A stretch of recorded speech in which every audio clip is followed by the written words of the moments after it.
Welcome everybody, and welcome back to another tournament. So we're going to be doing a 2v2 multiplayer tournament today on Total War Warhammer 2, which I clearly can't spell here.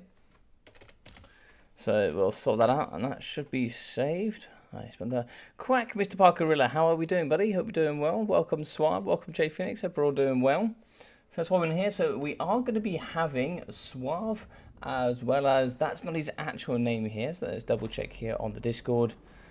So let's see who we got here. So it's going to be Suave and Lord Gainer is his actual name, and we're going to be having RTK Felix up against RTK J Phoenix. Sorry, Felix. Silly. But how are we all doing? Hope we're all doing well. Let's go. Stream time. Yes, buddy. How are we doing, Human Boy? Yes, yes. And for anybody that is not heard about Human Boy before, he's going to be a brand new streamer here on YouTube doing all of his good stuff. So go check him out and follow and support him. That'll be absolutely fantastic if you guys can do that.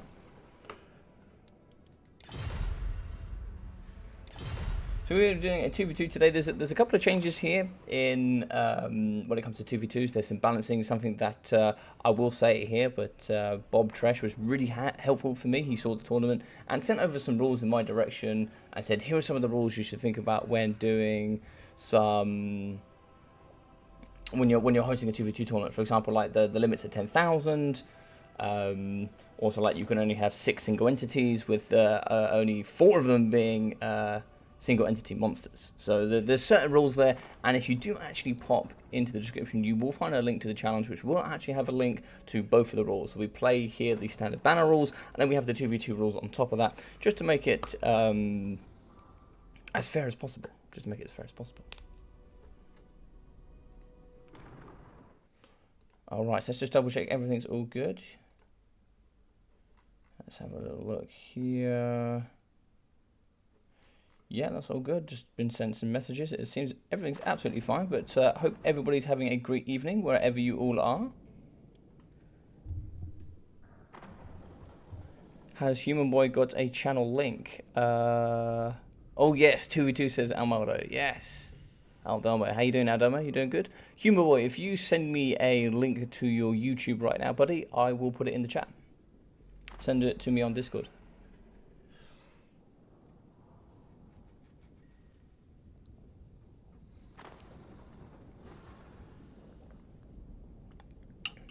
You want both teams to win? Yes, because of course we have RTK Suave as well.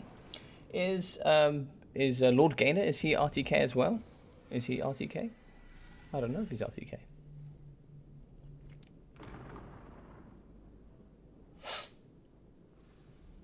But the first map here, we're going to be on Outdoor for Outskirts. We've got lots of good trees. We've got lots of good terrain here that you can utilize on both sides and do some really, really cool things with. And for the rest, we'll also be going on Pillar of Bone and Blue Ridge River, which should be quite fun. And then for the finals, we'll also be best of 3, where we have quite a few awesome maps, where we have River and Maison. And then we have quite a few other interesting maps like that, which have some good trees, some good ways to utilize different terrains, trees, strategies, all sorts of good, interesting stuff. Let's have a look here. So, Human Boy, yes, yes. Let's copy that. And we will chuck that on there. Alright, so I just sent you guys a link there. That is a link to a YouTube channel there for Human Boy SS in the chat. So go check that out and make sure you just go check out some of his content. And see all the awesome stuff he's got going forward. Oh, you're going to have to pick sides here. You're going to have to pick sides. Obviously, I have to be on J Phoenix's side, of course. She's been fantastic for me. I have to be. I have no choice. One of the best refs I've got.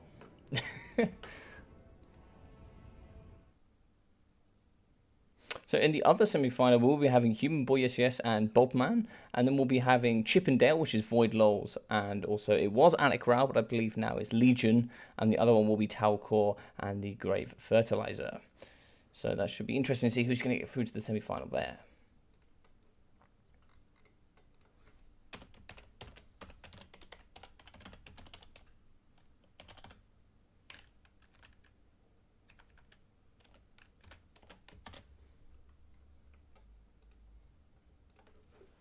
All right.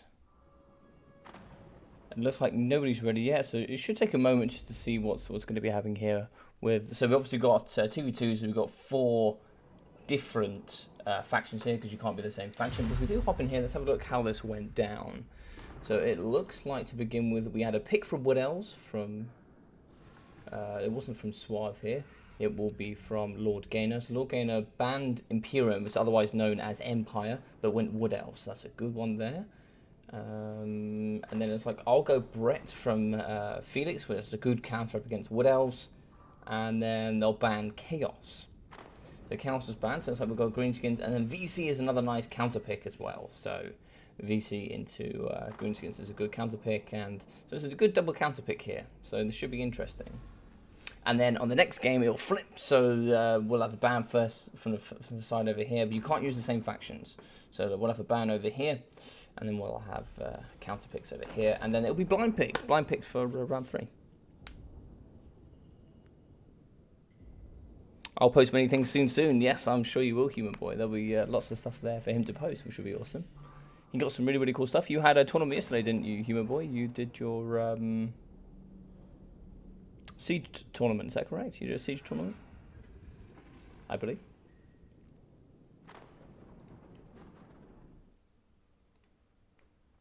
Right, let's jump in here and let's go with...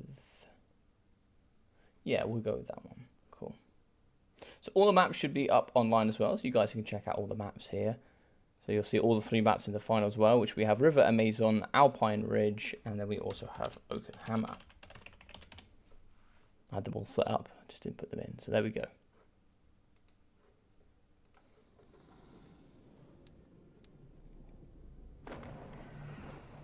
PC crashed, but it was still fun.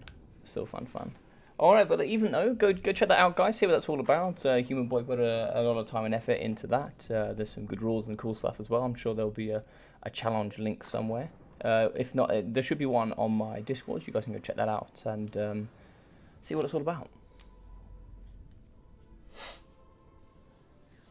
And then if you guys would like to enter that as well, go check it out and see what's going on there. So it should be interesting here. I think there's some good application for the Greenskins to prevent the cavalry from the Bretonnians. You've got lots of application of poison from skirmish cavalry, if you take spider riders, etc. And then the infantry is going to be pretty poor here from both sides. You do have Graveguard, etc., but there's going to be lots of cheap chaff from both sides, right? So you're going to have lots of zombies, you're going to have lots of... you're also going to have lots of peasants. And... you're welcome, buddy. No worries. Yeah, so you can have lots of cheapy chaff here, and then lots of cheap chaff in regards to Suave. But I think it's going to be lots of skirmish cavalry. You'll be seeing lots of poison here, but you can only have a maximum of 9 360-degree shooting units. So you might go cheapo here on those, and then get a couple units of maybe some Glade Riders could be quite nice with the Hagbane tips. That could be really good. You know, four units of those, and then 5 units of the Spider Riders would be something just disgusting to deal with, especially with the Bretonnians. You also have Blood Knights and everything, so you've got some elite knights on one side and some nice cheap skirmish cavalry on the other. You've also got all sorts of other good units. But a lot of the cavalry here does do magic damage, so you're not going to be seeing the Lost Silver Knights, but you might be seeing lots of Great Stag Knights, or yeah, or you might see some like Wild Riders of Kernos, you know, the Boniface Large Anti-Large Cavalry, which also do that good magic damage, I believe. So you should be seeing some good items like that, and because they do the magic damage, they will punch through the physical resistance if you have elite units such as Grail Knights, etc., because they have that physical resistance thanks to Blessing of the Lady, but they also do have that perfect vigor as well, so there's some things there you really have to take into account. And that's what makes this sort of like really interesting. And that's why I really wanted to put this up today, because it's such a cool idea of 2v2s. You know, you have so many different... It makes a 2D game really 3D. And in some stages, really 4D as well, because it's like, you have to really think, oh, they could bring this, they could bring that, but how do we counter this with the 2 factions we've got? And then, yeah. And also, it's not just now, it'll be the next game as well. So Suave, as well as Lord Gainer, they can't use Wood Elves and Greenskins, which are some of the most powerful tools here in Total War at the moment, at the top level of the game. How are we doing, Zypher? You doing well? Thorheim, how are we? How are we doing? Hope we're both having a good day. Alright, so it's like Suave and Big Gainer are ready, and it looks like Phoenix and Felix are gonna... That's gonna get me. I'm gonna trip over that. Just watch. Yeah, very good there. Good luck, have fun from both of these guys. Fantastic sportsmanship. I really like that. Not too much, not too much. The only thing you might have missed is there's a link there in the chat, which is to Human Boy Yes Yes's channel, who does some really, really cool content, and maybe you might want to check that out. So click on that link and go give it a visit at some point. You don't have to do it now, of course, but at some point, just go check that out. But apart from that, no, this is going to be game 1 of the semi-finals. It looks like we have 3 ready. It's going to be Wood Elves and Greenskins up against Bretonia and the Vampire Counts. Now, the double here, so Vampire Counts obviously a good counter pick up against Greenskins, and Bretonia a good counter pick up against Wood Elves. So it should be interesting. But also at the same time, Wood Elves are going to be a good counter pick here up against the VC. And actually, I like Greenskins up against Bretonia. I mean, I personally do, but yeah. Now, good day, lad. I miss that but I'll catch up. No worries, dude. Nice to have you on board. Nice to have you chilling out. Nice to see all of you guys here today. So many of you. So thank you so much for joining. So there's going to be lots of... this should be a really, really interesting match. I think you're going to see lots of poison on the right-hand side here for Greenskins and the Wood Elves. And you're going to be seeing lots of mobility here on the left side from... especially cavalry. You've got all the elite cavalry here on the left-hand side. So it should be interesting to see who's going to bring what. It's going to be all sorts of mind games here. You've also got lots of cheap poison here from the range from Felix as well. You know, you've got your cheap, sweaty slaves there with the poison arrows. So it should be quite good. Sweaty peasants, sorry.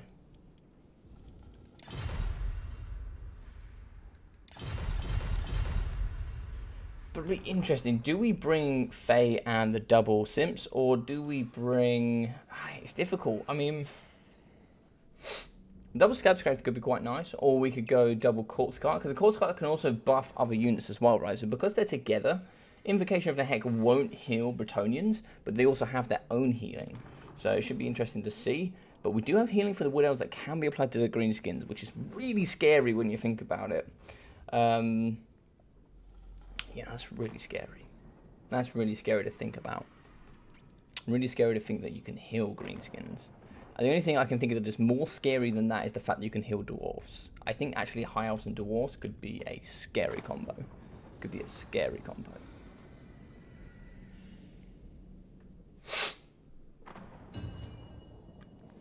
Alright, let's hope we're ready.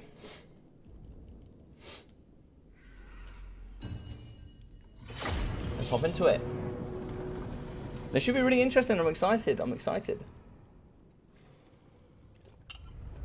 And for anybody that is interested here, I think tomorrow what I might do is I might do a legendary live stream for single player. So what I do for the guys that weren't there with me at the beginning before I came onto the multiplayer scene about 3 months ago, I actually did a lot of legendary quest. I did my legendary quest battles, but also I did my legendary campaigns, so single player. So you guys can come in, hang out, chill out, ask me questions. You know, just a little bit more of a chilled out stream. You know, not so full on with this.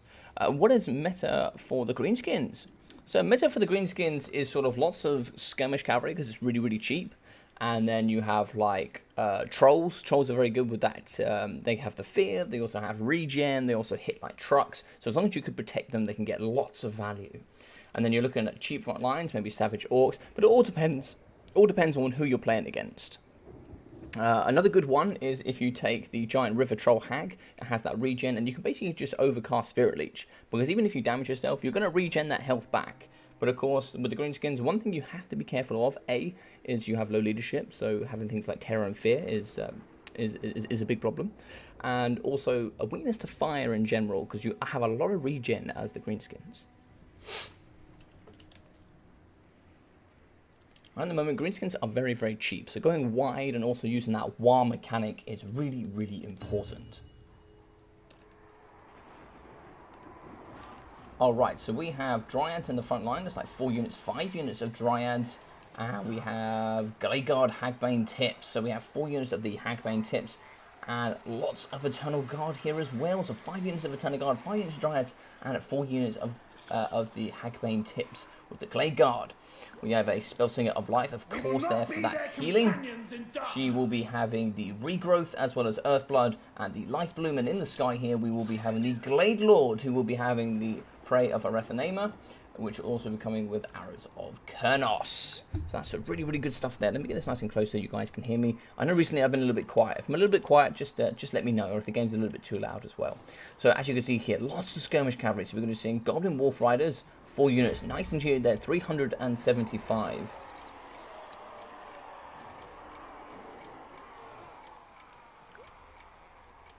Okay, looks like they're just going to go.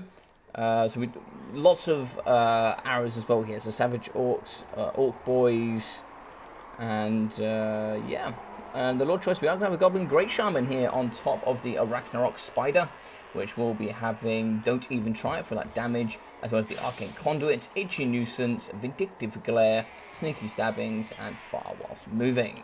So lots of good stuff here, and the Savage Orcs are going to be very good for the... They have no armor, but they have that physical resistance, Frenzy, and Immune to Psychology. Well, that's immune to Psychology thanks to Frenzy, but yeah, lots of good stuff here for the Greenskins. Nice and wide, lots of Skirmish Cavalry. As you can see, the Goblin Forest Spider Riders coming into the back. We actually do have some Blood Knights mixing in the back here with some Knights of the Realm. Knights of the Realm here for the bonus of large, anti-large. Very good at dealing with other cavalry. Same here for the Blood Knights. And we have zombies in the front line with skeleton spears as well. Peasant bowmen here. Graveguard in the front line for the bonus infantry, anti-infantry. Also that nice 90 armor and the silver shields. So super tanky with Isabella von Carstein on foot. And the double White Kings. So the double White Kings here will be having Scab's Grave, and for Isabella, if we can get onto her, can't quite get onto her, but we'll get on her to a little bit later, but we'll be having a Paladin with the Fey Enchantress, all on foot. Interesting stuff, making it nice and cheap and nice and wide. We'll be having the Dire Pack Wolves here, the ROR version, which are actually bonus for large, anti-large, and some more Grail Knights here in the trees. I love the Grail Knights, they're super cool here with their lances.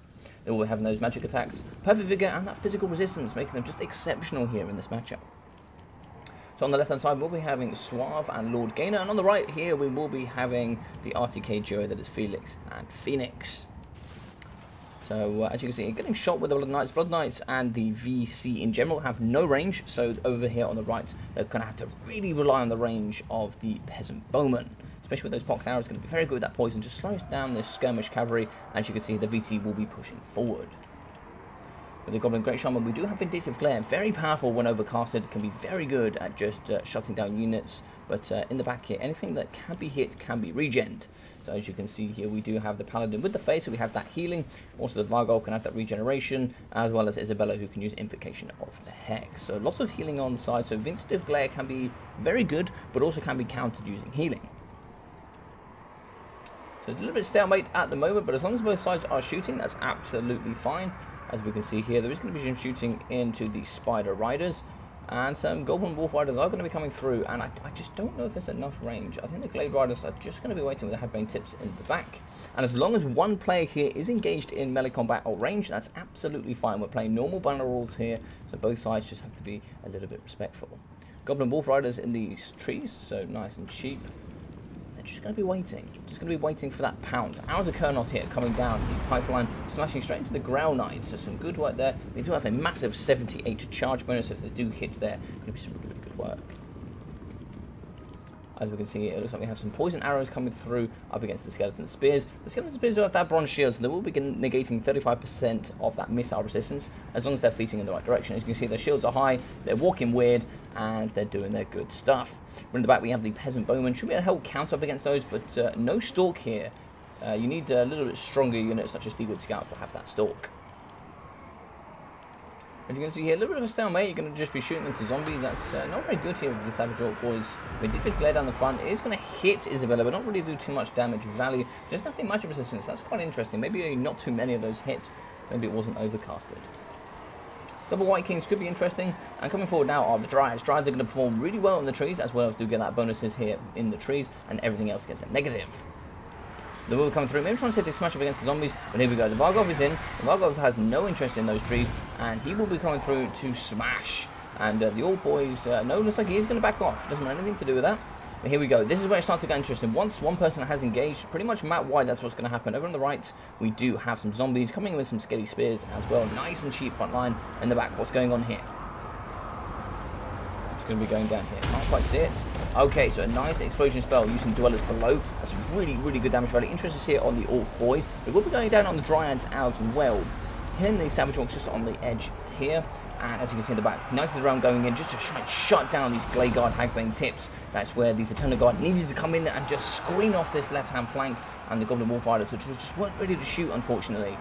But here in the sky, we will be having the Glade Lord, which is coming through and just trying to shoot up against this Vargoth. Look at this damage value up against this massive single entity. This thing is going down like a truck in water. As you can see here, we're getting some good damage value here. Itchy Noose is going down, negative melee attack and negative base weapon damage going down for all those nice Graveguard and the very handy zombies. As we can see in the pocket, we will be having Skeleton Spears. They will have those negatives, but the Blood Knights coming in for the bonus for large, anti-large, doing some good damage, with the Master of Blue England here going down for negative 14 melee attack. We do have poison here for the Goblin Great Shaman, so if he does have a successful hit, can be poisoning the entirety of the unit of Blood Knights. Invocation of Heck going down on this elite unit, giving some good healing there.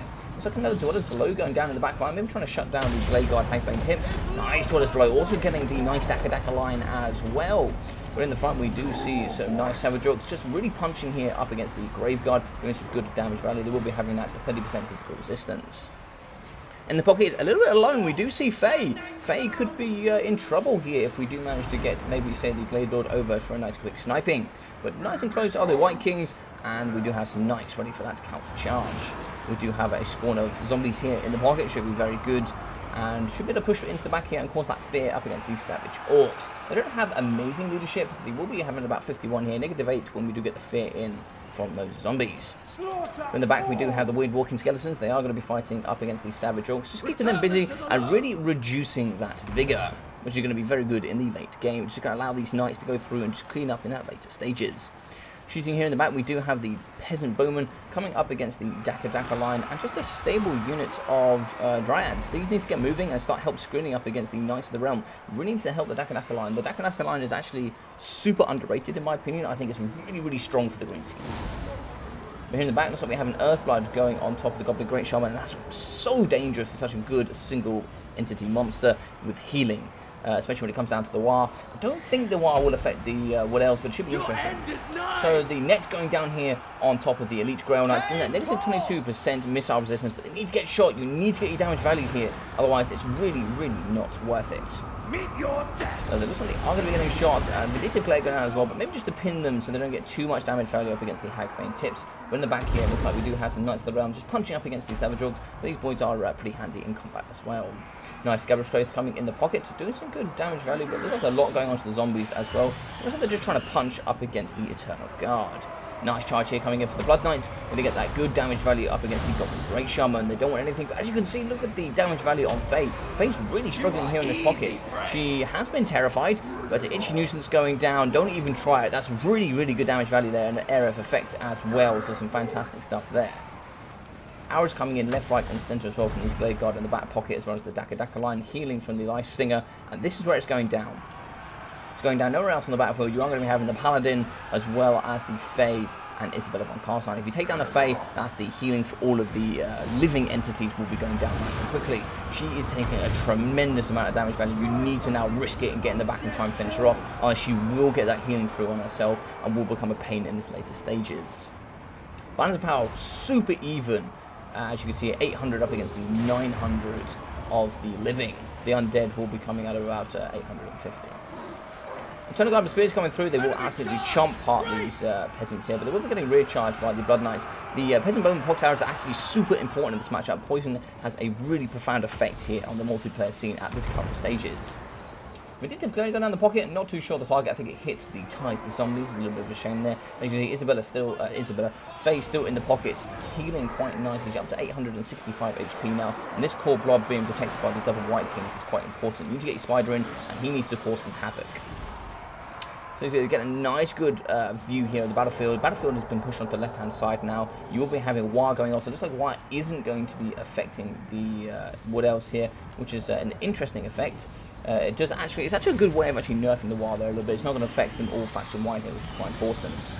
But Peasant Bowman going down in the back, looks like we have one unit of Pox Arrows. Not too much ammunition left there. We have some more in the back, which are going to be protected by some dire pack walls, and looks like a 4th unit coming in on the side. We are going to be having Graveguard fighting up against Dryads, not really where Graveguard want to be. They do have that bonus as infantry, which will help, but they really want to be chomping apart other units such as Savage Orcs. Here in the pocket, we are going to get Isabella coming back in. Does she have Blood Chalice? So she does have Blood Chalice as well as the Master of Bilingual, giving that negative 40 melee attack. That's going to be really important as sniping things such as the Goblin Great Shaman later on. But the Dakka line really going to turn damage value here. Shattered unit of Savage Orcs in the pocket. And where is she? Look at that healing. This is what I'm talking about. If you leave her, she's up to 2.4k health already. That's just super scary. Now, she's really healthy. Lots of winter magic, lots of healing, and greater arcane conduit with the dwellers below as well. It's just going to be really scary in its later stages. Poison coming in here for the crossfire, the Gladeguard High-Brain Tips up against the Sternsman Graveguard. No fire damage. The only fire damage here you'll have is from the Wood Elves, and they didn't bring any, so that's going to be interesting to deal with those. But in the sky here, you do have the Glade Lord. Lots of ammunition still. Probably a couple of nets to go down as well, which could really help with that missile negative resistance. And yeah, this Doom Pocket is going to be tough to deal with. Isabella is struggling as well. She's coming close to her healing cap. On her healing cap will be the Feigned Chargers. Take care of these two and it will start to get a bit scary. In the pocket though, looks like the Spider is going to be running. I think the Spider should take this. The Spider kind of needs to take this. Doesn't really want to be... the Gladeguard actually don't have any ammunition left, but I think being on its own, you might be able to get a nice hit there and a nice cycle charge and move out. I don't think you needed to go there. The Fae and the Paladin weren't close enough. What's going down here? So it looks like we are going to have Itchy Nuisance going down, which is absolutely fantastic. I love it. Master Bilingual going down on top of the Goblin Great Shaman as well. Knight counters the left, right, and centre. And here in the pocket, it's going to be very good. Only giving 13 melee attack. Does have that poison, but only going to count there if it does have a successful hit. With the Knights of the Realm going to be down to 150 HP. How many is it still going? I have no idea. But Balance of Power just about pulling here in the greeny favour with the Wood Elves. We'll call them the Greens. So the Greens are just about pulling in the favour, and the Undead side is starting to lose some key units with the Cavalry. Starting to lose that mobility can get really scary, but they do have some nice Dire Pack walls in the back. These boys do hop onto the Gladeguard High-Brain Tips, which have pretty much utilised all of their value anyway. It could get a little bit scary here. As you can see, some Dakka line leaving, shattered units of Savage Orcs, Orc Boys coming back into the mixture. No Unbreakables and no Fanatics here, which is quite an interesting thing as well, considering all that blobbing. And there we go, the Goblin Great Shaman has gone. He's going to be running away, and that's a little bit scary. Blood Knights are at their healing cap, and this is exactly where the Glade Lord needs to come in. Glade Lord is going to be fighting up against the Fae. If you're going to lose one Lord, you need to trade the other one. You can't lose. You can't be losing too much here. So it looks like Faye is going to be struggling. She does have Fear, and we have Fear here for the Glade Lord on top of the Eagle as well. So not going to be having any negative there to Fear. But now you can see the Spellslinger of Life is going to be very, very, very vulnerable. She needs some help. As you can see, Isabella should be able to chase off the Goblin Great Shaman using the Dire Pack Wolves. That'll be very good there. She gets some good damage value, and there's not going to be much to protect it. This could get really scary, I think. So the actual balance of power in game does favour the undead side of things. I'm not convinced. You have lots of ammunition here on the Glade Lord, and you could protect the Goblin Great Shaman. It does have terror, even though it has broken. It will actually have an effect. I don't know. I don't know. This is super close. You have lost the Fae. You kind of need to chase the Fae off. She can't come back. You don't want that healing, because you've still got lots of value for the Paladin left, who does also have that 15% physical resistance. As you can see, Isabella is going to be doing okay in the pocket, and here you go. Good stuff from the Fae. Good stuff from the Glade Lord. We'll be shooting into the Fae, but it looks like it is going to be moving. And yeah, the Goblin Great Shaman will go down with no support. It will go down, and that's a big loss for the Greenies because they already struggle on leadership. In the back, the Blood Knights will be pushing up to the Dakka line and shutting it down with the Savage Orc Arrow Boys. And here in the back, we do actually have some Gladeguard High-Brain Tips. No arrows from them, and there's nothing really left. We do have maybe get a volley here from the Gladeguard High-Brain Tips if that's possible. Maybe see if you can poison something here in the pocket. But what could be really good, use the Glade Lord, shoot Isabella von Carstein. Really, as you can see, look, she's already come back. You need to take these Winds of Magic out of the equation. It absolutely must happen. As you can see, we are going to be having the Peasant Bowman shooting with a nice crossfire here up against the Gladeguard, up against the Eternal Guard. And yeah, it's scary. It is scary. I don't know if there's enough left. The Glade Lord has some good value. Oh, there we go. And the sniping potential here on Isabella von Carstein. Let's go. That sniping potential must go. What's that? Master Blinger going down. That's fine. Doesn't count for range. Get that range going. As you can see, the summon going down. Oh, just nearly missing the zombie summon as well. That really could have pinned that in.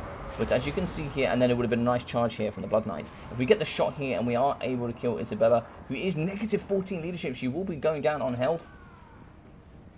Just a little bit. She will die now. So now I would focus on, I think it's going to be, not too sure what happened there. Not too sure what happened. Okay, so they did pull out. So it looks like there was a pull out from, for the Greenies. Oh, interesting battle. What an interesting battle. How are we doing, CJ? How are we doing, buddy? Hello there. A bit late. No Norris, buddy.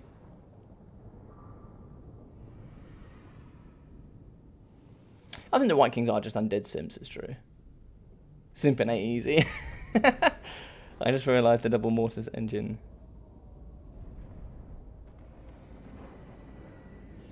No, you can only have one mortise engine effect. You can only have one. Yeah, you can have one per side.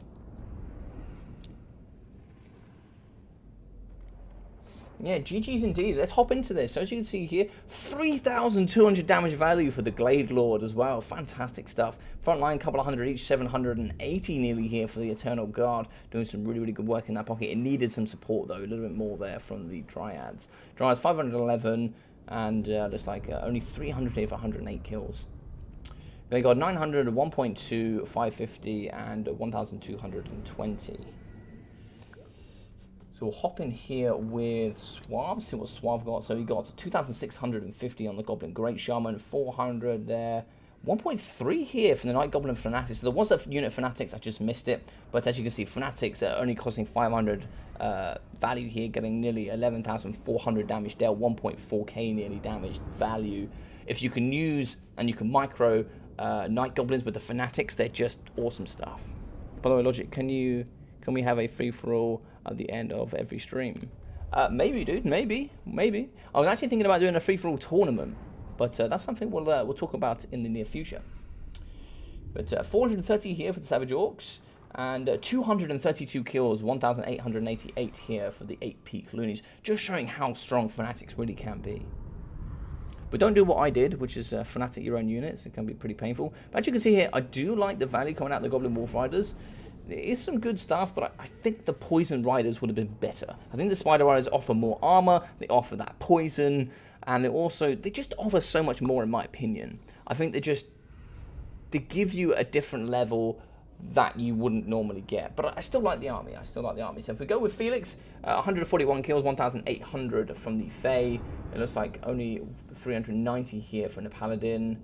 Nothing too special otherwise. So 500, 700, 740, and 770 from, and the pocket arrows also, you won't take that poison into consideration, but 350 from the Knights of the Realm, 135 kills, 980, 340, 540, and 460 from the Grey Knights. Grey Knights do struggle with that value sometimes, especially when they're focused. The problem with Grey Knights is they're always focused. And last one with Jay Phoenix, she got 500 damage value on Isabella von Carstein, 600 and 600 here on the White Kings. The Tithe coming with 190 clutch there from them, but 280 from them, 550 from the Graveguard. Sternsman coming in with 170 kills, 920, 225, 3k damage value for Blood Knights, just showing how powerful they are. And look at this, if they're microed effectively, the Dire Pack Walls were chasing off, 1,950 damage value, that would have almost entirely been on the Goblin Great Shaman. But yeah, oh, no damage dealt on the Vargolf. The Vargolf got shot really early on, but well played to both sides,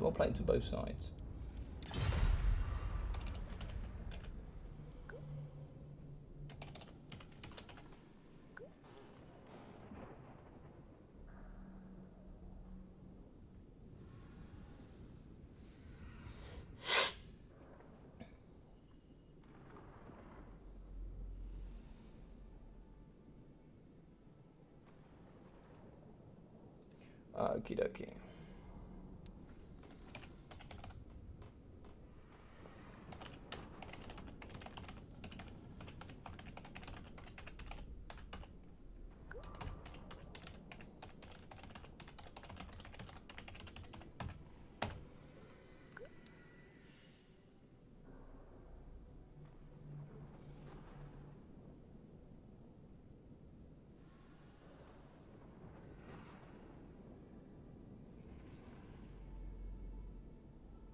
Yeah, so I don't accept any of that sort of language here. I don't care if it was a misclick. It doesn't matter to me. We don't have that language here.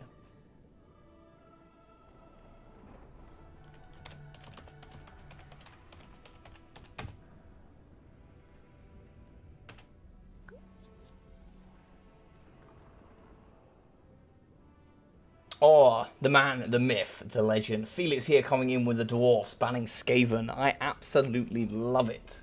Love it, love it, love it.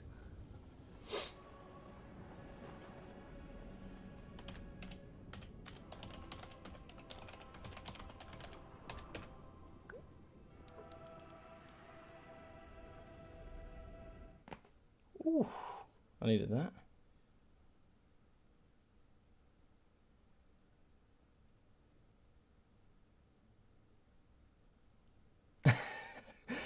I love it.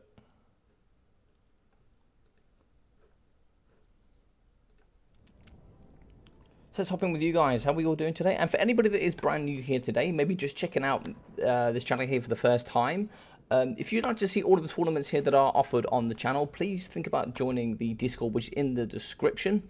You guys can join up there. So basically, just go in down below the video. You'll see a description, and you'll see a Discord link. Go join that there, and what it will do is it'll bring you onto my channel, and I have a specific section for tournaments where you guys can check out all the tournaments I'm offering. I put them all on there. I make it really well known when they're going to be, what you need to do, what is expected of you, and if you ever have any problems, anybody can message me at any time regarding any of the tournaments.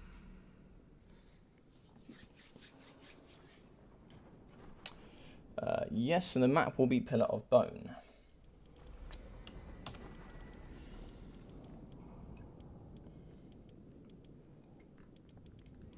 Let's get on to Pillar of Bone. Now, the only small issue with this tournament, of course, it does take a little bit of preparation here to build armies, is the only thing. Empire can pick Gotrek, right? Empire can pick Gotrek. Empire, Bretonnia, and the Dwarves.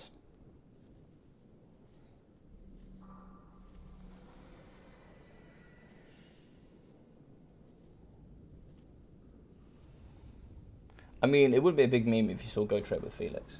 I'd love it. I'd love it. I mean, he's picking Dowie. I'm already happy. I'm already super happy.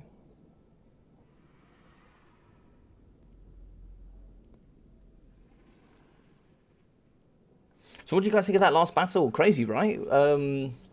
What would you have guys done differently? What did you like? What did you dislike? Did you think that the Greenskins and the Wood Elves could have got back into that somehow? What did you think? And the one thing I really like about the Felix pick is the fact that Greenskins are gone now. You've also got no Wood Elves. There's no kiting ability. So Dowie can really sit in there. And now there's no Skaven. There's no real long-range potential that they have a problem with the Dowie. You could think about Chaos here. Chaos could be a good pick and counter. Lots of armor piercing. Could be really, really good. You also got terror coursing units. Could bring Sarthriel with all of his good bonuses.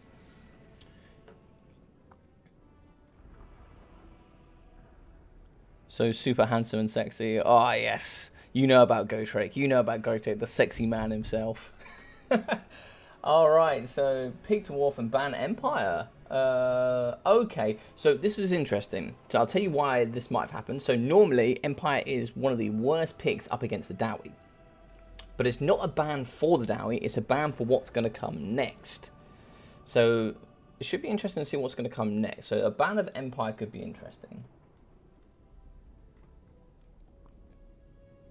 So Dwarfs against Dwarfs. I'm happy.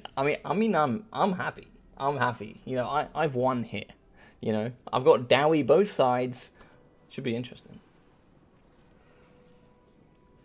So now it's J Phoenix. What's she going to think about? What's she going to do here?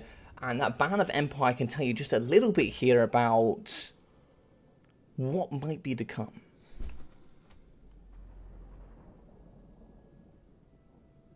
I think Isabella was brought with Wood Elves in mind. Oh, do go further into that, Aldelmo. Do go further into that. I'm interested into what you think that was. By the way, Logic, how is Beastman against Dowie? By the way, how is Beastman against Dowie BM favoured? They actually have really good, one thing can be like Cygor Summon. Cygor Summon, they also have lots of armor piercing, like, so if you bring like Hogs, they're very good at armor piercing, very good at just getting in the back line there and shutting down all sorts of backline range. They're very good at swarming. They're pretty cheap. You've also got bestigors that are very good. You've got like chaos spawn summons that are unbreakable with that poison in the back. I think so, Parkerilla. I think so. I think that Dowie artillery face-off could be up there. I think it's a possibility. And I think what you're going to be seeing here, more than likely, is... Oh, hang on. So, High Elves ban Empire. Oh, so this is the exact combination I was talking about. High Elves and Dowie is dirty. And it is dirty, dirty. So what you're going to have here is you're going to have a massive infantry front line here from the Dwarfs with some cannons in the back. And what you're going to have with the High Elves is you're going to have that cavalry and you're going to have all of that backline range as well. As we all very well know, Dwarfs have the best artillery in the game. So it should be interesting. I think what you might happen to see here is you're either going to see an artillery game, which is a bit of a risk on both sides. It's how much artillery do we bring? If we bring three and they bring four, well, we lose. So maybe one of them risks not going artillery and just goes for a full push build. Although interestingly, I think you could go full push here with Felix and Phoenix because you've got chariots. I did. I think you've got the chariots here from... And the thing is that you could go massive gun line here. You could go mass gun line with the Dwarfs and the Undead. And you could try and see if you can shoot apart those chariots. But if you just go mass chariots and mass cavalry, and you go with like RTK Phoenix and he brings, say... stalked units such as Rangers or Rangers with great weapons, coming with us throwing axes, coming with lots of AP and trying to swarm, get in, blasting charges. You could bring all sorts of things here. Maybe go like a couple of Slayers as well to whip around those flanks and just shut down all the large units. You could get aggressive here. I think it's going to be an artillery face-off, or the problem is if it's an artillery face-off, it definitely favours the right-hand side. I think, because I like Eagle Claw bolt throwers, but it's just cheaper here on the right hand side. It's just cheaper. You got more guns, and even if they lose the artillery fight slightly, they're just going to have mass guns that outrange you, and you're just going to get shot to death. Well, with the danger of an Air Force VC lack the range they need. Oh, let's hop into this. Well, with the danger of an Air Force VC lack of range, they needed a fail-safe to deal with air, which Isabella is capable of doing. But Isabella was on foot, so what in general did you think on air was she to deal with? Was it like Gaze of Nagash, or are you thinking because of a blood chalice she has that mass healing? What's your thoughts? I hope they pick Queen Bess. Queen Bess would be an exceptional pick here, I think. Queen Bess would really struggle for the Dowie. Now, the Dowie do actually have one thing in mind that not a lot of people recognize. And actually, the ROR Grudge Throw is really good because it has that Discourage. It has a negative 16 leadership, I believe, for every full model it hits. So if it hits like square on the model, it will give a negative 16 leadership. And obviously, Undead have pretty low leadership, so you could be talking about crumbling there for at least a short amount of time, and can be very good at taking out all sorts of units coming forward as well.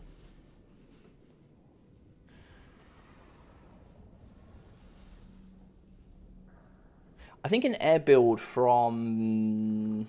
If you brought an air build with the Wood Elves, you probably could have won that game. If you got an air dominant and you brought some Hawk Riders, there was nothing in that force to deal with it.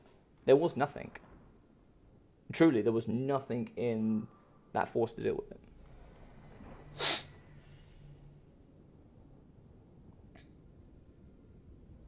And I think what actually won that game on the last one, I think it was Suaves and Lord Gainers to lose. And what happened was Felix and Phoenix, they gambled on no Air Force. They gambled on no Air Force, there was no Air Force, and they got away with it. But if there had been an Air Force, it could have been very difficult. What's interesting here is you've got lots of cheap guns, lots of handguns, lots of Thunderers, cannons. Also, if you go double Master Engineer here, and you get the Area of Effect buff that gets that increase on accuracy, and also gets that increase on reload time, you'll absolutely out-trade both of these forces. I think you're going to be seeing all sorts of engineers with firing Atories, increase to accuracy, this is going to be mental. I think this is going to be crazy. I'm not sure what to expect here. I'm not sure what to expect.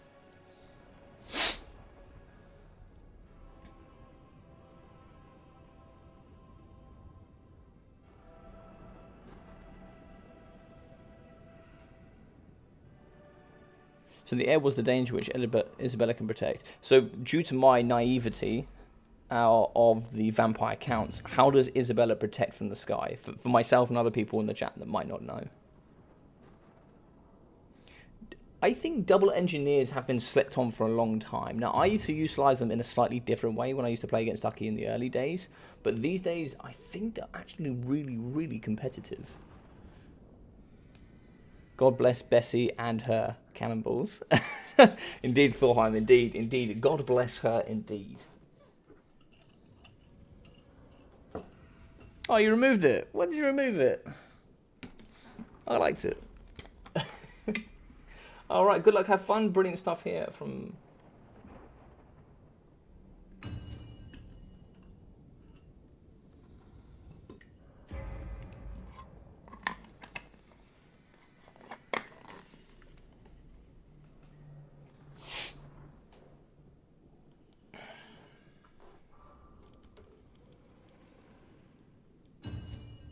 All right, looks like Jay Phoenix is ready, and they're just waiting on Felix now.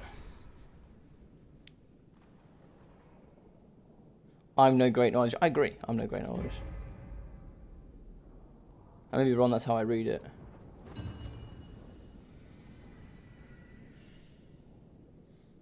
And have them on mute in voice, so I can't exactly hear the reasoning. Okay. I know Gaze and Nagash can be pretty good, but I think if they went like 4 or 5 units, maybe 4 units of Hawk Riders, it could have been difficult. Because I don't think enough Gaze and Nagashes can really shut that down. She doesn't have Spirit Leech. So I think it might have been difficult, because I don't think you would have had enough Pox arrows to deal with the sky.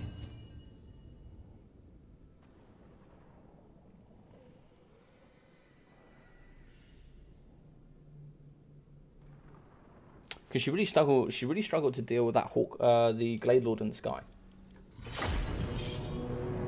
So Pillar of Bone, a little bit of a smaller map here. You do have some gradients. It's open for the most part, but there's some really, really good utilities you can use. And I think something that is possible here is a full Dowie Air Force. Now, if we see a full Dowie Air Force, it could get really, really interesting, because you're definitely not going to see that on the Felix side of things. The reason being is there's just too many guns to deal with. What do you think of TK against Wood Elves? Do you think it's even? No, I think it's Wood Elf favoured, I would say. I would say it's Wood Elf favoured.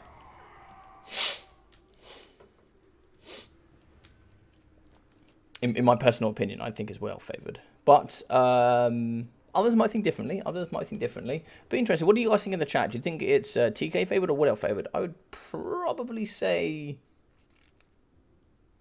Wood Elf favoured. Pretty strong. Maybe 60-40. If I had to put my money on it.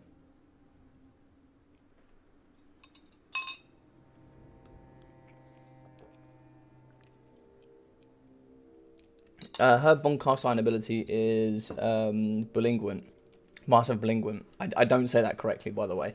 But Beguilement, I think it's Beguilement. Master of Beguilement, which is a negative 40 melee attack. I think that's her Von Carstein ability with the Blood Chalice, which gives that healing. Alright, so for the Dowie, we are going to have some Rangers, 4 units of Rangers with the double minus of blasting charges here in the front, and another unit of Rangers, so 5 units of Rangers. We are going to be having some Dwarf Warriors here for Suave in the front line, so very good there, thick, 85 armor with the bronze shield, 40 melee defense as well. So we are going to be having quite a few cannons as well, so lots of cannons here in the back line. So 1, 2, 3, 4 cannons, I believe, and look at this. Now this is tasty. We're going to have some rotting Leviathans here in the back. These Leviathans look absolutely awesome. Look at the guns on the side as well. Oh, it's not a gun. I don't think that's a gun, but these boys are gorgeous. So over here we're also going to have some carronades with some zombie pirate deckhand mobs looking after them. Some mortars as well to deal with that infantry. Lots of blasting charges, rangers, and cheap chaff in the front line with some good dwarf warriors with that staying power. So here we go. This is pretty much what I guessed. So as you can see, most of the forces, actually most of this, if you're going to go for a rush, just go for it. You're going to go, just go deep. Just go for it. Don't hang back here. Push your miners forward. Get your miners forward. Get them moving as quickly as possible. Get as many blasting charges off as possible. As you can see, it's going to be a bit of a push here. Them picking up with the VP is a bit of a problem because they're not going to outrange them with carronades, etc. So these carronades and these cannons, they need to be busy. They need to be shooting this backline Bugman with the Bugman range. And these boys here bring in the Bugman's Brew. Look at them, fantastic with the red and blue shields and their awesome capes. They will be having the liquid fortification for that region, but no weakness to fire as it is a inbound ability. Also, we'll be having Stalk with that nice and unified psychology and the mass magic resistance. We will be having the Belagar Iron Hammer today, who is nice and naked, with the Runesmith just coming in with the Master Rune of Wrath and Ruin. So I have lots of rangers with Bugmans in the back, and we are going to have the ROR, which is the Ulthwar Raiders. These guys are some very, very cool units. They do have their big axes, and they have this nice ability, which is marked by Ulthwar, giving that negative armor, negative missile resistance, and removing any shields, which is quite cool. So we are going to have some white lines in the front line for the armor piercing. Not too sure that's too necessary. They'll be good at dealing with the dwarfs, but not so good at dealing with the undead. Lots of rangers here on the side as well. I think actually might be a bit expensive here with the white lines. I don't think you need white lines in this matchup. I actually think rangers would have been fine. You're not going to see too many long beards here. But we do have the double lines, the double line chariots, which are going to be very good at just getting rid of that chaff. And Alariel the Radiant, is she on foot? So Alariel, she will be on horseback. She will be coming with Star of Avalon, Arcane Conduit, Tempest for any sky builds, and of course Earthblood. She will be having the Shield Stone of Isha, giving that 40 meter range for the 12% physical resistance. Blasting charges, was one Runesmith? Or did I see Felix? Oh no, RCK Felix. Oh, I thought I saw Felix. There's no Felix, I'm really sad. As you can see here, so this is exactly what I thought it would be. It looks like it's going to be a push build onto a defensive build. In the back here, we do have 2 units of Illyrian Reavers, and look at that. Blasting charges in the back as well. We get some blasting charges here over up against the carronades. Could be very difficult to deal with. We have anything over here. So we have 4 units of Illyrian Reavers. Very fast with that 90 speed. Could be really good at shutting down the back. And that's exactly why you have the zombie pirate deckhand polearms here in the back. The double rotting leviathans. There's no slayers here.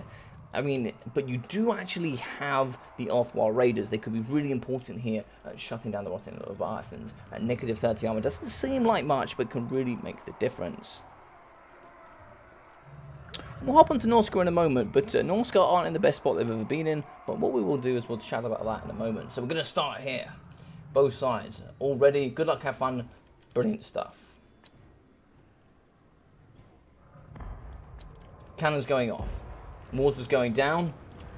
I think shoot the white lines here. The white lines are the key targets. Shoot the white lines and then see if you can also take out some of the blasting charges. The reason I say go for the blasting charges is the fact that if you do take these down as well, those blasting charges are not going to be wrecking your front line of zombie pirate deckhands.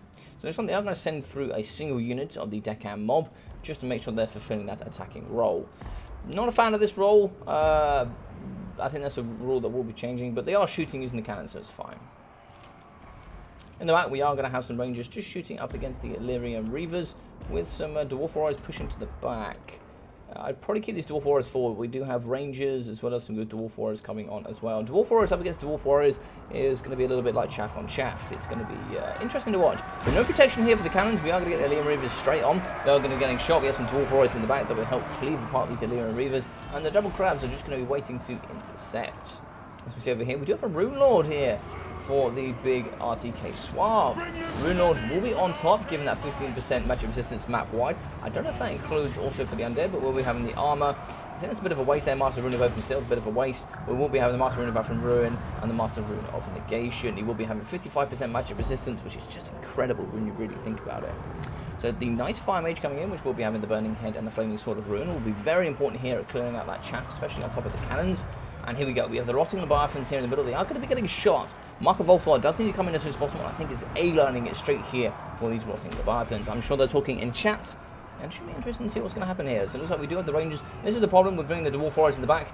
The Rangers here aren't protected. We have the Rangers coming through. They'll absolutely cleave them out. Some Ranger on Ranger action. Also, I have some Dwarf Warriors and the RTK Felix coming through into the back, and this is going to get really difficult here for the defensive build. They just don't have enough to stop this onslaught. As you can see in the back here, we do have some healing going down with the Lion Chariots. we have a summon here of the zombie pirate gunnery mobs, and we have the pole arms and the Master Rune negation going down as well. We have Count Noctis on foot fighting up against Alaria the Radiant, and on foot he does come with the bonus of large, anti-large, and the armor piercing. Lots of melee defense for him, and what will he be having today? We'll be having the Moon Dance for those summons, looking him come through for that slam. We'll also be having the Rat Storm as well as Arcane Conduit, and the summon and Invocation of the Heck. There's going to be lots of damage here going down up against the Lion Chariots, and Beatrice pinned here in the middle. If this Rotting Leviathan does come through, it could really start jumping her apart. Looks like here, Master Rune and Rapid Rune going down on her so she can't run away. And look at that healing cap already coming through for her. Brilliant stuff here from the beginning from the boys that are undead. Shots going down here. Balance of power is going to be favouring the living side of things, but for how long? And look at this. This is what we really came to see. We came to see some Dwarf Warriors fighting up against some Dwarf Warriors. No, we didn't. So let's move on and come back into the main fight. We came here for Lion Chariots to run over all the stunties. And look, what's this? We're going to have a nice burning head going down in the bucket here. We should be able to help get rid of these zombie pirate deckhand polearms, but not really doing any damage here up against the Rotting Leviathans. The Rotting Leviathans will be in the back just chomping apart these rangers and the miners with the Grafton Chargers. Miners actually have some good AP for those that don't really know. They come through with those steely picks and they can really punch through some armour. We're in the back here, the Major Fire. What's she going to be going after? She looks absolutely exceptional here in her red, but is she going to get a nice burning head here? A nice burning head. There's not really too much to burning head left here. You're not really going to do that up against these stunties either. And to have that massive magic resistance and also that armor is really going to be quite difficult. Balance of power really now starting to shift into the living favor, and it's going to get a bit difficult here. As you can see, we are going to have Bugman Rangers. Yeah, they're going to struggle. I'm not too sure what happened to the Off-World Raiders. Looks like they did get pushed. Some Dwarf Warriors will be chasing after the Rangers, but as soon as they pick one, they will be getting shot and crossfired by the other. Over here in the pocket, we will be seeing the Fire Mage just standing there nice and easily. She does need to get pressured a little bit, but in the back here, the Rotting Leviathans will be jumping apart the Rangers and the Miners of Blasting Charges, whilst getting shots here by the other Rangers here in the back pocket. We do have a Summon fighting up against the Rangers, and another unit here, which are the Bugman Rangers, just going to be shooting into the backside of the Rangers of Suave. We do have Jade Phoenix. She does have some cavalry nice and ready, but what's she going to pick apart here? We have a stand-alone White Lions and Shades, but there's lots going on in here in this battlefield. We have units all over the place, just a little bit statutory. Could do with moving a little bit. This is a shame here. So you're about to see one Lion Chariot get absolutely chomped here if you're not careful. Invocation of the Heck going down, marked by Ultra, giving that negative to that 30 armor from the 150. But this Lion Chariot is not going anywhere quick.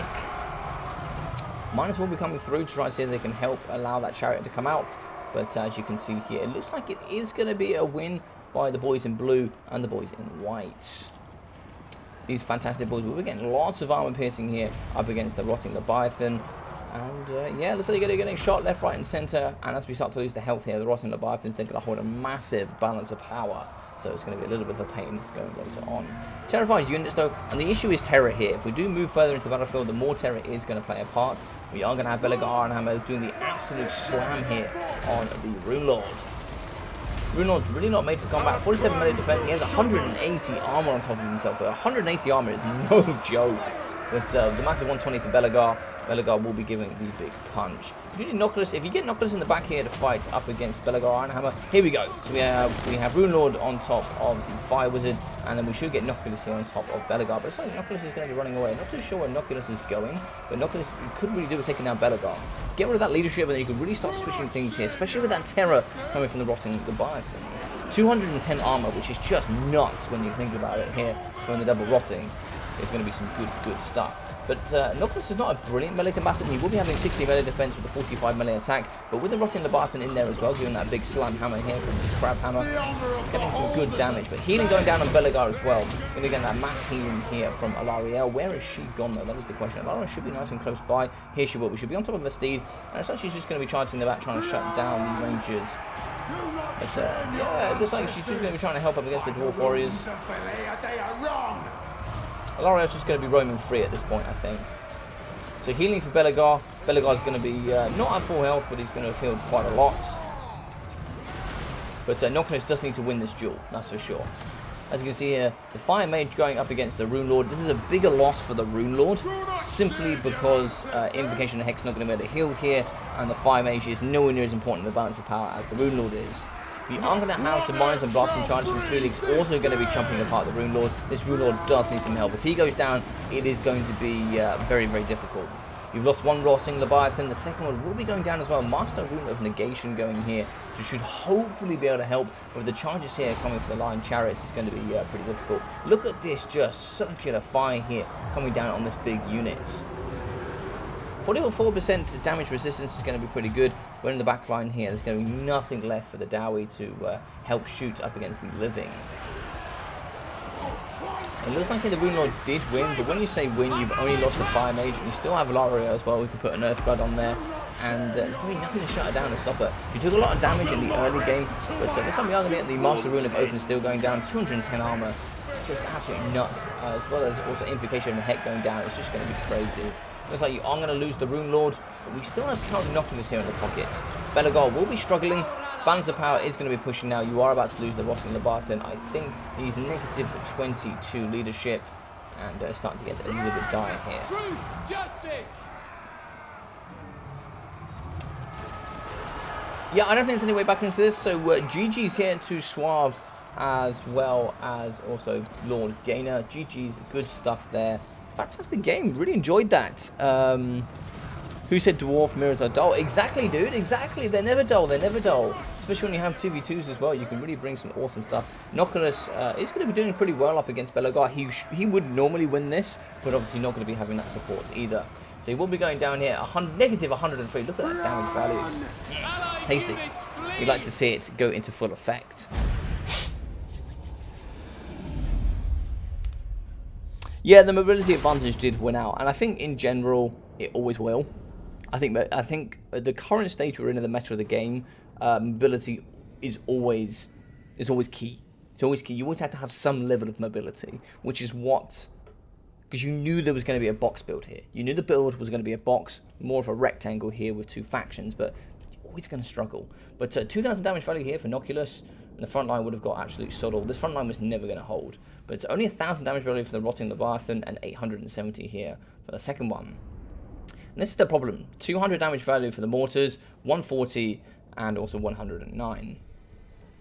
I think if you were going to go all in, you had to go all in on the dwarf cannons. Forget these, bring a gun line instead. Bring a cheaper gun line with AP missiles, and then go backline cannons here for the Dowie. But if we pop in here with Suave will be coming with 800 damage value for the Rune Lord. But the Rune Lord's actually quite expensive. The Rune Lord, especially with what he bought there, was probably somewhere in the region of about 1.8k, so actually pretty expensive. But as you can see, blasting charges 540, but not too much for the Dwarf Warriors. 620 there is pretty good for those Dwarf Warriors. 377, 290, 250, 560, and 250. Cannons 88, 550, and 150. So this is a perfect example, as in more doesn't equal better. This is a perfect example. More cannons just doesn't equal better. It just means more cannons. It means that you have a lot more to protect. And if you're certainly going cannons, I always have a rule of thumb, which is a minimum of a 2-to-1 ratio. If you have one range unit, you need a minimum of 2 solid infantry to protect it. You need to have one that can protect it from the rear, and at least one that can protect it from the front. You know, as a minimum. Especially when you're going to come up against a build like this. So 1.6k damage value for Belagor Ironhammer. I really like this pick. It's super cheap. It's only 1,000 gold from the beginning, which is really, really nice. And what it allows you to do is bring in a Rune Lord. They can bring in the Rata Rune of Wrath and Ruin, slow down anything you don't want to deal with, such as Noctilus. You can just slow him down in a weak area, and he's just useless for like the next half a minute. And front line did pretty well, so you got 450, 300, 600. Pretty good for minus and blasting charges there. Really, really good stuff.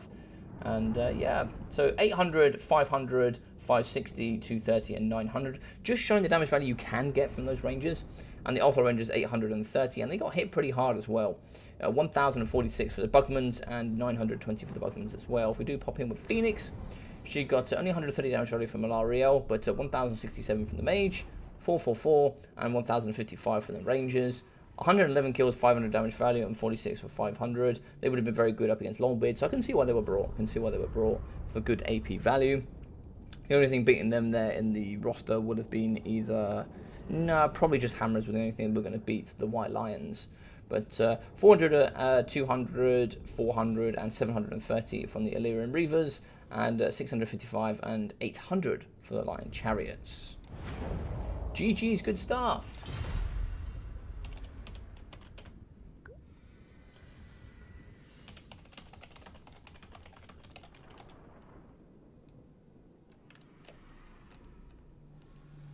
Alright, so we've got Human Boy and Bobman. I'm just going to have to kick Lord Gainer. Sorry about that, buddy. Just need to get the other two into the lobby.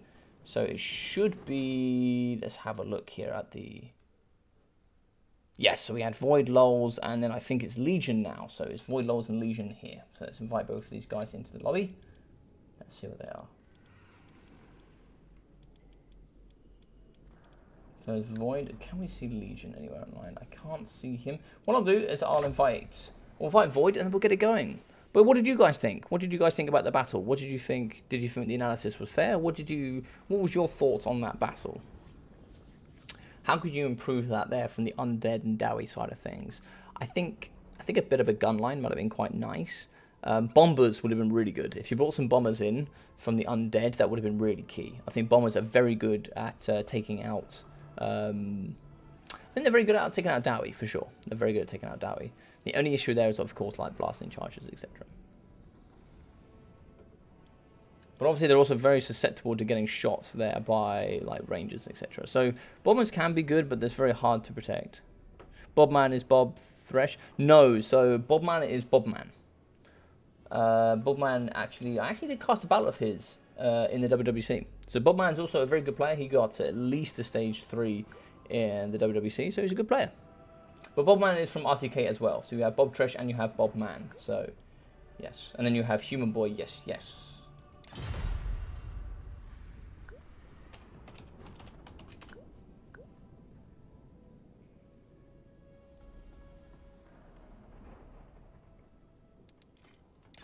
So we're just going to be waiting for Void.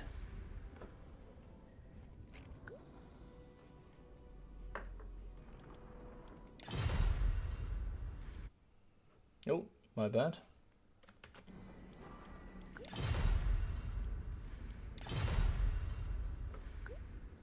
Oh, right, so it's going to be Void Lulls and Human Boy shit. Yes, yes, to... So it's going to be Void Lulls to ban first.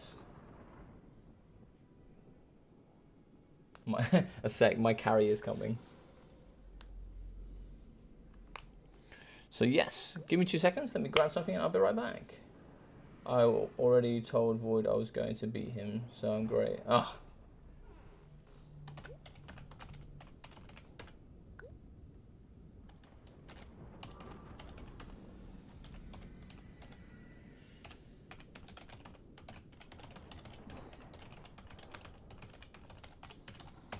So it's those two to ban first, give me 2 seconds, I'll be right back.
Alright, I'm back.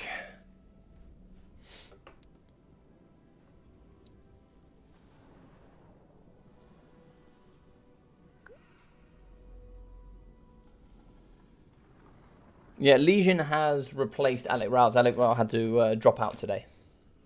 He had to drop out, unfortunately.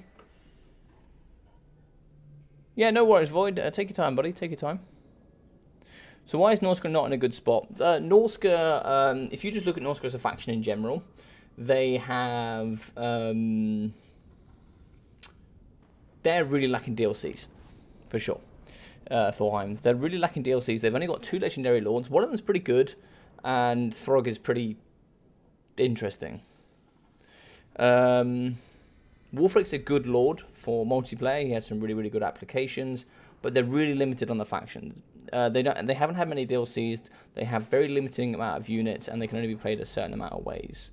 And that's the same for Beastmen. Like, for example, if we take Beastmen, for example, they have pretty low leadership, and they really struggle with large entities. If you take Norska into consideration as well, they have some really exceptional units. I think they're actually better than most people give them credit for. Just nobody mains them anymore, so you never see some excellent... Throg is Throg indeed.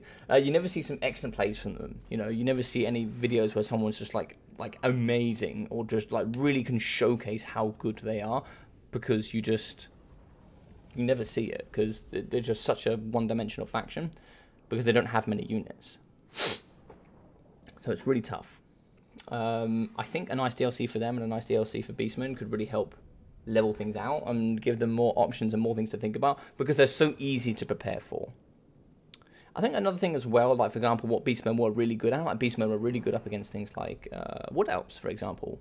But Wood Elves and things like, if we take Dark Elves as a good example, Dark Elves used to be really, really strong. They were very good, had very good skirmish cavalry, lots of armor piercing, but everything that they were good at, or every faction they were good against, also got a DLC and got extra units, got a little bit wider, and could bring different ways of playing their game, which actually in turn made Dark Elves weaker. Dark Elves didn't get any weaker, but everything else around them got stronger. And that's the same for Norska, and it's the same for Beastmen. So, Pig Dwarves ban Skaven for Legion. He knows I'm a man of the Dowie, so I'm already very happy. And then we have Dark Elves ban Lizardmen. So, interesting. I don't think that Lizardmen is a ban for Dark Elves, but I think Dark Elves is a good response to the Dowie. Now, what's Void going to do? So, Void has arrived. Let's say, hey, Void.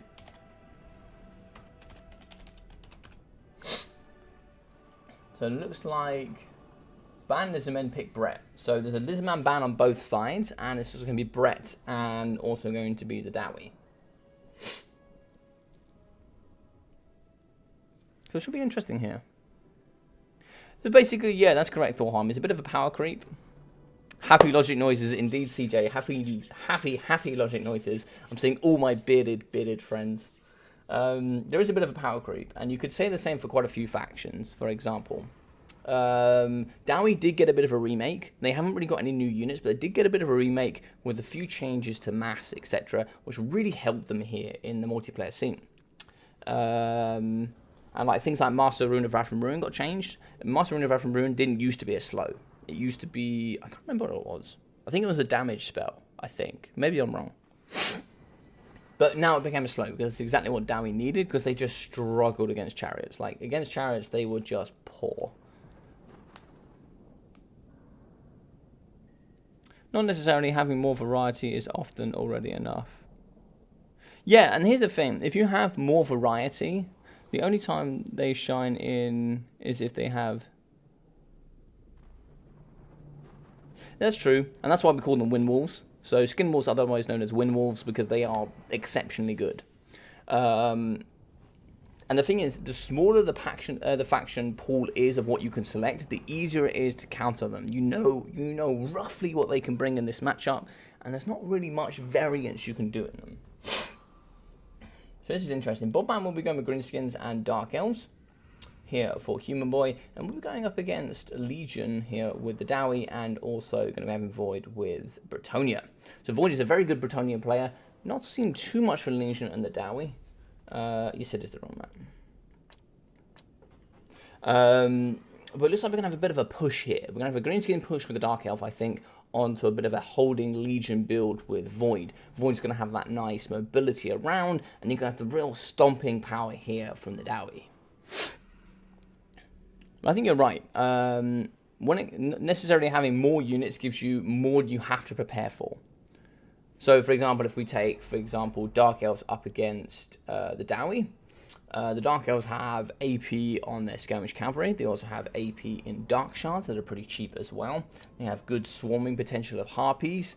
They also have Sisters of Slaughter, which are very good and just shutting down all sorts of... they're very good at shutting down all sorts of units. Pretty much... Also, they can go cheap and wide, which is difficult for the Dowie as well.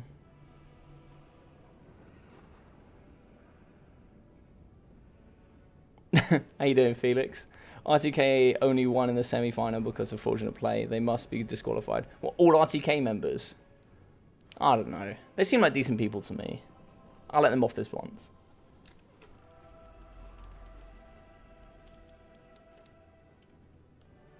Red Dowie combo. I think Dowie with any healing combo is going to be strong.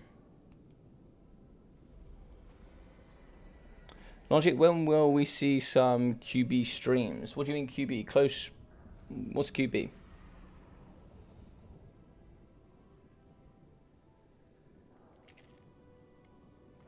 Oh, quick battle streams. Oh, you want to see me do some quick battles? I mean, I could do some quick battles. For sure.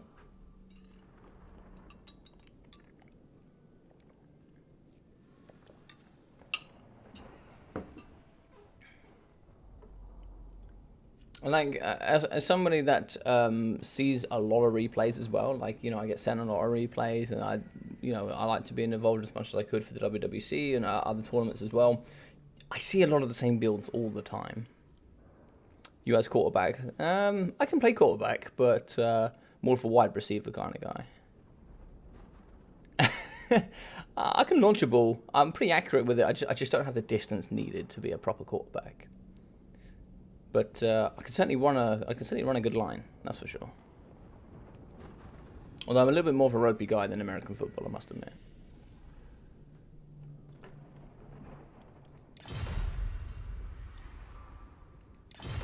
So this should be interesting. This is going to be very powerful. You're going to have healing from Void. You'll also have the debuff effect here from Fae. Double Paladin is more than likely going to come in here.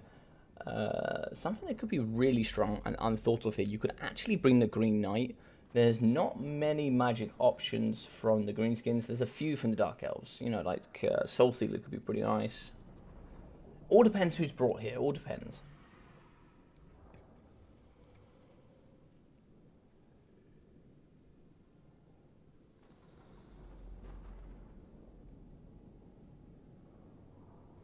Rugby's better than American football. I mean, I think so. Are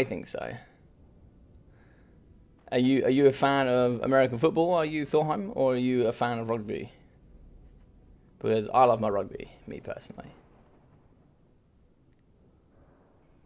What is Clan ITO? Clan ITO, I think it's the Italian clan. I believe so. I believe it's the Italian clan. Apologies.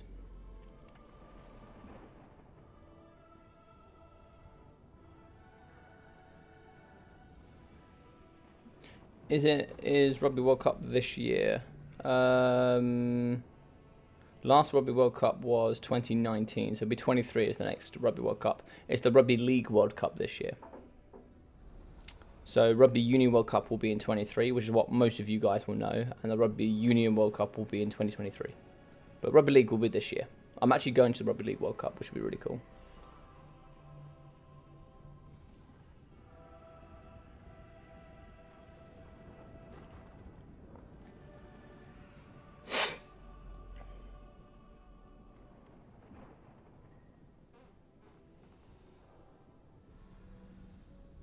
Italian indeed, sir. Italian indeed. Oh yeah, rugby hands down. Nice. How you doing, Venge? Love me a bit of rugby. I do miss my rugby, to be fair. Got any football fans here? Like just normal, or you guys might call it soccer. I don't know if you guys call it soccer. Yo, what's up, Rusky Jim? How you doing, buddy? Rugby league is not rugby. Nah, rugby league's for men, mate. I'll tell you now, Almaldo, rugby league is for men. I played both, right? I played both. I played more rugby union outside of uni, and in uni I played rugby league, and God, you gotta have a pair on you. I'll give you that. Hey, Courtney, how you doing? Speaking of rugby, we have the queen of rugby right here, Miss Courtney T. I think if I rugby tackle Ducky, I might break him.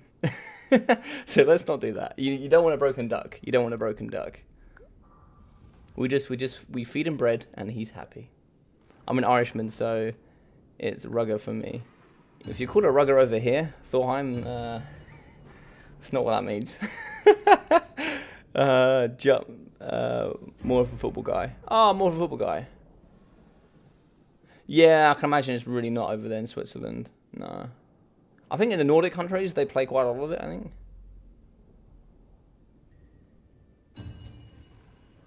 It's right, Corny. You're the rugby queen. It's okay. Who's your football team, Zypher?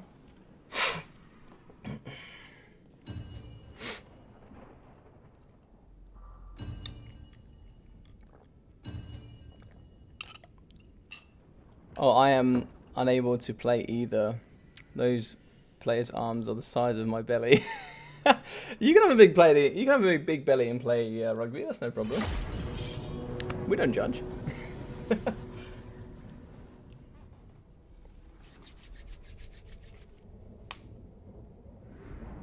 My friend is actually in the national team. Oh, nice.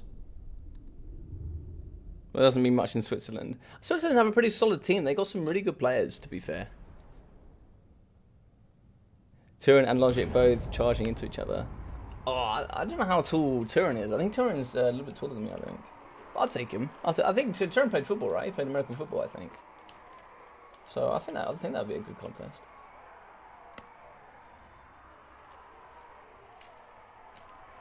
Turin looks like he's got some staying power.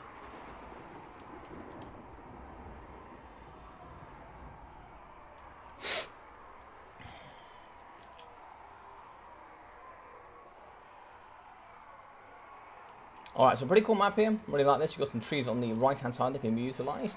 Going to be really struggling here with artillery due to these ridges, and you've got some trees in the front as well. You also have some really cool buildings here that are good to help just protect certain units. So you have a mortar in behind. You can really protect the mortars from cannon fire. And a nice open battlefield here on the left-hand side with some trees as well to be sneaky. And the nice cowering empire here in the pocket. They've opened and said, come in, have a cup of tea. And as we can see here in the pocket, have that nice road as well. So this road is going to be pretty interesting on both sides. See, it gets pretty deep here, so you can protect most units. So just sort of units like rangers and all sorts of like crossbowmen, that sort of thing, should be able to affect in this pocket. But any sort of cannons here from the Dowie, just going to be really struggling unless they're on top of like this ridge. Unless they're on this ridge, that they are going to struggle. I stopped playing rugby a couple of years after high school. I wanted to do some more unresponsive. Yeah, the problem with rugby, and I've seen a lot of people, like professionals as well, it can like really turn you into a potato, and like not even like mentally, physically as well. Like there are some guys that are just ruined from it, just ruined. Turin has the mullet advantage. It is true, Zypher. It's true. His mullet does give him extra charge bonus. That's what I heard.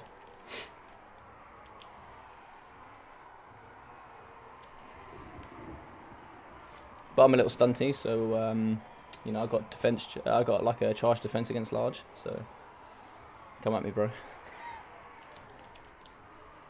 All right. There's poor sod. He's going to be right in the middle of the battlefield, just here to sell some stuff, and he's just going to be getting absolutely mullered. Void with that potato PC, love it. I always joke about it, to be fair.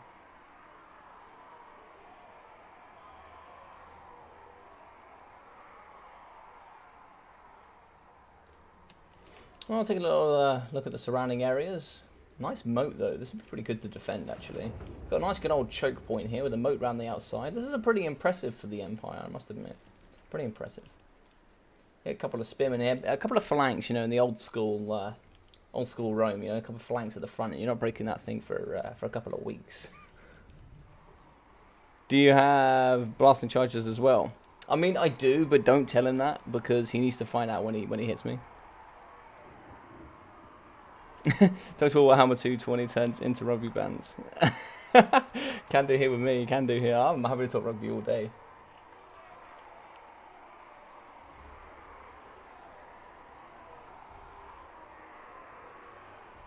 And there were 2 of us hookers, second game of the season, who broke his leg. Yeah, it's a tough game. It's really tough on your knees and ankles, it really can be. Like, I would say in general, if you're playing Union, you have a high chance of getting like smaller injuries. But if you're playing League, you have a massive chance of taking a big injury, a big one as well. All right. Oh, message.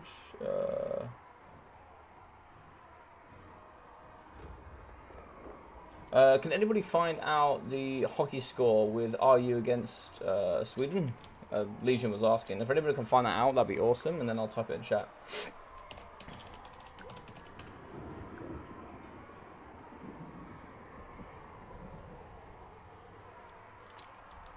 Alright, so for the greenies, we're going to have some AP greenies in the front with those lovely fanatics. And look at this, we're having the big Black Orcs. Look at these boys. Absolutely terrifying. Absolutely love it. Looking brilliant here today. And we are going to have a River Troll Hag in the front for Bob Man with Grimgor Ironhide, the man, the meme, the legend. Look at this absolute myth. He's going to be coming through with Gitsnick as well as your next. Get back here as well as best of the best. Love it. I love the Grimgor picks. We are going to have the... How is the giant River Troll Hag bigger than Grimgor? That's not fair. That's not fair at all. He's the biggest and the baddest. So we have some nasty Snolkers in the back. A couple of units of these bad boys. They're going to be very sneaky for sure. They actually get bonuses as they are winning in combat as well, which is quite nice. So lots of Black Orcs and lots of scary, scary Grimgor. We are also going to have Marathi in the pocket. She's going to be on foot, going to making Ice Power nice and happy. And she's going to be, I'm not sure if I need to censor that or not, but she will be having a Soul Stealer, as well as the Heartrender and the Dark Sword with Enchanting Beauty and a Greater Arcane Conduit. We will be having the nice Dark Shards in the back here with some, nice, lagging here just a little bit. Here we go, so some Cold War Knights with the nice Armor Piercing and Anti-Large, and some Dark Riders for the nice speed in the back. We do have some Dark Knights with shields in the pocket, just like 3 units of them, with some Sisters of Slaughter, which are the terror-causing, and also have that nice Murderous Mastery, and also the Good Madness of Cain. So nice build here with some spears on the flanks as well. Really, really like that. So for the Bretonnians, we have some sweaty peasants in the front line, and in the back we do have some peasant mobs with the nice arrows here with the pox by the looks. 2 pox arrows with 1 regular, with some nice rangers here as well, with some some long beards here in the front for the nice immune to psychology, with some dwarf warriors as well. It looks like some blasting charges as well. This is seriously laggy. And we have some rangers with some dwarf warriors. In the back we have some Warriors of Dragonfire Pass, very nice for that fire damage. And in the back here for the cavalry we have some Knights of the Realm and some questing knights. Yes, bring on the questing. So it's a nice bonus for Slash Anti-Large and the nice Anti-Infantry questing knights. Over here in the back we will be having the Meme Trebuchet with the Double Simp and Fae. So the Double Simp one here going to be naked, and the second one here, more than likely when it stops lagging, will be having... No, so it looks like it's going to be neither of these bad boys will be coming with their Guardian. It's pretty interesting. Fae will be on top of a Unicorn for that nice 60%... magic resistance, and all the other good bits and bobs. We'll be having Earthblood, the Dwellers Below, Arcane Conduit, and the Chalice of Potions, as well as the Mist of the Lady, which will be really, really cool. Do you see some units over here in the trees? So we are going to see a couple of units of the... What have we got going on here?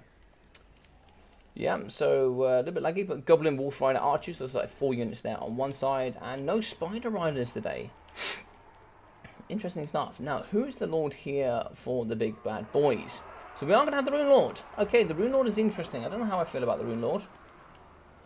But the Rune Lord will be having the Master Rune of Wrath from Ruin, Master, oh, the Master Oath of Steel should be interesting. Locus of Power, but no Rune of Negation. You'd rather have the armor than the Rune of Negation. That's a very interesting pick from my perspective. I'm not sure I like that, but I'm happy to be proven wrong. As Thorheim said, simping is hard. I haven't unlocked the Guardian yet. Mad respect for ice hockey players. Ice hockey players, you've got to have some nuptials. You've got to have some nuptials to play ice hockey, man. Jesus, there's some of the stuff I see is just crazy. Wow, indeed, I'm excited for this. Oh, you're a huge ice hockey fan. Nice, nice. I like it.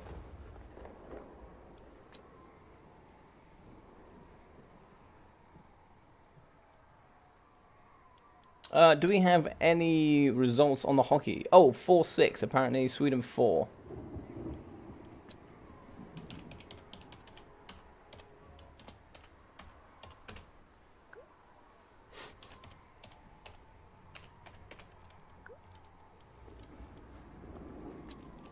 All right, there we go. Thank you very much for that, Thorheim. I appreciate that.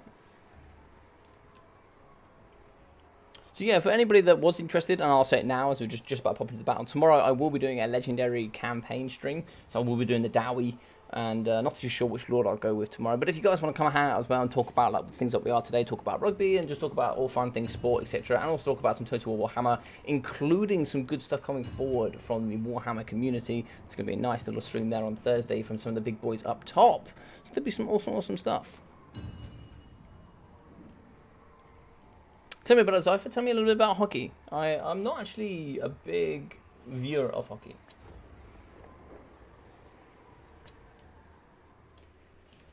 Alright, so how this is going to go down. It's going to be interesting. We do have a field trebuchet in the back who'll be very good at dealing damage up against the nice black orcs. These boys will get hit pretty hard. That magic damage should be able to do some good damage value. Although this is super laggy is the only problem.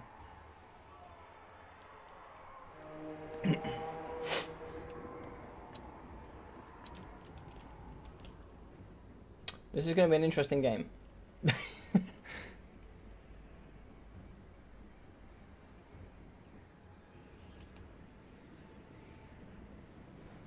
Beating Switzerland 7-0.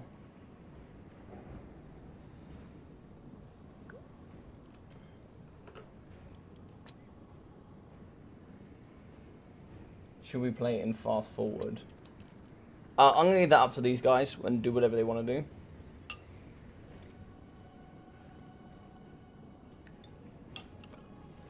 But this is seriously laggy.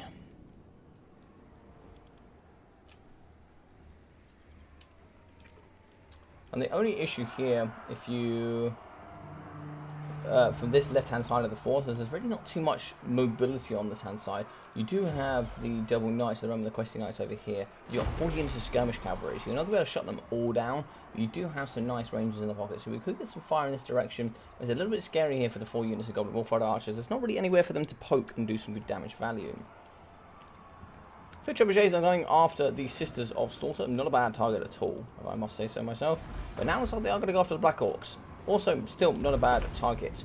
You do have terror here for the Sisters of Sin and Doom. These lovely ladies do come through and they do absolutely Shrek. They only have 5 armor, but they have a 20% physical resistance, that terror, as well as the nice frenzy, and also the madness of Cain. So they have some really good abilities, which should be quite interesting. I really want to focus on the nice, big, bad Grimgor Ironhide. I think he's going to be brilliant here in this matchup. Actually, something I think that would be really good in this matchup is actually lots of Fanatics. If you came with the Fanatics, it could be quite a interesting game. And you can just Fanatic all of this chaff away. And you can see Blasting Charges will be coming into the front line here up against the Black Orc Corsairs, but they do have lots of armor as well. The Blasting Charges will do damage value, but not as much as you would normally see. The arch enemy of every Total War player. Lag. Yeah, that's true, Damaldo, that's true. So coming through here, as you can see, the front line is going to be hitting. We are going to have Blasting Charges very well protected here by the peasant mobs. These sweaty peasants are going to be taking the full brunt of those Blasting Charges. And Marathi now is in the back, and that's scary. We have Soul Steel left, right, and centre. Look at the Blasting Charges here coming into the Urkra Miners. Master Rune of Oath is still coming down. As long as they have plus 50% of their leadership, they'll also be having Frenzy, which is quite important for them. Blasting charges. This front line of peasant mobs did not last long. They'll be gone here very, very quickly. But as you can see, Black Orcs here, just a little bit still. These Black Orcs must keep moving. They cannot allow here to stand still and get shot. We're coming in the back already, and this is the problem with such a cheap front line. You are going to go in the Black Orc Corsairs coming straight into the back on top of the Rangers already. Just some really, really good work there. Counter charge in the front using the Questing Knights from Void.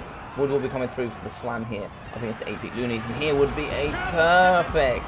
This line here would be a perfect way to get some good damage value with those sneaky fanatics.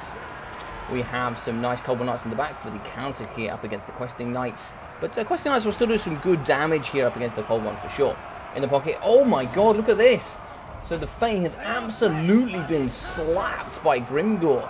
Grimgor here, which will be coming with Gitsnick, absolutely shreked the Fae Enchantress. Some brilliant stuff there. And running away for his life, I do not blame him. The Rune Lord is going to be running. And look at this, Grimgor is coming, and he is coming for that. Absolutely slamming up against the Peasant Bowman. And yeah, interesting stuff. As you can see here, we are going to have a Soul Stealer going down here in the pocket, up against the Peasant Bowman, and also up against the double Paladin. The Paladins here in the front, they are going to be losing. The Paladin's really struggling up against Marathi. Challenge going down as well. Lovely explosion there on top of the 8-peak loonies. These boys, of course, unbreakable. They do need to drop below 25% health before they lose their fanatics. War going down here for the Greenskins as well. As you can see, very dangerously. Grimgor Ironhide in the back. Master Rune of Wrath from Ruin going down there, as well as the poison here from the Clock Towers. Going to be really slowing down to 4 speed. This poor guy is not going to be able to go anywhere soon. In the back, we have lost some Longbeards fighting up against Black Orcs. War has gone down for the increased melee attack, armor piercing, and base weapon damage, with some more 8-peak loonies and the Grimgor coming through into the pocket. We have some sneaky, nasty Skulkers as well. They do get those nice buffs in the melee combat when they are winning. When they're losing, they really struggle with such low leadership. As you can see there, a little bit of a negative due to fear, but only on 38 leadership, even when they're winning, is so low. In the back here, the Sisters are singing Doom, and the Black Orc Corsairs really need to get back into this fray as quickly as possible. In the back line, we are going to have some slow Black Orcs with the 29 speed chasing up against the faster Rangers with that 33. Faye has managed to heal. Arcane Conduit going down as well. She will be coming into the front, into the middle, to maybe try and see if she can hit up against Marathi, but she will lose very comfortably to Marathi. Marathi has 70 melee attack, and she is absolutely no joke. Warriors of Dragonfire Pass will be fighting in the pocket. These guys are exceptional when they are partnered up with the ROR Slayers, or even so when they're very good when they're partnered up with a Thane with the Ring. And here you go. Fanatics going down, absolutely destroying the Warriors of Dragonfire Pass. Was that a bit of a waste of the Fanatics? I don't know, I'm not sure, but just getting rid of one unit that cost 700, not convinced. Would have been very good here up against the Slayers though. Slayers in the front line, they should absolutely destroy due to the melee stats here up against the nasty Skulkers, but because they have no armor, they'll also be taking lots of damage value back. You do need to drop the Peasant Bowman, but as you can see here, lots of micro coming in from both sides, as you have to take on 2 different forces. In the pocket, we are going to be losing the Black Orcs as well as some Dread Spears and the Black Orc Corsairs, but we have lost a unit of Questing Knights for that value. The double Sweaties will be coming through here. As you can see, the Peasant Mobs will be running through to the front. They will be getting shot, and they're more than likely going to get pushed off the battlefield. As you can see, this is really dangerous. Look at this. And one nice spell down here will destroy 3 units of Dark Transfer Shields. So you really can't be affording to do this, and this is something that I see a lot from certain players, especially myself. I do it a lot, and it's really unfortunate sometimes you could lose a tremendous amount of balance of power. Nasty Skulkers a little bit still, get these boys moving, and coming in is the Giant River Troll Hag. Where's he going to be going? I think he's just coming in Mither here on top of the Knights of the Realm, and maybe a nice Spirit Leech to come as well. So some good shots here coming from the armor-piercing Dark Shard, the armor-piercing Dark Shards with shields. Then we're getting some good damage value here up against the heavily armored Knights of the Realm. Looks like here we are going to be running away with a Fae. Fae is going to be getting chased by Grimgor, and that is a scary sight for anybody. And that is the problem here, is you can pretty much just ignore Grimgor. He's far too slow. He only has 38 speed, and he's not going to catch up to too much. Minds the Blossom Chargers going to be fighting the pocket up against Black Orcs, so it's a sad day for them. Sad beard noises. But in the pocket here, we'll be having Slayers fighting up against Nasty Skulkers. They should win relatively quickly. Whereas in the back, we have some Rangers that will be turning around, turning and burning here, I'm sure. As you can see, Sisters of Singing Doom will also be pushing, but they are going to be struggling. They don't have any armor, but they will be getting into the back, but they're just going to be getting shot here for their troubles. Rampaging with some Spearman arms, they will carve through those nice and quickly. But in the pocket here, we are going to have some Nasty Skulkers doing their good AP damage here up against the Rangers. Smoke Bomb going down as well, which is a fantastic ability here from the Nasty Skulkers, which will slow down the Rangers and allow them to get that poke from behind. Look at these sneaky boys coming in with their little stabbies. We stab them, and then we run away to fight another day. But as we can see, the River Troll Hag will come through into the pockets. Spirit Leech should be going down. It looks like Master Rune of Wrath and Ruin going on top of Grimgor Ironhide. But if we do get the nice armor-piercing giant River Troll Hag, she should be able to do some good damage value on top of the Rune Lord. Get a Mither here, get Grimgor in, and provide the slapping of cheeks. So for Void, it looks like the Fae has managed to get some health back. She's up to 2.4k now. Healing Gap is in sight. It's going to be a little bit difficult for the Fae. She can take truckloads of damage. She will take truckloads of damage, but a nice Spirit Leech here from the Giant River Troll Hag could be quite nice. She only has Spirit Leech and Mither, but that's kind of all you need, really. But I really like the build from Bob Man. I really love the Grimgor Ironhide. I think it's so cool with the double Black Orcs. But in the back, there's like the Field Trebuchet artillery crew is going to be running away. And no, we lost the sweaty peasants. That's such a shame. But they will come back to fight another day. Peasants were lost by the many here. But there's going to be lots of kiting here. As we are getting the poison pox arrows, we'll be shooting into this pocket. We kind of need to take care of the Sisters of Singing Doom. Get rid of that terror. That's going to be really important. You will have... I'm really surprised that the Grimgor doesn't cause fear. I'm kind of a little bit offended as well. I really think he should cause fear. I mean, it's Grimgor Ironhide. He's the biggest and the baddest. But as you can see, Marathi will be in the pocket, and she's just going to move him back and forth. She only has 15 armor. She's going to be really susceptible to getting shot here. And we still have a Paladin. The Paladin's still online. Wow, interesting stuff. I didn't see the... it's interesting to see the still. I thought he died really early on there, but it looks like he's still going to be fighting. And the Field Trebuchets, they're going to be going back to the Field Trebuchet units. And you are going to have the Rangers here to try and help up against, protect that. If we do get that back online, we could really start shooting into this pocket and start taking out the Black Orcs. Healing going down, so we are going to heal some Dwarf Warriors, as well as the Fae and the Paladin. The arrows coming in. Lots of target here onto the backside of the Black Orcs. They are going to be taking lots of damage value. As you can see here, what's going down. So the Field Trebuchet is going to be getting pushed onto here by this nice cool unit. But I think if the Rune Lord goes down here, which I think he will, looks like the Master Rune of Opensteel will be going down. But if he does go down, that will be probably more than likely GG's. As you can see, Faye has come in. Is that Mither going down on her? Yes, so Mither went down. So brilliant stuff there. Giant River Troll Hag will be going in. As you can see, Soul Stealer goes down. You're next. Mither, as well as Greater Arcane Conduit for herself. And that's going to be really scary. Giant River Troll Hag coming in with her meat sack. Really smashing apart here, the Fae Enchantress. She will be healing, but it's not going to be too great. So we'll be shooting using the units over here on the left. So they are engaging in combat. And what you need to do here with these Rangers is fight up against the Black Orcs. These Black Orcs must keep running. Do not allow them to come back into the fray for sure. But we still have some Slayers online, and these Unbreakable units can really turn the tide. We have a second unit of Slayers coming in as well, so 2 Unbreakable units here with a Paladin as well. The Fae still has that healing, so it could be interesting here. Balance of Power just about pulling in the Dowie favour. Not sad if you ask me, but it could get interesting here. This is where Micro really comes down to, and synergy between the pair really pays dividends.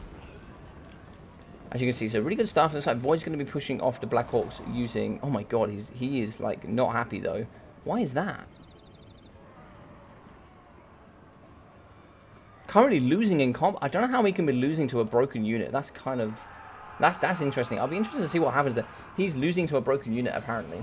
But yep, firing in up against the pocket. Looks like they're going to be firing into the Giant River Troll Hag.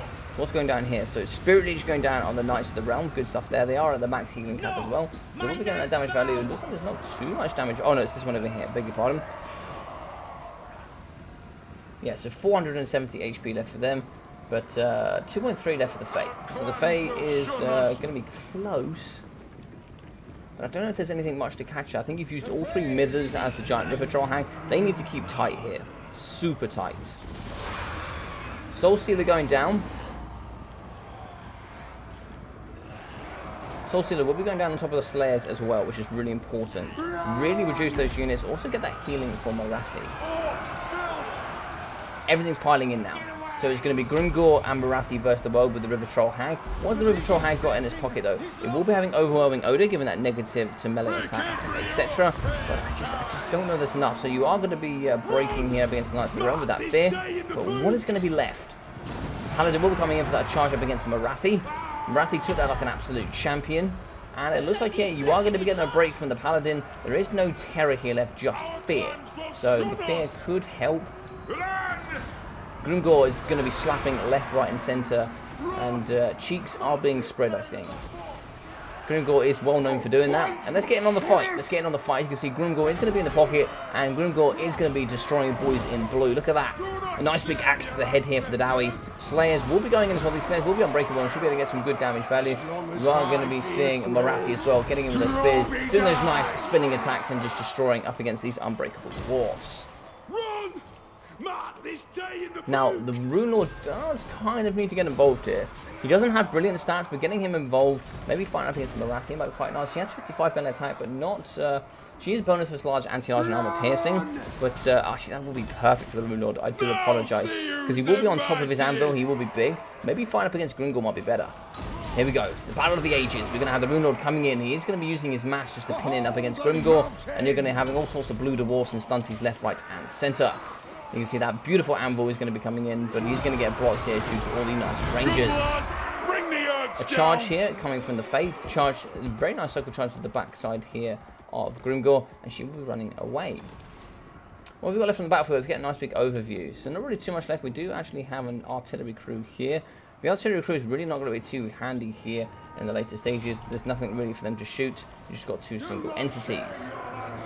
So the Fae does have 1.3. She will be struggling. You need to take out either the Rune Lord or the Fae Enchantress. So Grimgor coming through with the big hammer. And there we go. He is going to absolutely slap 1.5k left for the Fae. As you can see, the Peasant Bowman Pox arrows also, you know, they're really going to struggle here. They don't have much leadership. And fighting up against Grimgor could be pretty tasty for them. Marathi is struggling. She'll be fighting up against Slayers with the Master Rune of Oath and Steel. Very good for that 60 armor. Actually giving armor to Slayers, which is actually really strong, which can be quite difficult. As you can see, Marathi is going to be struggling. I think it's going to be Grimgor versus the world. This is going to be really, really devastating. Master Rune of Oath and Steel going down. And it looks like it's going to be a Dowie hold to the end. Although it looks like the Fate is going to continuously cycle charge. She's down to 1,000 health. I do not know how she's still going. It must be singly just balance of power. But now Grimgor will be fighting in this pocket, and Grimgor should absolutely slap this Rune Lord. And your neck's going down on the Rune Lord as well. I mean, the Rune Lord has no melee attack, no melee defense, and pretty much only his armor going to be holding himself there. So what happened here is Void should be able to chase off Marathi. It means Marathi shouldn't be able to come back. But what needs to happen is Grimgor absolutely using Gitsnake does need to slam up against the Rune Lord. If you slam the Rune Lord, you could win this. The Rune Lord is going to get out. Grimgor still has 120 armor. He can do some good damage value here. If you break one unit, you can start breaking multiple units. The only problem is the Slayers. The Slayers will hold. What's going on here? So yeah, just like we have lost Marathi. That's a big shame here for Human Boy. Human Boy will be going down to her. Looks like Arcane Conduit going down as well. And what's going down here? Looks like there was a spell. No. So it looks like Grimgor will be going down as well due to leadership. GG's indeed.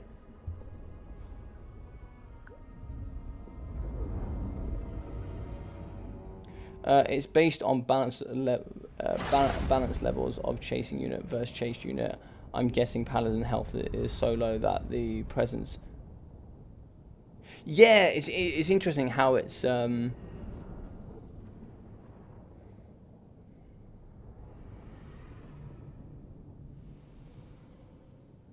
Double amount of units equals even sexier Soul Stealers.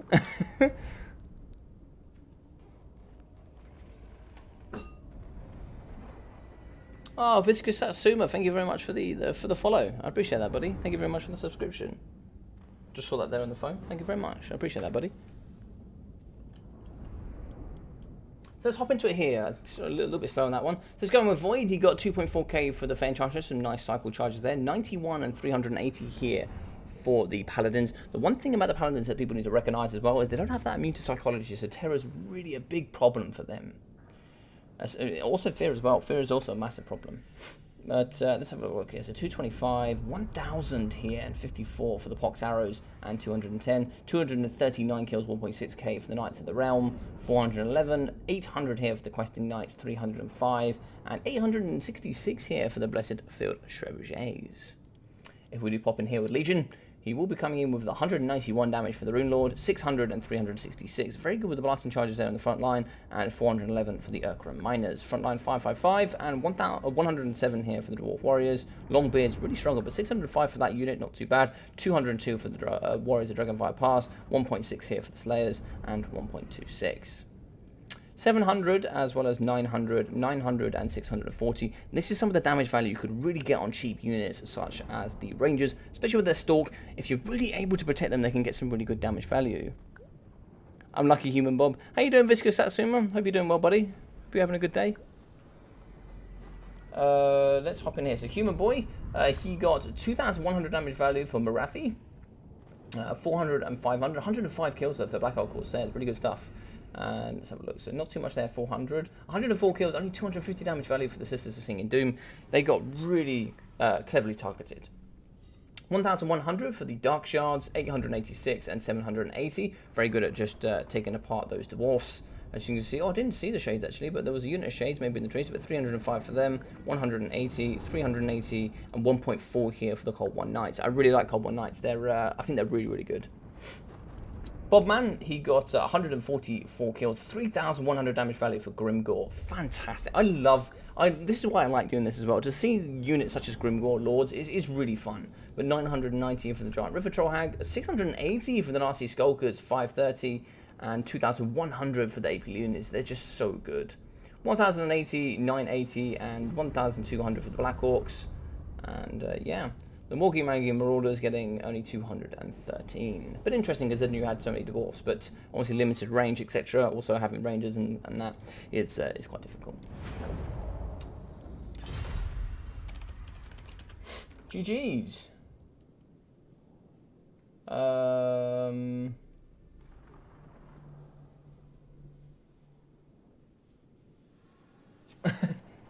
I get 20k funds? Yes, you get 19.9k. Void said he will be back. Okay, so Void's going to be coming back. So GG's well played to both sides. I'm sure Void will be back in just a moment. Not too sure what Void's doing, but he'll be back in just a moment.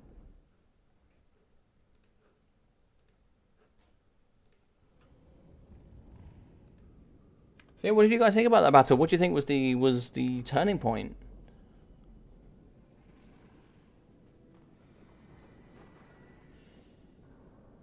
Pretty mean looking infantry line from the DEGS side. They need to get in with the BOs first to absorb arrows on their armor though.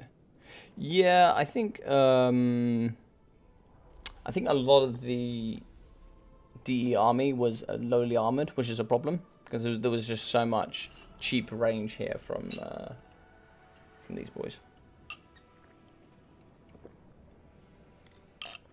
Yeah, I think, and we were saying about this earlier, I think at the moment the scene is quite dominated by mobility, which is where the Dowie can struggle. Like the Royal Dowie Air Force can really be exceptional, but also can really struggle if you've got mobility to deal with it.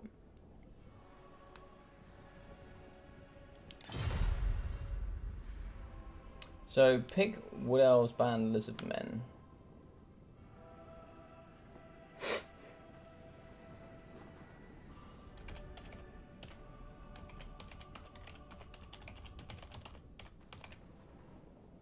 Should be Bobman's pick and ban now.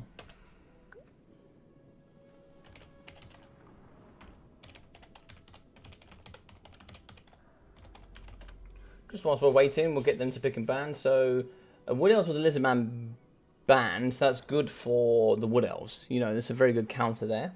So they should be able to get a little bit more free there, just removing a lot of those skirmish poison units. It should allow... especially with Greenskins gone as well, it should allow them to roam a little bit more free with skirmish cavalry and such units. Another good ban here could actually be High Elves. So if they ban Lizardmen and High Elves, that could be a pretty good setup. I think a good counter here would be High Elves, for sure. I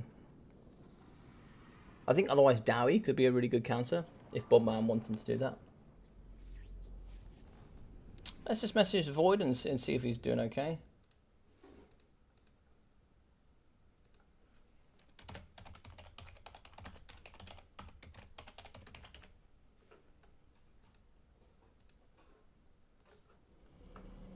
me just check something.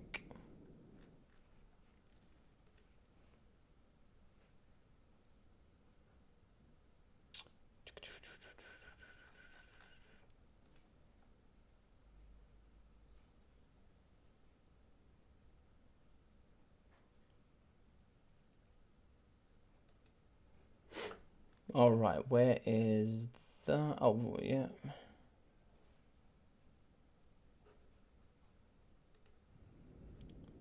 I reload PC. Oh, okay.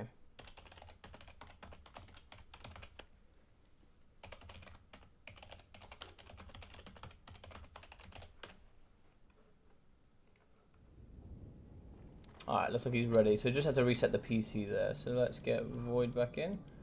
The big Void, the man, the myth, the legend. Let's hop back in with you guys then. So what matchups are we looking for, everybody? What are we thinking about? What do you want to see? So we've seen, seeing some rats could be quite fun. Seeing some Skaven boys could be quite interesting. Did we already say?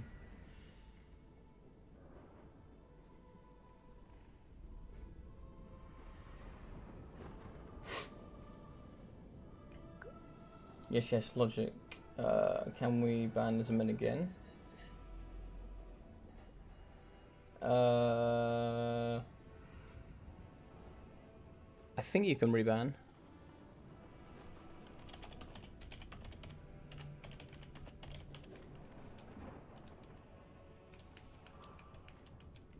No, or maybe you can't. I don't really think it's fair to reban, but in the final game you have blind picks, so let me ask Mr. Bob Thresh. This legend might have an answer for me. He is my go-to.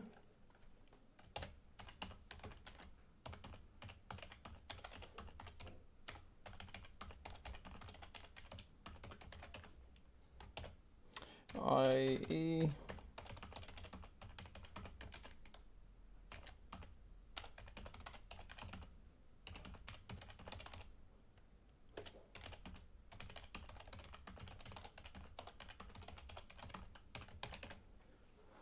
Right, let's see what he has to say to that.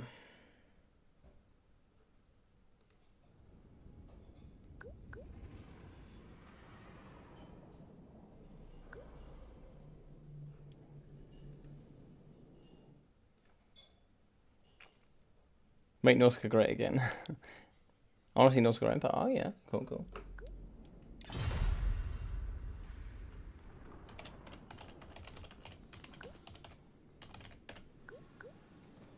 I'll definitely start practicing them. Yeah, dude, practice them. And if you want to come on and play some games against myself and practice them for sure, yeah, bring them. There's some really cool stuff you can do with them, and they have some really nice monstrous infantry units. They have mammoths.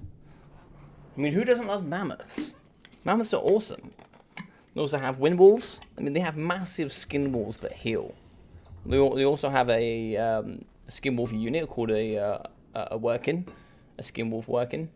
Very nice hero unit that heals, has massive bonus versus large, armor piercing. This thing's just terrifying. With its healing as well, it's just brilliant.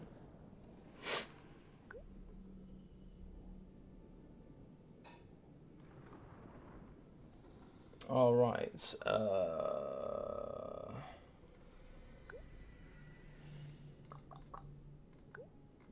can't see, it's too fast. So,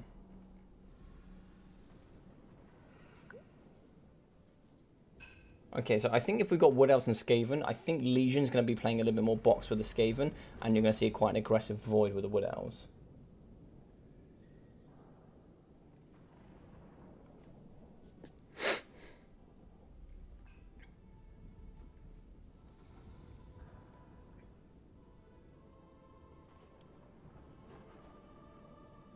So...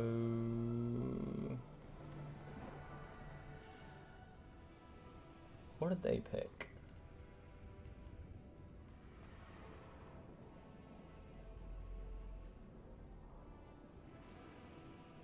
Pick Brett, ban as men if we can, ban...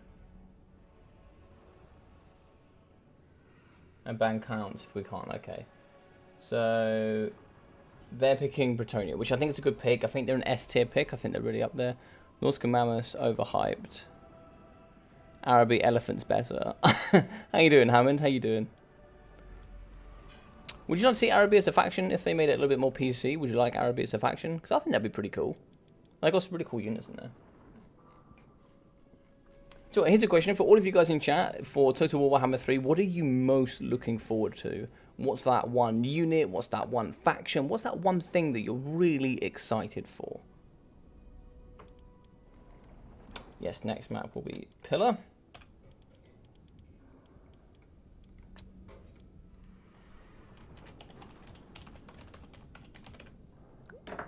Ooh. Not bad off. I think it was me, and what I'm most excited for is I'm really excited for Polar Bear Cavalry. I am super excited for that. I think it's going to be awesome. I can't wait. Just Polar Bears in general, I'm super excited. So we have Skaven up against what else? So we're going to have a similar idea, similar theme, where you're going to have a nice rock that is the Dowie, but at this time it's going to be the Skaven. And then around them, instead of having Bretonia, you're going to have Wood Elves this time. So that should be quite interesting. Dogs of War. How you doing, Ricardo? Hope you're doing well. Nice to see you here in the chat.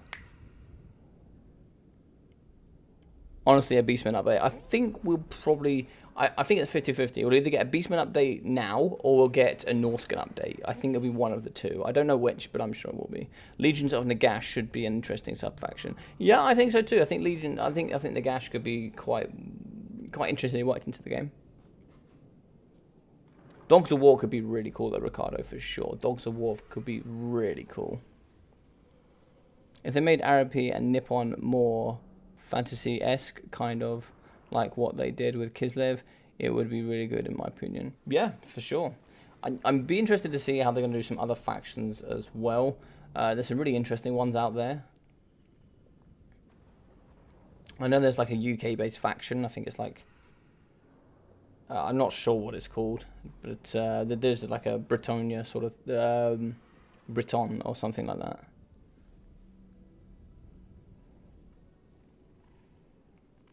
What about you, Ricardo? You're brand new here. What sort of factions do you like to play? What sort of factions do you like to watch?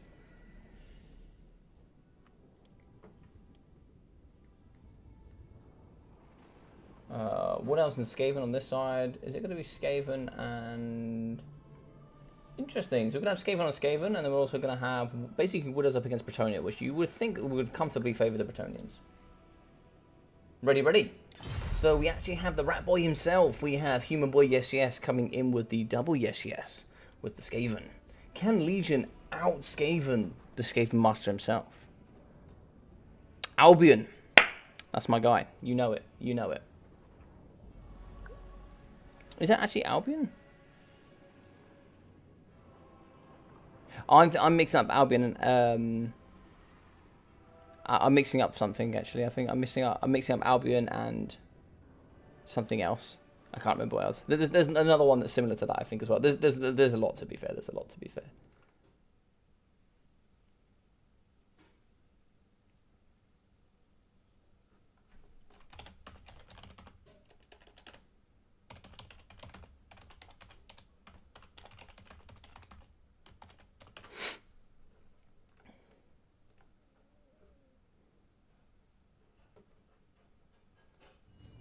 Oh, okay.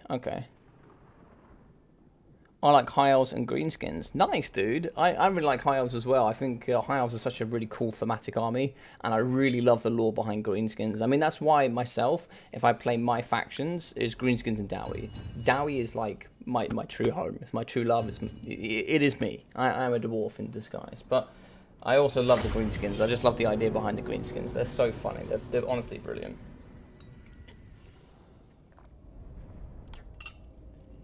So, Pillar a bone again, and if we do go through to the next one, we will actually be going on to, I think it's MP Blue Reach River, which is quite a nice open map, has some tree lines as well. Should be interesting to see what's going to happen.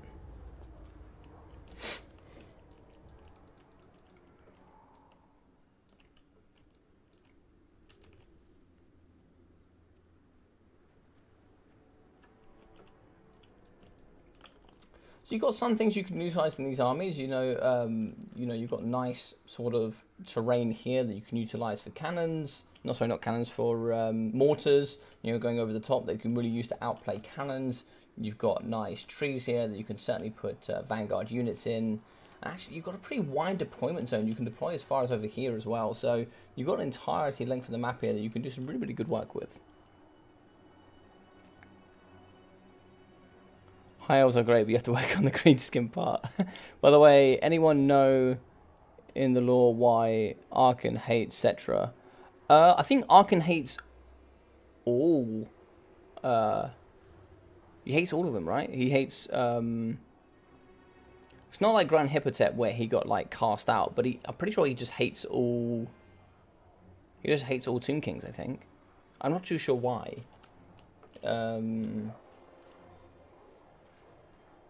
Maybe there was something about Cetra not serving, but I'm not sure. To be honest, all elf Warhammer is probably the setting that made me like elves.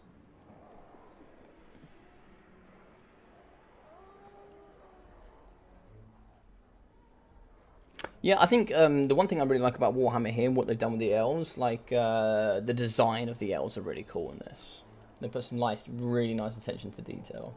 I think something they could do a bit of an update on the colour schemes is Empire. I think Empire struggle quite a bit. They look a bit bland, a bit boring. I think they could do with a nice colour scheme update. Right, so let's go here with the green and red. So we're going to have the Wood Elves here with lots of Dryas in the front line with that nice fear. And we're going to be having Durfu. Durfu's a risky pick here, but Durfu here for Void. He will be having the Sword of Dave, as well as Foeseeker and Flock of Doom with that nice Frenzy and all the other good bits and bobs. We have some Deepwood Scouts, looks like 2 units of Deepwoods, and we'll be having the Glade Rider Spears in the back. We will be having Ariel though, so Ariel, one of the most fantastic designs in this game. She looks just gorgeous, but she will be having Berry Wine, as well as the Acorn of the Oak of Ages, also Soul Stealer, Apotheosis, the Dwellers Below, a Greater Arcane Conduit with the Wrath of the Wood, Agent's Protection, and the Life Blooms. So lots of good stuff from her, and this should be interesting to see what she's going to do. And in behind, would you look at this? Ooh, okay, we'll talk about that in a minute. Oh my, look at this. Okay, this is going to get really interesting. Okay, we'll get into this. So we have Eshin Triads here, as well as some Gutter Runners with some more Eshin Triads for a nice Vanguard. We have some more Death Runners with a nice Eshin Sorcerer. We'll also be having the Assassin in the back. That does have Trophy Heads, as well as another ability that I can't remember. Gives that negative 40 melee attack. But he will be having the Rival High Talisman. It's what I forget. So we'll also be having some more. We'll be having the Ishka's Triads, as well as some more Eshkin Triads and some Gutter Runners with poison in the back as well. So we'll be having the Eshin Sorcerer. We have that stone in the way, unfortunately. But the Eshin Sorcerer, Concealment Bombs, Brittle Bone, Warp Stars, and the Tox Rain. So really, really cool stuff. And an entire Vanguard here coming from Legion. And look, Vanguard here from all the units of Wolfrats here from coming here from Human Boy, yes. We'll have some Skaven Slave Spears on the front line. Lots of spears, and you can see they're going to be turning around almost immediately. In the trees, we have the Damsel of Life. We also have some Skaven Slave Spears in the back as well. And some nice Peasant Mobs and some Elite Cavalry. We have some Knights of the Realm. And we also have some more Knights of the Realm with the Defenders of Fleur de Lis. These boys in the blue and white, they will be bonus as infantry. Also having that Frenzy with all the nice other abilities, including Immune to Psychology. Looks like they're going to be pushing out towards this direction, so they can hopefully meet with their wolf rats and then see if they can come together. Looks like in the sky we have King Leon Kerr here on top of his griffin. You will be having the Sword of Corone, as well as the Lion Shield, Stand Your Ground, Foe Seeker, Beloved Son of Bretonia, as well with the Ladies Champion. So some really nice abilities there. And for the Lord Choice for the Skaven boys, we'll be having Ikit Crawl here in his Doom Wheel, as well as a very nice Packmaster. Packmaster is really, really cool, but he will be having the Death Frenzy, as well as the Storm Demon and Warp Howling Gale. So in the front line, we are going to be seeing the Terror causing LRL coming through to the front line to maybe do some good terror causing up against the Skaven Slaves. Look, a bit of a bait and switch. It's good that they're coming forward, forcing King Leon Kerr to come into the pocket. Just trying to come after that, but it looks like he's going to be getting caught. Death Runners will be coming in. Leon Kerr will be getting short, and a nice counter push here coming in from Ariel. Is that a Soul Stealer going down? Now that could be a Soul Stealer here on top of Leon Kerr. It is the Soul Stealer. Lion Shield going down for the negative for those resistances. And there's some good damage value on top of him. So that should be some really, really good work there in the pocket. Here in the front line, you are going to see a very nice Flock of Doom. And maybe a nice sword going down as well in this pocket. Look at this damage value coming through here.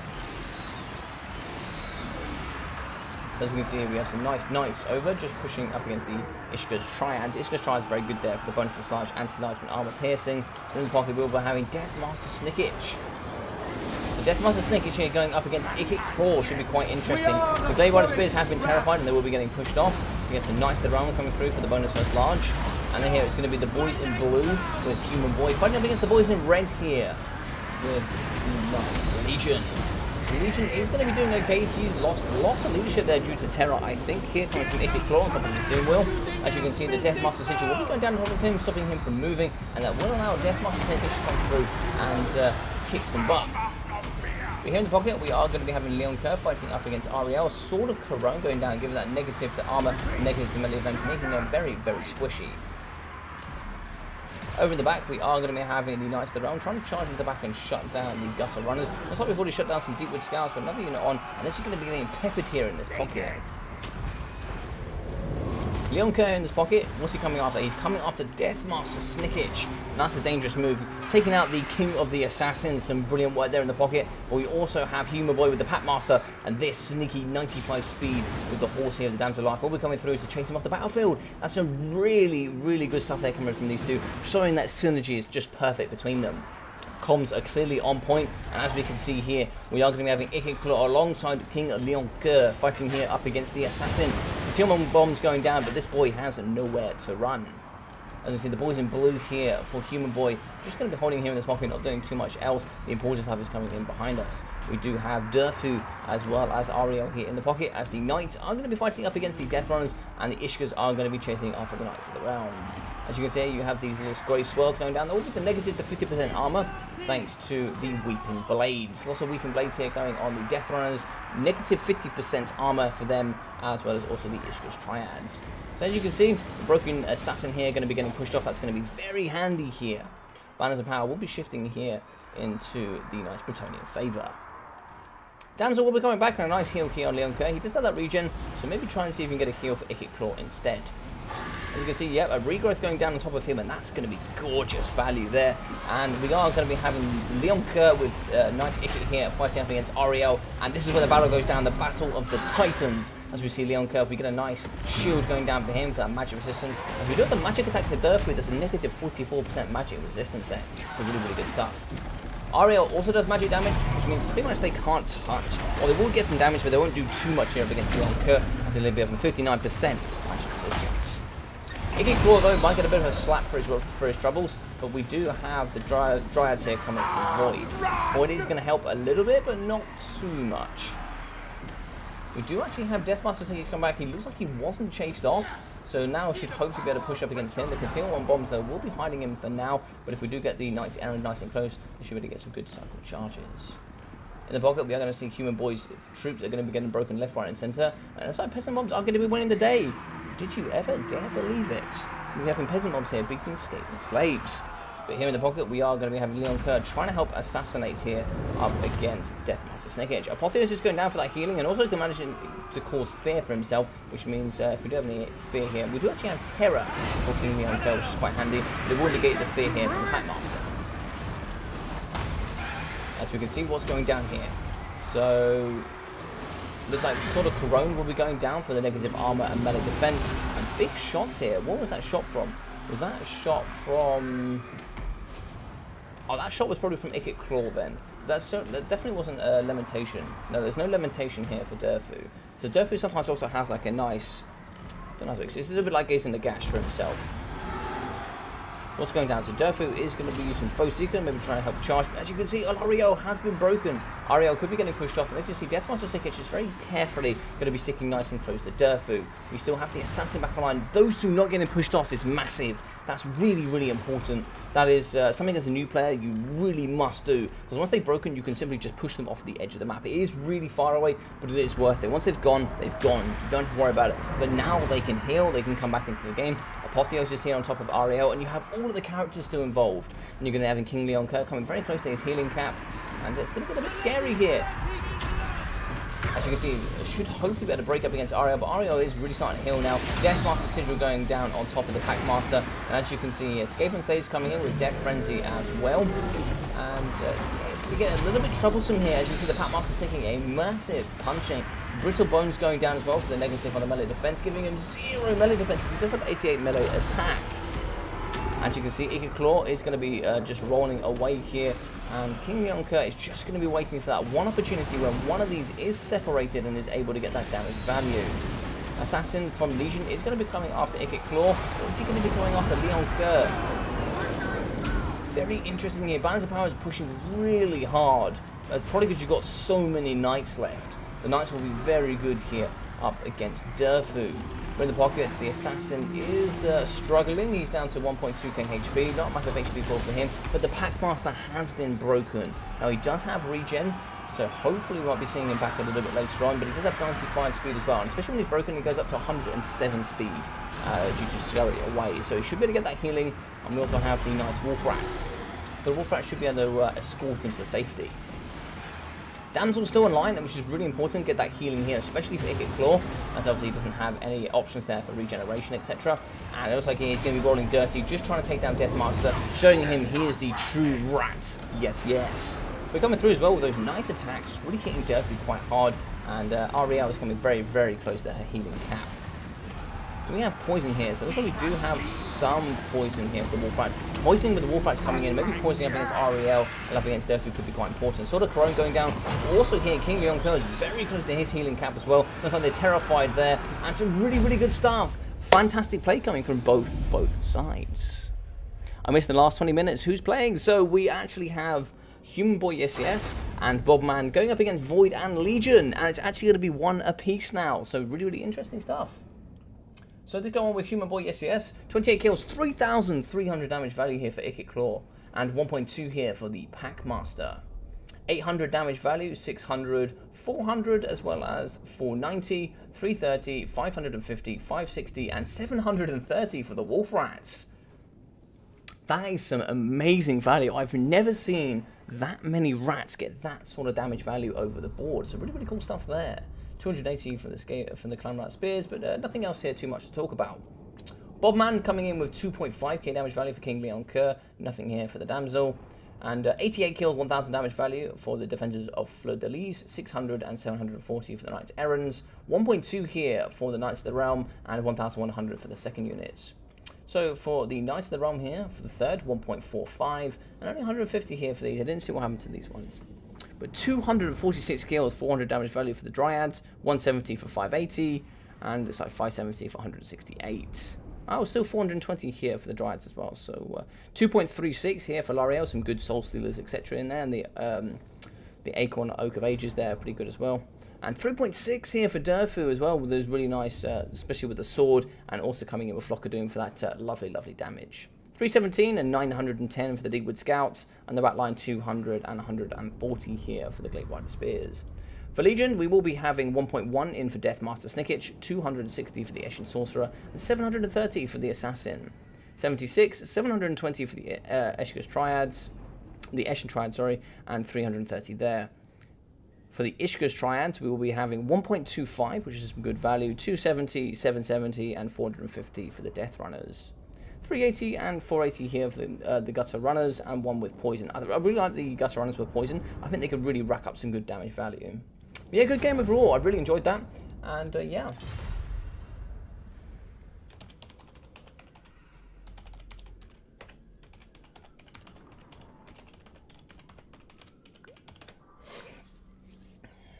Awesome stuff. How are we doing, Bob Trash? How are we doing, buddy? Boy pulling out all of the stops. Indeed, indeed.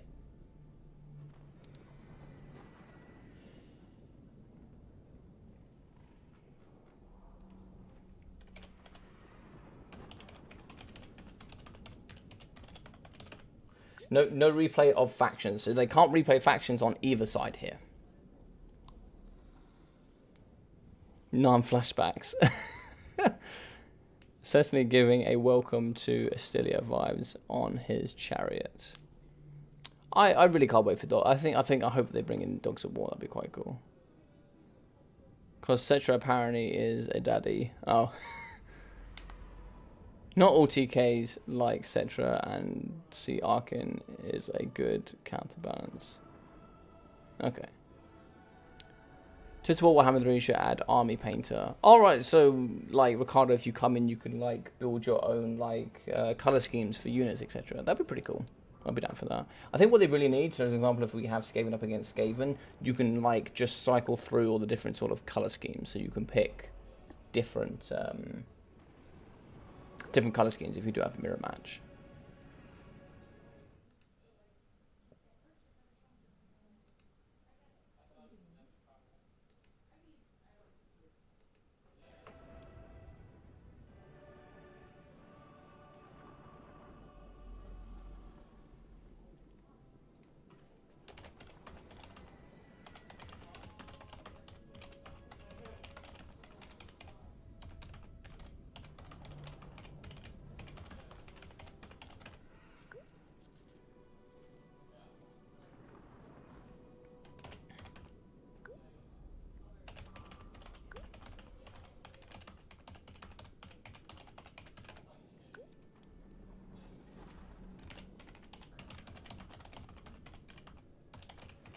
So the ruling that I'm doing here is if they've picked a faction, so for example here they've had Bretonia for Bobman and Void was Bretonia as well, you now can't have Legion or Human Boy as Bretonia, where you have to have a different faction. It would really help casting mirror matches, having different, yeah, it really would. Or even so, just having different painted banners. That would be really helpful as well. Like, obviously you have the blue bars and the red bars, that is actually quite helpful, but something a little bit more, that's a little bit more obvious would be quite nice. Or, you know, if you're going to have, like, different colored banners, like, there's some really, really cool stuff. Like, if you have High Elves and you go with Nagarath, they have their black and whites, and then if you go in with, say, Lawmasters, they actually have the red and white. So there's a nice big color, there's no color contrast there, you know, there's a big red or black, or if you go with Atharion, they have that nice blue. So, you know, there's some nice different colours there. So Bob Man and I have picked. Let's have a little look. Okay. Okay. Cool. So we know what they are. I won't type it on the stream yet, but that should be an interesting combo. I don't know how that's going to work. Who is everyone's favourite Legendary Lord? Wolfric fanboy here. Oh, you're a Wolfric fanboy. I like that. Who's my favourite lord in lore? Grimgor makes me laugh a lot. I love the fact that Grimgor one time in a battle, I think it was Chaos up against Empire, he just runs into the middle of the battlefield, just beats the crap out of Archeon the Everchosen, and then just leaves and says, I'm the biggest and the baddest.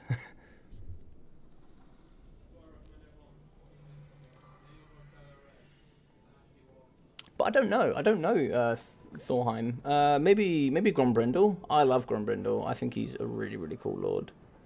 If not High King Thorgrim. Oh no, I like Gotrek and Felix, to be fair. I really like Gotrek and Felix, I must be honest. I think maybe Gotrek and Felix.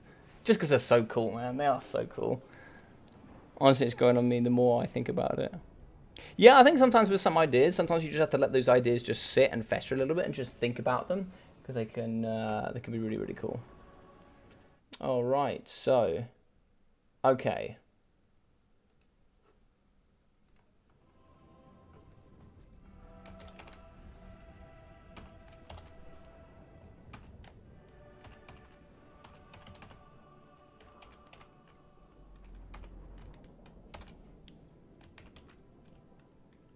Alright, that's the matchup. So we're going to be having TK and VC versus Lizardman and Vampirus. So that should be an interesting matchup. I think Tomb Kings is like okay with Lizardman, maybe 55-45 in that favor. But VC up against VP, I don't know. I don't know. So that should be interesting. Oh, you can't be VP. You've already been VP, I think. Is that correct? They've been VP? No, they haven't been VP, I don't think. I don't think they've been VP. I think the plot armor is too thick for Gotrek and Felix. I think so too, but I think it's all fun and games, right? Like...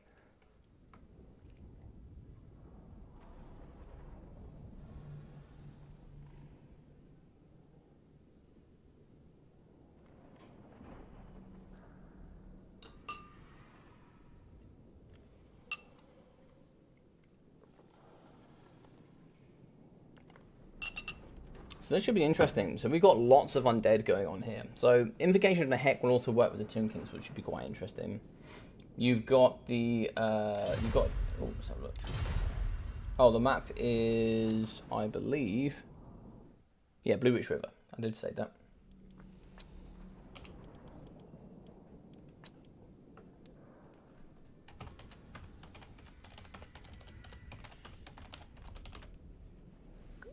So this should be interesting. This should be pretty fun. You got trees, you got things, you got all sorts of stuff you can utilize. It should be quite a fun game. I'm excited. But you do have range on both sides. I don't know. You're definitely gonna have a defensive build from the right hand side. The left hand side will have to be aggressive, but TK being aggressive, I don't know. You might see lots of single entity monsters, but you can only bring 4 maximum, which is a little bit of a pain here if you're both undead factions. Also a little bit worrying on this side as well. You might have to have a heavy box here. Maybe the dinos are going to come in to hold that heavy box. Maybe you might have like Lord Master Mundial Hopper's Lack with those like banishments and the ruination of the cities and that sort of thing. Should be interesting.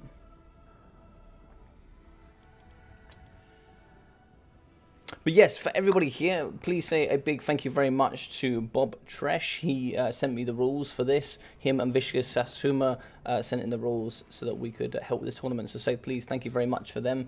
Just drop that in the chat. I'd really appreciate that if you said thank you for those guys. So thank you very much for them for helping organise all of this. They didn't actually do anything in the actual organisational process, but having those rules on hand has helped me tremendously here in this tournament. So I want to say thank you to them from me, and yeah, big thank you to them. Will be awesome.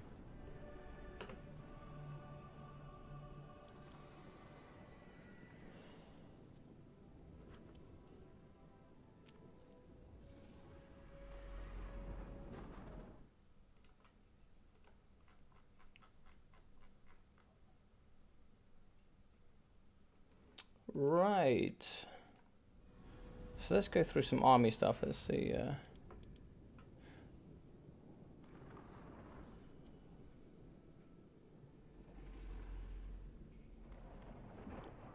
No, thank you very much to the one thing I'll also say here as well on the channel is thank you very much to all the RTK guys as well. A lot of them have been very helpful since I've started casting. It feels very dirty thanking Bob Fresh. Yeah, well, nah, he's a really good guy. He's a really good guy. Like the one thing I want to say is thank you to Jay Phoenix. She was been really awesome helping with my tournaments on a refereeing point of view. The same with Bob Fresh. Also, the guys just sent me the rules. Like they didn't have to. Like Bob saw I was doing the tournament and said, "Hey, you should check out these rules. We made these rules and you can use them." You know, he just offered them. I didn't have to ask. So that was extremely kind of those guys to send it forward. So a big thank you to them. You know. And, you know, I think there's a lot of times in communities, you know, it can be any community, it can be sport, it can be gaming or whatever. You always hear the negative things. What I like to do is I like to promote people that do all the great things. And that's what RTK have been fantastic over the last couple of months for me. So they've been really, really supportive. And, you know, they've been fantastic. So big thank you to them.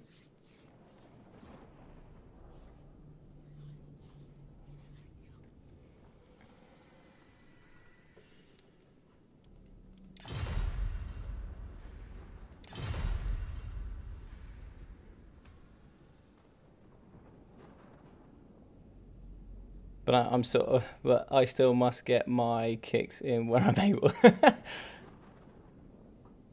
Total War Warhammer 2 is a super nice community, and it's one that has been extremely inviting for me, which is really, really nice. I came from a pretty toxic community in Call of Duty. It was, and I don't mind saying this, I'm pretty open and honest about it. It was pretty toxic. It's well known for it, and I enjoyed the game and I enjoy FPS games, but it was pretty bad. And as soon as I came into this, I felt like, you know, I felt the love, and I felt like just people taking me on. So I've been, honestly, it's been super awesome with all of you guys. And yes, Thorheim, everybody loves rugby, and that's really important. That's really important.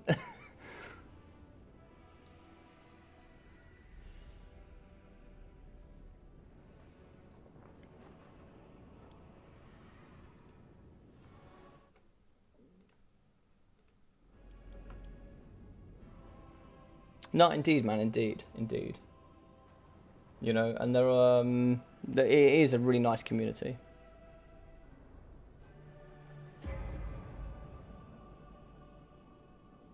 No, 100%, 100%. And if you think about this like deeply, if you really think about this community runs itself. You know, people within our community made these rules. People within our community assure these rules. People within the community have to make this community. It's not like Call of Duty where it's all made for them. And you know, there's so many people. If you don't like somebody, I'll just see you later. You know, everybody has come together in this community to make a fantastic community, which is awesome. For the most part, I love that. I love that. Aldelmo. For the most part, I think everybody is super friendly. There's obviously good rivalry, but that doesn't mean that's necessarily negative. I think it's a good positive rivalry between clans.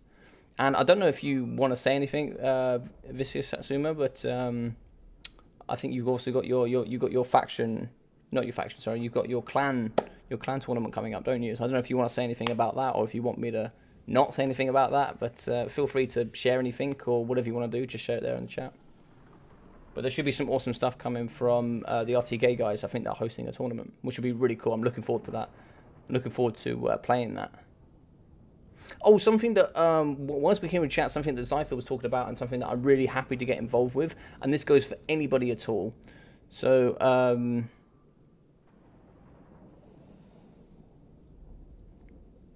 appreciate that, Aldelmo. I appreciate that. I'm always happy to host events for you guys so that you can have as much fun as possible. But Zypher was talking about another tournament, which I'll be very happy to host, which is going to be a new players tournament. I was going to be doing a new players tournament. So there's quite a lot of people in the WWC that are brand new. They've come into the event since then. You know, it's been like 3 months. And they're all really, really new to the scene. You know, I've met quite a lot of really awesome people, and we're thinking about doing a new players event. So if you've played since the WWC, I'd say we'll say the cut off of WWC. If you're brand new and you want to come into the game and maybe get a little bit more experience, where like myself, you're not getting just completely washed over by Void or Lunacy or any of the guys with experience here, Legion himself, coming in and just wiping the floor with me, using me as a bit of a mop, and then a bit of a practice and move on. I was thinking about doing a brand new players event where you guys can just come in, have a nice relaxed time, play some stuff, learn some new stuff. Maybe it's because I'm new and still learning, but playing well is more important than winning. But Parkerilla, I could not agree more. I could not agree more. And I think this is the great thing about this community, is there's lots of positives behind it all. I'm always having fun, dude. I love these tournaments. But I think that's correct. Like I think there's a combination of winning is actually not that important here, which is what I really like about this community. It's not all about winning. It's about having fun, playing well, and also, if I've ever asked anything in the community, what do I do in this matchup? If I'm dwarf, like I asked about dwarfs and Dark Elves over there, you know, what do I do? And like 4 or 5 people just sent me armies and replays and things like, oh yeah, this can work, you can do this, you can do that. And like, I don't know, people just are super helpful.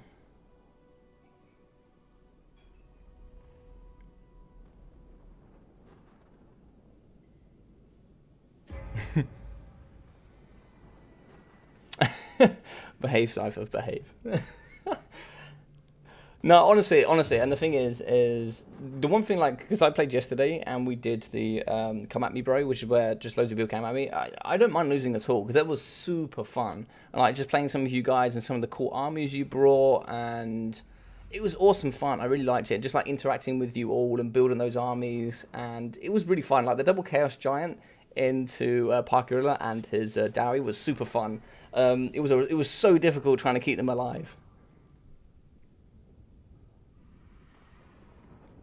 Yeah, so as Satsuma's saying here, so there's going to be a clan tournament. So, for example, if we take RTK, we've got the big ones as well, like ODM and VM, so those three boys as well. You have DBD, and I'm sure loads of other clans will come together, and they'll be fighting up against each other. So maybe Viscus can share some stuff, and you can share some stuff in the Discord if you like, buddy, or if any of the guys here, feel free to share on the chat. But yeah, you've got some cool stuff coming forward from them, so hopefully we'll all be able to tune in for that as well.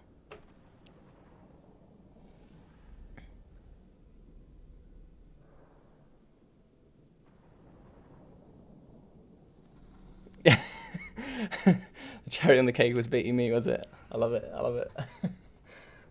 Brilliant stuff. One single-handedly slapped Gromby into oblivion. It's true. It's true. It's true. It's true. Although the big boy himself didn't do very well. Gromby came through with the big hammer up against Kolek for sure. And we know the two clans play each other like Clan War. It's 6 1v1s, 3 2v2s, and a 3v3. Now, the 3v3 would be really cool. Satsuma, would the 3v3 be like specific, like banner rules 3v3, or are we talking like what sort of 3v3 are we talking about there? Using these team game rules. Oh, okay, cool. So that should be really cool, guys. So keep your eyes peeled for that. I'll be trying to share as much details as I can. More details to be announced in the due course. Cool. So whenever you got that, I'll put it on the Discord, guys, so you can check that all out as well. There should be really cool content coming from these guys. Nice. So it looks like everybody's ready. Let's hop into it.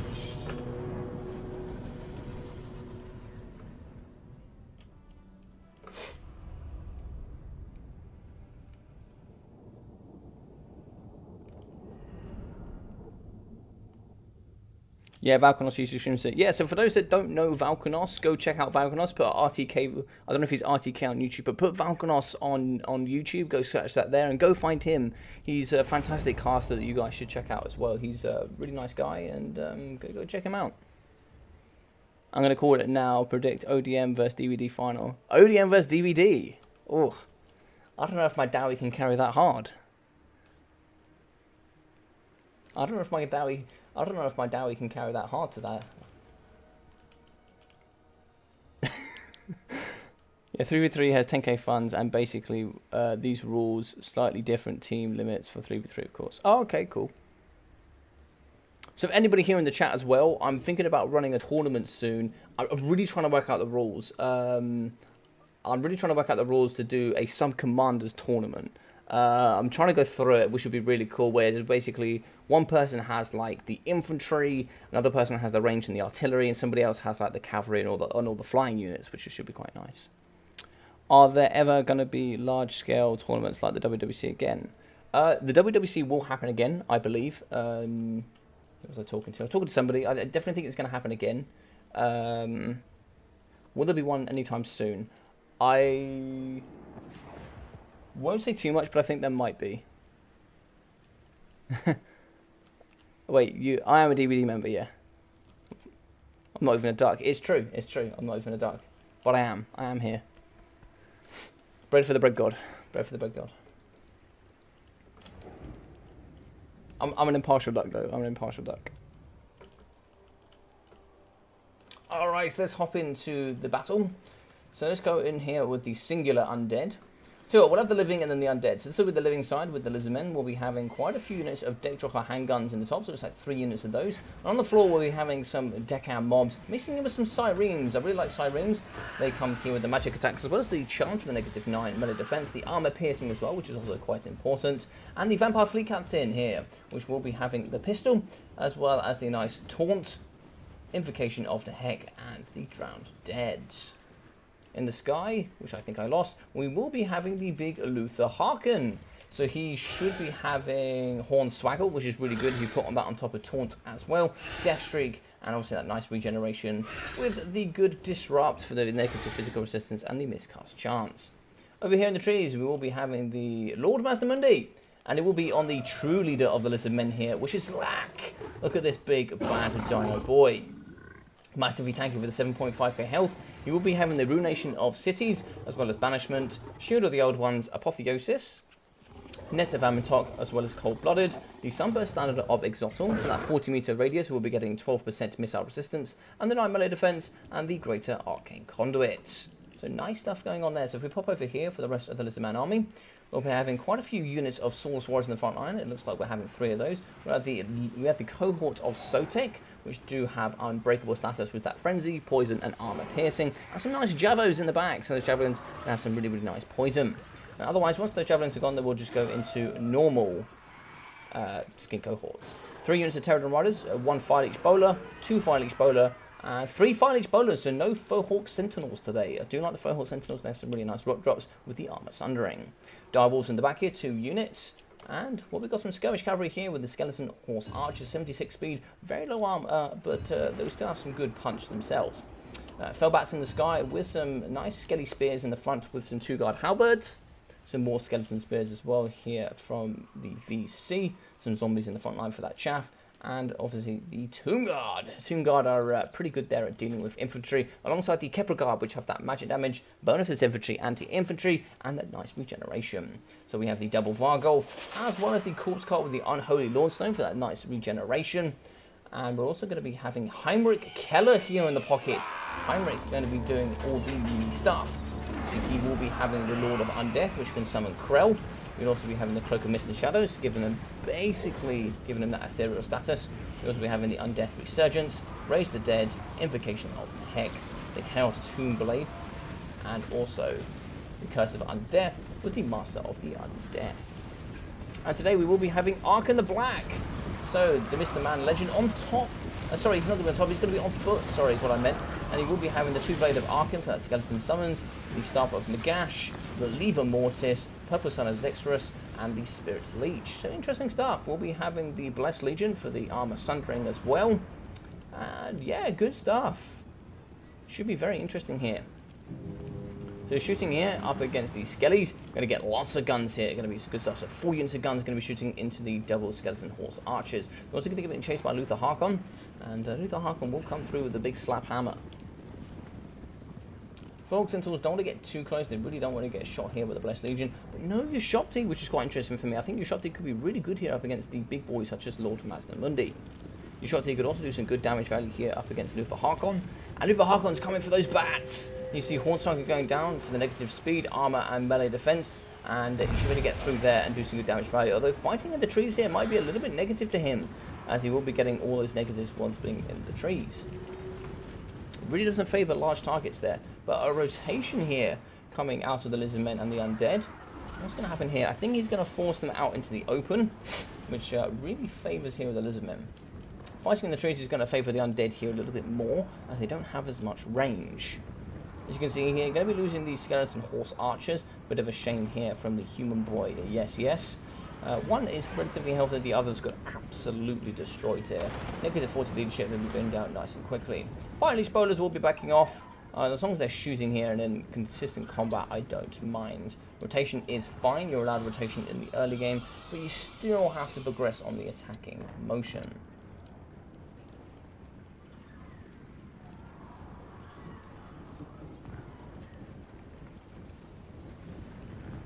Yes, this will be the semi-final here. We're in the game 3 of the semi-finals with the Blind Pigs. So Fellbats chasing up against the Pterodon Riders, and look at those Fellbats. They're going to be robbing straps against those. And looks like, but the main thing here is it's just going to stop them from shooting. But you only have 2 units of Fellbats. Your Skirmish Cavalry is already going down as well. Luther Harkon's going to be a huge pain if you can't counteract him. And you have the guns in the sky as well. You only have 1 unit of range. Everything else is going to get hit relatively hard. Now these boys have to keep moving, they can't force the engagement here in the trees, and as long as they keep moving forward, I'm absolutely fine with it. But this sky build is dangerous.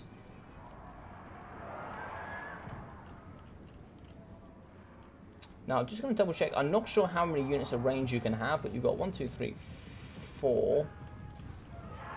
4 units of range there, 5, 6, 7, 8, 9, 10, 11, 12. that should be fine. I think 12 is fine. I think that's normal rules anyway, so that should be fine. In the back here we have the Blessed Legion. They need to get in and help up against these bats, up against these fighting boulders in the sky. 5 bats will be coming. These boys don't do too much on the attack point of view, but the 44-minute defense means they can just really hold. Guns here just absolutely blitzing the skeleton spearmen, and here they just started shooting up against the tower, the Tomb Guard halberds, and the Tomb Guard could be a little bit dangerous. Here we do actually have the skeleton horse archers. Looks like they're just going to get as much damage value as they can. Also using here with the Eyes of the Desert. Hornswagger going down on them as well. Shooting and getting as much damage value up against Luther Harkon is going to be really good in this early stage. Just get as much damage value as you can, because you're not going to get much other chance. So it looks like not really going to be hitting here for the Blessed Legion. The Blessed Legion do hit, they'll go down to 50 armor, which should be really able to help here with the Eyes of the Desert. Invocation and Heck going down on them. The arrows will be coming through. Are any of them going to hit? It looks like they're going to miss. There's some good micro here coming out of Void. As we all know, Void is an exceptional player. A lot of the Lizard Men are going to be rotating away, but as long as they're fighting here, they're only going to be fighting with half their army, so that's fine by me. There's a little bit of loss there to them, but they're just going to force these boys to keep moving. Dire Wars from RTK Bobman over here on the left. Maybe they can sneak into the trees here and get into the back line of the Skin Cohort Javelins. If they're able to do that, they could rack up some really nice good value. But here in the front, as you can see, it looks like the bats are going to be going down here from the VC. And what sort of range do you have left? We only have 1 unit of the Blessed Legion, and we have some Eyes of the Desert. They are going to be chasing up against the nice Luther Harkon. They've done some really good damage value. You will be getting that regen though, so bringing them nice and close could be helpful. But he's going to be saving that ammunition. He doesn't want to get into the pocket and start shutting down. But do we have Spirit Leech for Archon the Black? Where's Archon? Is the question. So Archon's in the front. Archon does have the Purple Sun and Spirit Leech. So can we see if we can maybe start Spirit Leeching up against the Terror Riders? But they're running low on ammunition already. They don't have too much. They only have the standard 20 sort of ammunition, but they're going to do some good damage value here against the Capra Guard. They will actually have a weakness to fire, so the nice Fire Leech Bow is going to do some good damage value there. Luckily, there's no Sternsman as well. If there was Sternsman as well, that could be really difficult. Oh, there is Sternsman! No! Oh my god, there is Sternsman. Ugh. This is starting to get scary with the Fire Leech Bowlers all over the place. The Eyes of the Desert are doing some really good damage value. I don't know if we can see that damage value here right now. They go 1.4k damage value already, 3,400 damage dealt. So some really good damage value considering he is 3.9k health left. What sort of healing here? Let's move it on him. So we're going to see, this is what it comes down to. So he's got 2.7k health left. That should bring him up to max. So he's going to be very close to healing cap. So lots of damage going down for the Eyes of the Desert. But once they're gone, there's really not much ammunition left. Looks like the Blessed Legion will be shooting here into this pocket, getting some damage value here up against the deck droppers. But the Folk Sentinel still have that fear. So they should be able to get in and do some good damage value and not get pushed off too hard here. But it looks like you're just going to be weathering the storm here if you are the Undead. Unfortunately, you're going to be taking lots of damage. And look at this damage value here coming out of Luther Harkon. Luther Harkon, look at that healing cap there. Invocation of Heck. Oh, Apotheosis is going down on him. Thanks to Mazda Mundi coming through for the big savior here on the Undead Luther. It's a very rare partnership here to see these two, especially with Luther and Mazda Mundi. Not the best of friends. But in the pocket, looks like they are going to be shooting here up against the Blessed Legion. Good target, for sure. Good target. Ruination of Cities going down in the front line. A really nice Ruination of Cities here, getting 4 or 5 different units there. So some good work. You're going to be in the healing here for the Course Cart Unholy Lordstone in the middle. And you need as many Spirit Leeches as you can to try and take down some of this force. This is really painful if you are the Undead here in the pocket. Human Boy Assist and the crew with Bobman going to be struggling here. Spirit Leech going down on Luther Harkon. That's really, really good. You want to get him as close to healing cap as possible and hopefully kill him off using Legion Magic. So Archon's there. What do we have here for Heinrich Keller? Heinrich Keller will be waiting on those summons, I imagine. He's not really going to have any Winds of Magic too much. The Winds of Magic just going to be on the... No. Just Invocation of Heck and Raise the Dead. That's a shame. If he actually had Gaze in the Gash, that would have been really good. That would have been really good for Heinrich Keller. And if you push him forward now, you are going to get the healing here for the Tomb Kings. The Tomb Kings should get that nice 336 healing faction-wide. And also they should be able to get the nice Shopti summon as well. So the Shopti summon you can summon anywhere here on the map. Where are they going to go is the question. So the Gunnery White is also... I didn't see the Gunnery White, but the Gunnery White will be having Scab Scraith as well as more ammunition as well, which is really scary. Because there's just more ammunition here. You just keep feeding your deckhands, and you just keep shooting here in the back up against the Blessed Legion. We do also have the Fire Leech Bowlers just really wrecking here up against the Blessed Legion. Negative 30 leadership. They will be going down. The Stonesmen really just trying to stay away and keep moving as much as possible. The fire damage here from the Fire Leech Bowlers is just going to destroy them. But once you've got rid of the Blessed Legion, there's no ammunition left here. You're just going to be weathering the storm, unfortunately. Balance of power even, though. Really surprised about that. I think a lot of that's going to go down to the damage value on top of Luther Harkon. But you can see he's about 2.5 now, so he's probably limited to about 3.5k. But you still actually have the double Vargolf. So you still have the regen there. You are going to lose a lot of your infantry. But, so they can't push into the trees. They can't force the engagement in the trees. They can sit on the edge of the tree line, that's fine. But they can't go into the trees.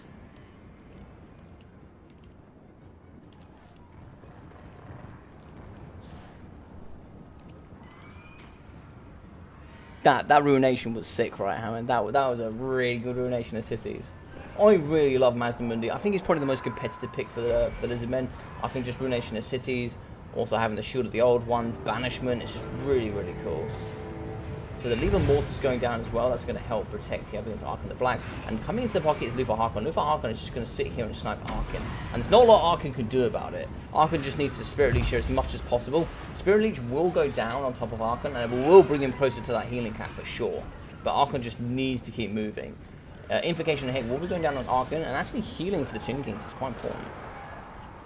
He just needs to stay nice and close. He will actually be getting healed by the Corpse Guy, I imagine, as well, being undead. And here we go, in the front, we are going to have Mazda Mundi here fighting up against the double Vargolf. Vargolf will do some good damage value. We also have the Eyes of the Desert, the Skeptral Stalkers here, which will also have that poison with a bonus of large anti-large and armor piercing. Oh, yes, good stuff there in the pockets.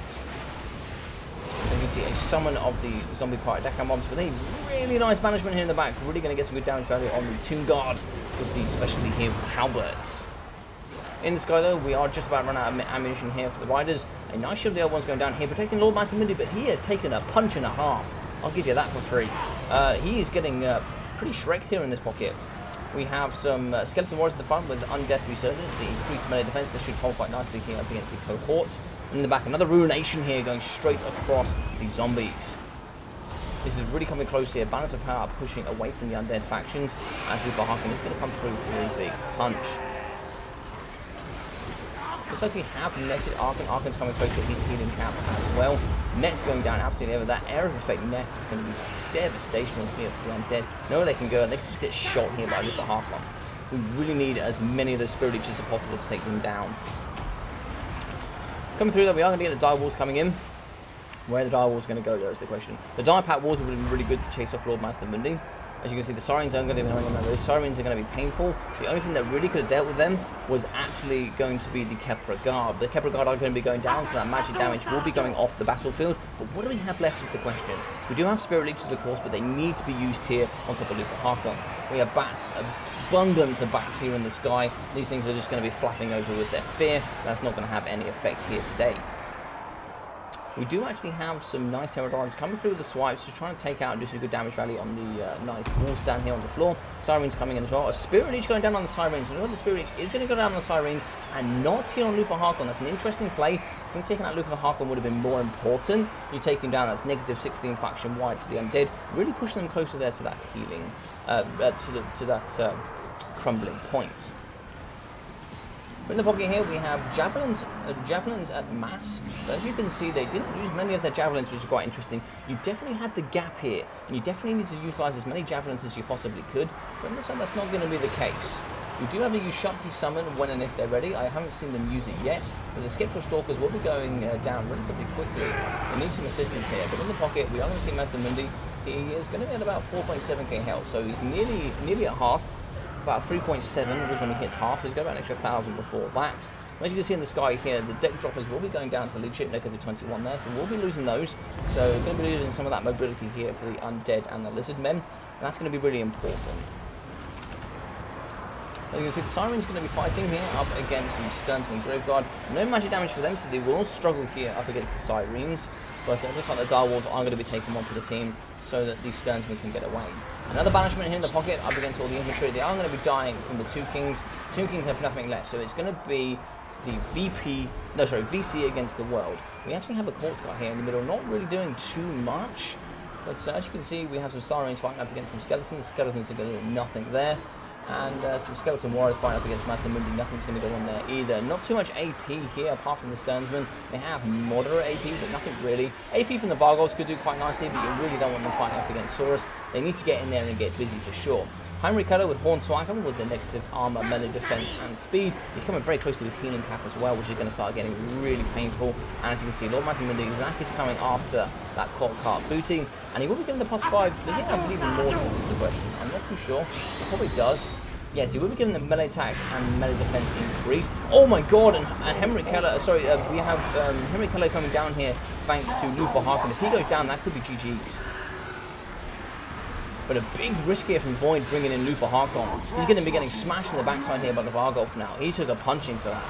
An absolute punching, but a nice strike there, seeing that Henrik Keller was on his own and very, very vulnerable. He has gone down, and that's going to be -16 leadership faction-wide here for the Undead. That's going to be pushing them very close to breaking. As you can see, nice shot of the other one's going down in the pocket, really going to help protect. I don't know if that actually benefits the VP. I'd love to see if that actually benefits them, but I don't think there's anything in the circle that is VP related. Oh, there would have been the Sirens, but the Vargolf is going to be holding in there, though. That Fear really... Oh, it does have Terror, sorry. I thought it was just Fear, but that Terror will be handy. Especially up against the Lizard. I don't know if there's enough yet. You still have the White King.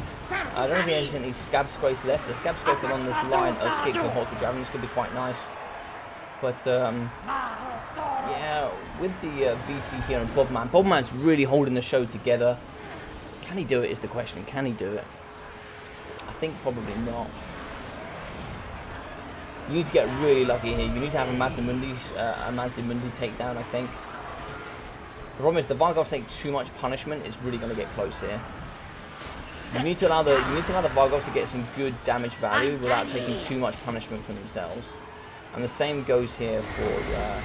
oh, it's Krell in the middle. It's Krell. It's not a White. So Krell being a summon means once he does go, that will be balance of power off, I think. As you can see, Lufa Harkon is in there. He's going to be getting a punch and a half as well. And that's really unfortunate here to see Human Boy and Bobman going off here. But awesome stuff from them for sure. As you can see, a nice Scab Scrape here coming from the Gunnery Whites. GG's though, really, really well played. A nice best of 3 from these. Really, really awesome.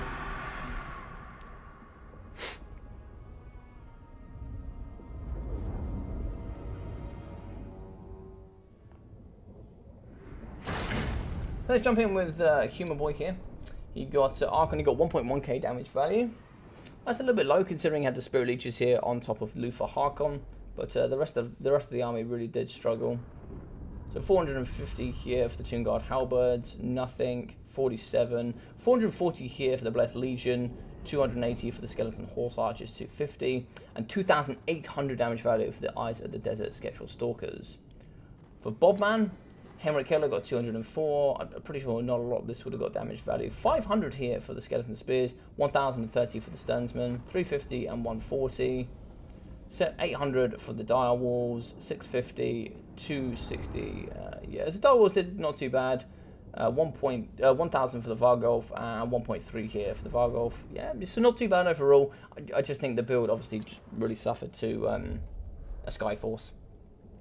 But Void got 5,700 damage value from Lufa Harkon. That is some ridiculous damage value.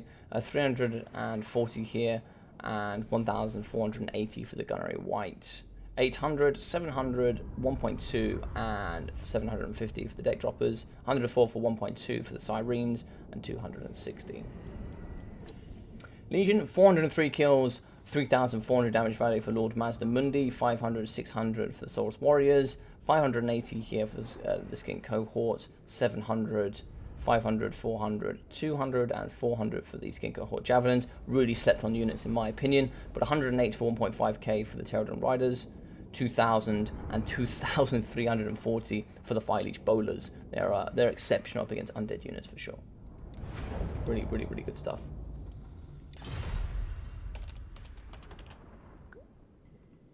GG's. So now we need to be getting in our finalists. So let's put them in then. So we're going to be having a win there, a win there, and then a 2-1 victory here to Chip and Dale. So Chip and Dale here, Void Lols, and obviously Legion going up against the France Greatest Fear, which is Felix and Phoenix. That should be quite the interesting finals. Let's invite them both in. Doesn't look like any of them are on. Oh, there's Felix. Let's get Felix in. And I can't see Phoenix, but I'm sure if I invite Felix, I'm sure we'll get him in. GG's indeed. GG's indeed. How you doing, Courtney? What round of the tournament are we with? I had to drop out for a bit. No problem. We're at the final now. We're at the final now.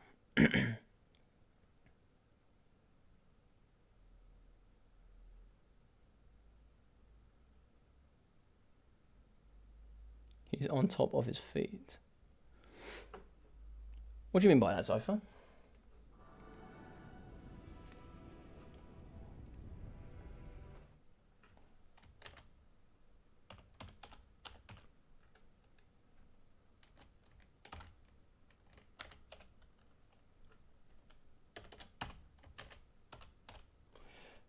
Let's get you guys in.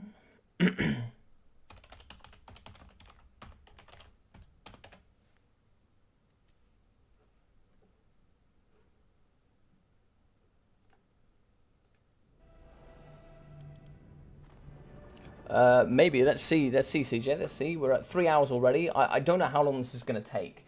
So these taking a normal best of 3 would take about... could take about an hour, but these ones are a little bit longer, so I think this could take about an hour and a half, and at 4.5 hours of streaming, maybe. They're on the way. Thank you very much, Sasuma. I appreciate that, buddy.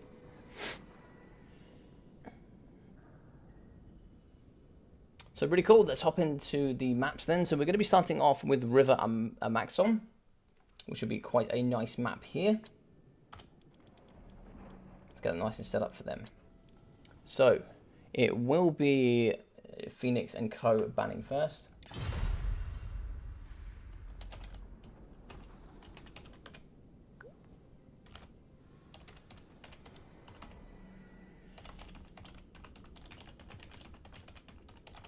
We're just going to do another best of 3 here, just so it's sensible on time. Obviously, playing 9 games in a 2v2 is quite long. It's quite long.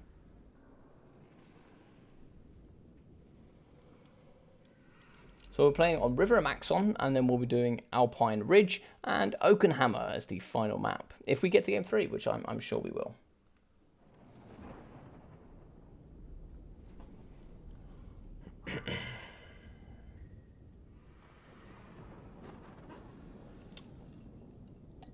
I think it's time to get some coffee in, I think.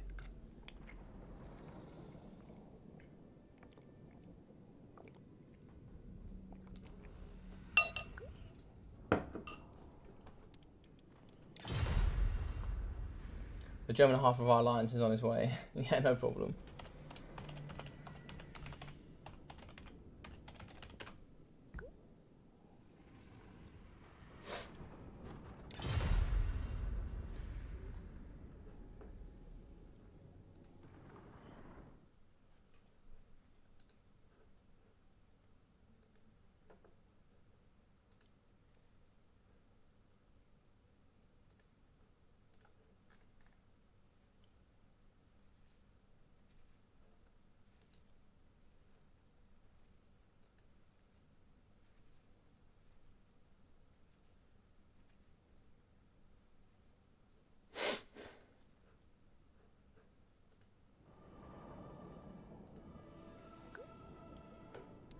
Aha.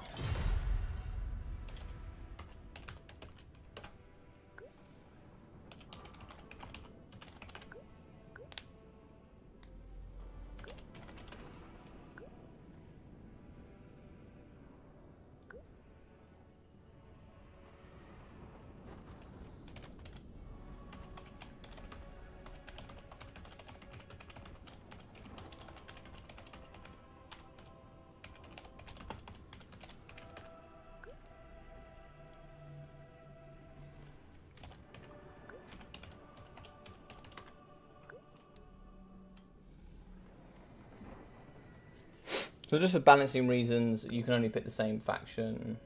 You can only pick the same. You can only pick that faction once. You can't have, like, say, 2 green skins, because otherwise it can get a little bit, a little bit silly that way.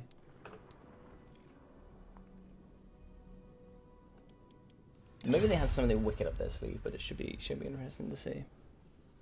So yeah, so for tournaments coming forward, we've got a few ideas. So I've got a free-for-all tournament, if you guys would be interested in playing in that. I've got a cool way of organising that. I've also got an idea of doing sub-commanders. I'm in the motion of actually completing the rules, which should be really interesting. And I've also got some other ideas coming forward as well. I also have my sub-faction tournament that I'd love to do as well. I think the maximum I can do per week is 4 tournaments. I can't do any more than that. I don't think it would be too much. But if you guys wanted some tournaments, or some different tournaments than I already currently do, because Battlemania is a staple. Battlemania will stay, but the other 3 are really movable. Like, I put a 2v2 on today. We've got other bits and bobs like that. I did a Come At Me Bro yesterday, and we've got some more stuff that can come forward for sure. So if I was talking about some of these ideas that I've got, is there anything that anybody is particularly interested in? Because I've also got, I think we're going to be doing a DBD Clan Civil War soon that I might be hosting, or Ducky might host it and I might play. So is there anything that you guys might be interested in that you can think of? Or is there anything I've said in the past, or anything that you're particularly looking forward to? And also, for anybody that is brand new here, you can actually go into the description, check out my Discord, and you can find out there's actually a tournament ideas where you can hop them in.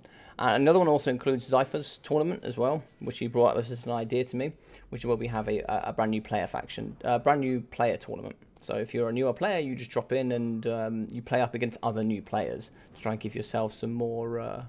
So that is something I have talked about beforehand, and that's pretty cool. I really do want to do a small funds tournament. The only issue with small funds tournament is the rules are difficult. Generic Lords only tourney. That could be cool. Yeah, I think Generic Lords only, or only pick one Legendary Lord tournament can also be quite fun.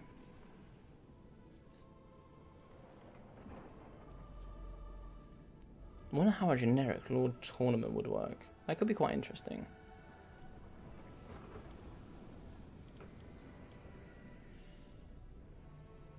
Right, so it looks like I'll go Dwarfs ban Skaven, so I think that's a pretty good ban.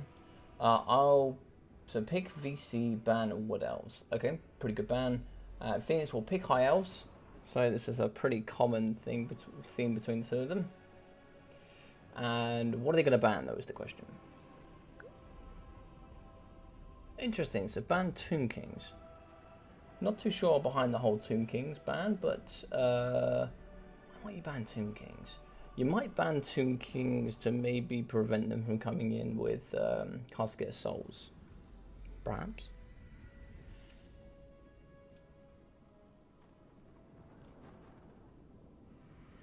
Or maybe just to stop mass chariots. Etc. Which Cetra with the triple threat could be quite interesting. So it looks like we're going to be having a VC for Legion. But what's Void going to come with? Void needs to have some sort of variation that can be a help in being aggressive. So you could maybe go with Greenskins. You've got Beastmen. You've got quite a few different factions you can bring here. You're also on River Amaxon, which you can see here. It's sort of split up into like 4 quadrants. So you can spawn on the right hand side. You've got a tree line in the middle. You can spawn on the right hand side here, or on the left hand side on the bottom half, or the left hand side and the right hand side on the top half. And it goes a little bit like that.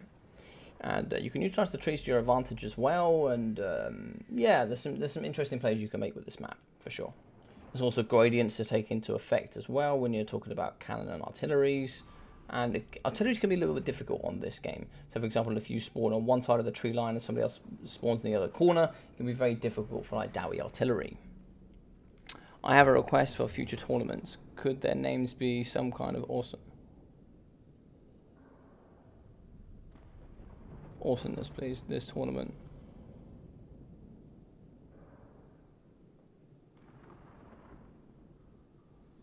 I have a request for future ones. Could their names be some kind of awesomeness, please? The tournament does what it says on the tin, but marketing it might be easier with less generic names. Yeah, fair enough. I'll think about that. That's why I came up with Battlemania. Aldamo. I came up with Battlemania for my other points tournament. I'll make up some names. All right, I like it. Maybe I'll run a name or two behind you. If you're, I'll run one or two names beside you and see what you think. I could do that for sure. Maybe segregate it from the rest of the crowd.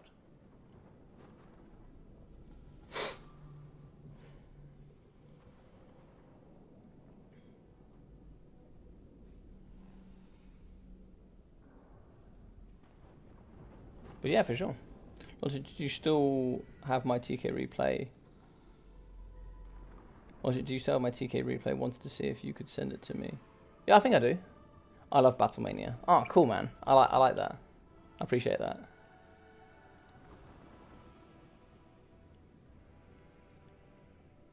Yeah, I was also thinking about updating my sub-faction tournament as well. I don't know, what would I call it, a cool sub-faction tournament? Not too sure. I have to think about that for a cool name for that. 2v2s, I've already got some ideas, but I'll think about that. Oh, I got some messages.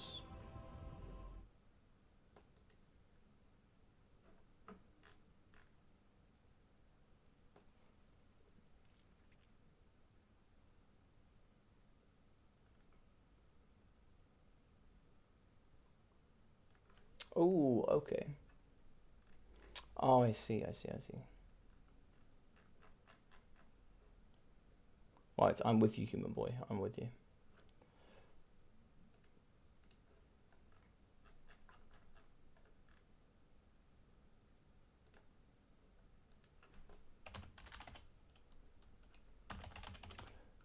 Hello there.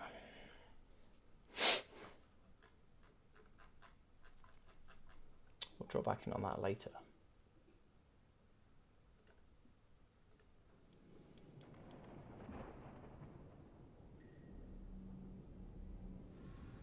Your comment with Ray was a great concept and really chill. Oh, I appreciate that, dude. I like that.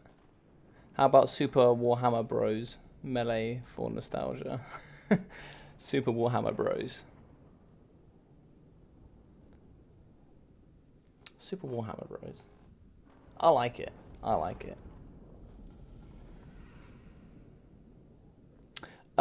We could do a sub-faction tournament this Wednesday for sure. Yeah. I love my sub-faction tournament. I love it a lot. And I think I'll probably play in this one again. I played in the last one. I actually made it through to the live stream actually, which was quite fun. All right, Legion's gone with. So we've gone Wood Elves with Void. So we've got the interesting. So it's going to be Wood Elves up against High Elves again. So we've pretty much seen this matchup already, but not quite. Obviously VC being the new one, but all depends on what Void brings. Old World Double Trouble. Ooh, that's a name. Old World Double Trouble. Ooh, I kind of like that, Ricardo. That's kind of cool, man.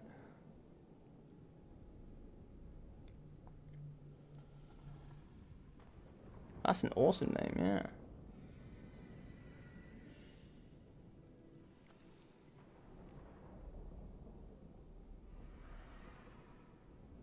That's all right, CJ. I wouldn't take it too badly. You just keep grinding it out, and you just keep trying to learn. You know, like every time I come up in certain people in certain tournaments, I know it's my end. But at the same time, you know, I learn bits and bobs. You learn more from losing than you do winning. In all truthfulness, you really do, because you learn where you went wrong. Where sometimes if you just you know you win, you don't focus on it so much. You know.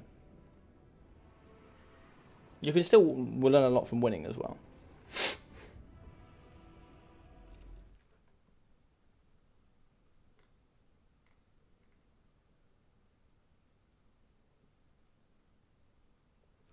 Right, we'll have to catch up with that a little bit later on.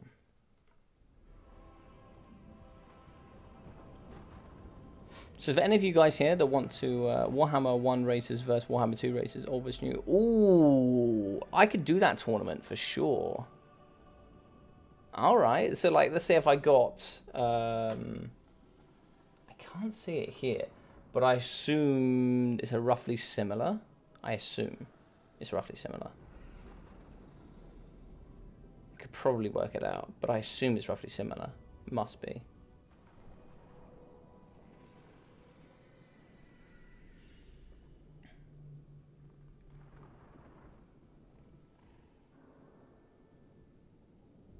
Trying to think of what else there is. So you've got Empire Dwarfs, Wood Elves, Bretonia, Greenskins, Norska Chaos, Beastmen, Vampire Counts. That's 9, right? Oh, it's 9 of each. Oh, that's pretty cool. 9 of each would be awesome. That would be really cool. I could organise that next week, actually, Hammond, yeah. If you don't mind me taking that off. Taking that off your hands. Let me put that in now.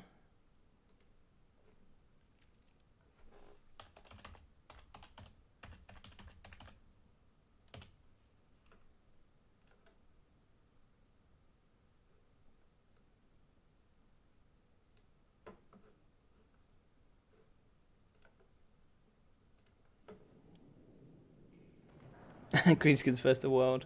I don't know how they'll match up. I assume it'll be a little bit harder for the old. Yeah, dude, that was an awesome idea. I'll set that up next week. So instead of the 2v2, to replace the 2v2, I'll do the old versus new. What I'll do, I've made it already on the Discord. So for those that aren't in the Discord, check it out now. You can go check that out, and what it will be is you can drop into the Discord and you can find all the tournaments I'm going to do. YouTubers and streamers versus people. Okay, I could do that as well. I'm down for that. It was a good idea, Hammond, yeah. And CJ, I like both the ideas.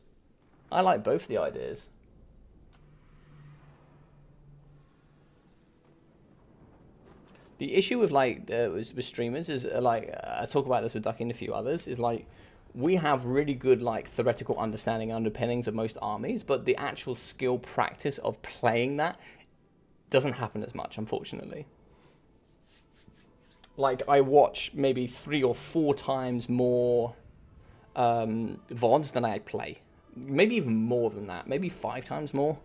I might watch 5 videos for every single one I play myself. And tournaments, even less. I will play in one tournament and host 10. It's changed a little bit now, but maybe 1 in 5 now. But I certainly did not play in many at all. WWC was my first ever tournament. So I was quite happy that I did quite well.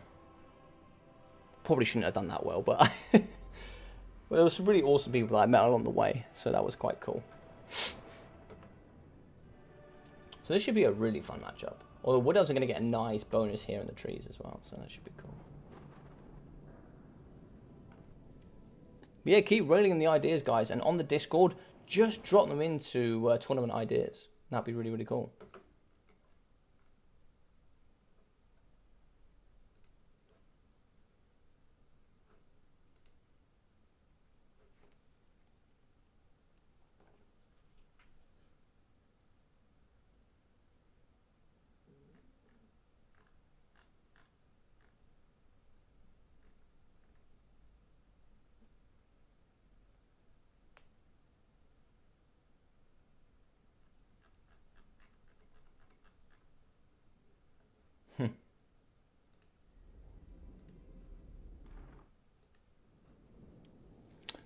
Logic, I got an idea, I want to hear. It might be a bit long.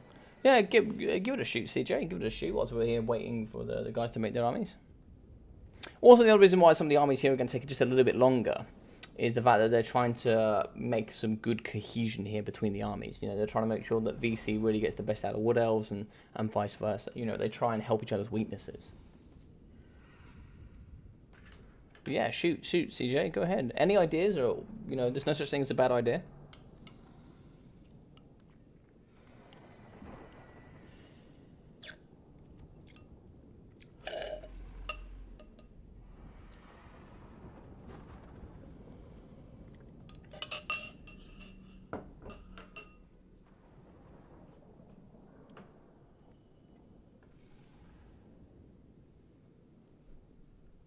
If anybody else has any ideas, please send them forward. I actually have a really, really cool idea of it's going to be really interactive. It's going to be between me and another streamer. Oh, hang on. So factions go up against each other in alphabetical order. Beastmen will go up against Brett. D will go up against Dowie. Empire versus Greenskins. And that makes sense. It could make for some really horrific matchups. Beastmen up against a Cavalry Britonia. And Dark Elves up against Dowie is already pretty horrific. Empire fighting Greenskins is okay. Like, it's doable. I don't know who we got after that. It could work. It could work for sure. You could have some horrendous matchups, though, that are forced, if that makes sense. So you could practice it, and it is doable. It's not a bad idea. It's not a bad idea. I have to think about that one. I'd have to think about it more deeply, if that makes sense. But obviously, then you'll have Vampire Coast up against Vampire Pirates as well, so... Or Vampire Coast up against Vampire Counts. So yeah, another one of my ideas is actually... It's a little bit more single-player related, but it's actually on a multiplayer theme. So, I've got one that's super far in the future, and then I've got one that's a little bit more realistic and now. It will require a bit of a mod, but I will drop into it another day. But essentially the idea works a little bit like this. I play a normal campaign with, let's say, the Dowie. And then every single battle... A lot of thinking going on here. Yeah, man, a lot of thinking, Human Boy, a lot of thinking. Lots of back and forth going here. But my idea is to do a bit of a campaign for myself. What I do is, for every other battle that I play against another person. So instead of playing against the computer on single player, I'm actually playing against somebody else. So let's say I'm with the Dowie and I got to go fight the Greenskins. The other player will fight with the Greenskin army that the computer has prepared, and then he has to fight against my army. And then let's say the Vampire Counts decide to attack my Dowie. He also plays the Vampire Counts, and he plays against me on the map for every single battle. And he can decide whether to auto-resolve if he doesn't want to play it, or he can decide to fight it for himself. So basically, I'm playing single player, but up against another human. But he doesn't make the decisions in-game or in the map. That's all done for him, so he doesn't have to do 17 other factions. Or, if you want, 48 other sub-factions. But he'll fight and represent for every single multiplayer battle. So you'll see lots of multiplayer battles between us, which should be quite cool. So I don't know what you guys think about that idea, but there was something else I had as an idea as well. I know. But the thing is the computer will still make decisions, right? So it might be on, like, the battle difficulty will be normal, and... You know, we can then decide where to go after that. Maybe I'll just do normal difficulty. But essentially, whoever I play against another streamer... Yeah, I was thinking, like, it might be quite a cool idea. And what I'd do is we'd either live stream it. I think more than likely we'd live stream it just because it's a lot simpler. Or I can record it and then cut out bits and make it into a video. I don't know which is going to be simpler.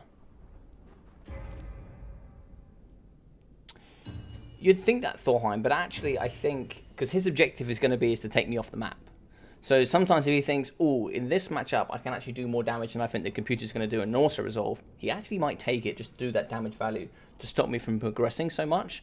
So some of them he might go, that's really unfavorable towards me on the balance of power, but what I actually might do is, like, here's an example. If you build a full Dowie fire build, so if you bring like flame cannons, you bring double... Thanes with fiery with the fiery rings, and then you bring basically a full fire build actually looks OP to the computer.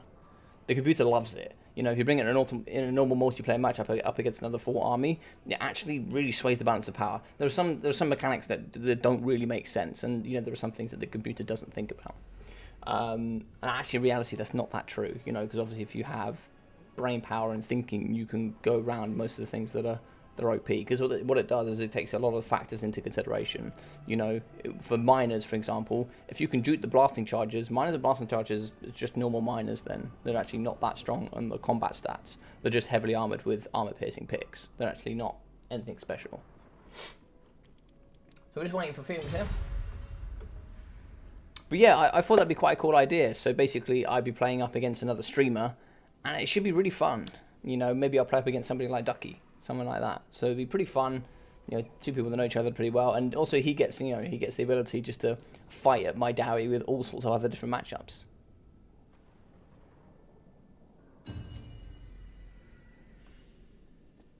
All right, all 4 ready. So this should be quite an interesting battle. It should be really, really, really interesting.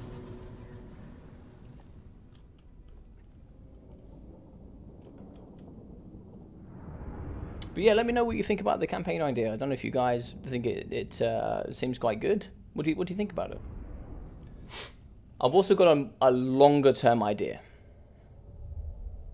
Go for it. I'll be down too much. Cool, man. Cool, Fulheim. That's awesome.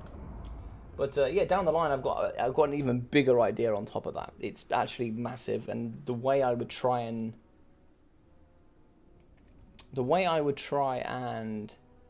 do it is possible, but it would take a lot of work. And I need somebody who's very good at coding. But it's an excellent idea if I can get the right application to complete it. So this is going to be really interesting. It all comes down to deployment here on this map. So let's focus here on the multiplayer map. It's all down to the deployment. So for example, Dowie aren't very heavily mobile, but you've got VC and WE, which are also extremely mobile. So the mobility is going to be favoring the undead here with also the Wood Elves, and you've got High Elves who are like moderately mobile up against a really unmobile force in the Dowie. So, and this is a massive map. This is one of the biggest maps you can get for multiplayer. So for Dowie and the unfavorable mobility, it actually might be worth just spawning in the middle. Just spawning in the middle. If you don't have any artillery crews, etc., just spawning in the middle can be quite handy, because then, you know, you've got the shortest distance between each corners, and if you want to press. It all depends on how they've decided to do things. You know, for example, if they've got cannons, etc., you know, if they spawn over in the other corner, those cannons are going to have to roll forward, and then they're basically going to be in the trees, and they're going to be useless. So you just got to make sure that, you know, you're smart with your rotations, you keep around the outside and move slowly towards your target.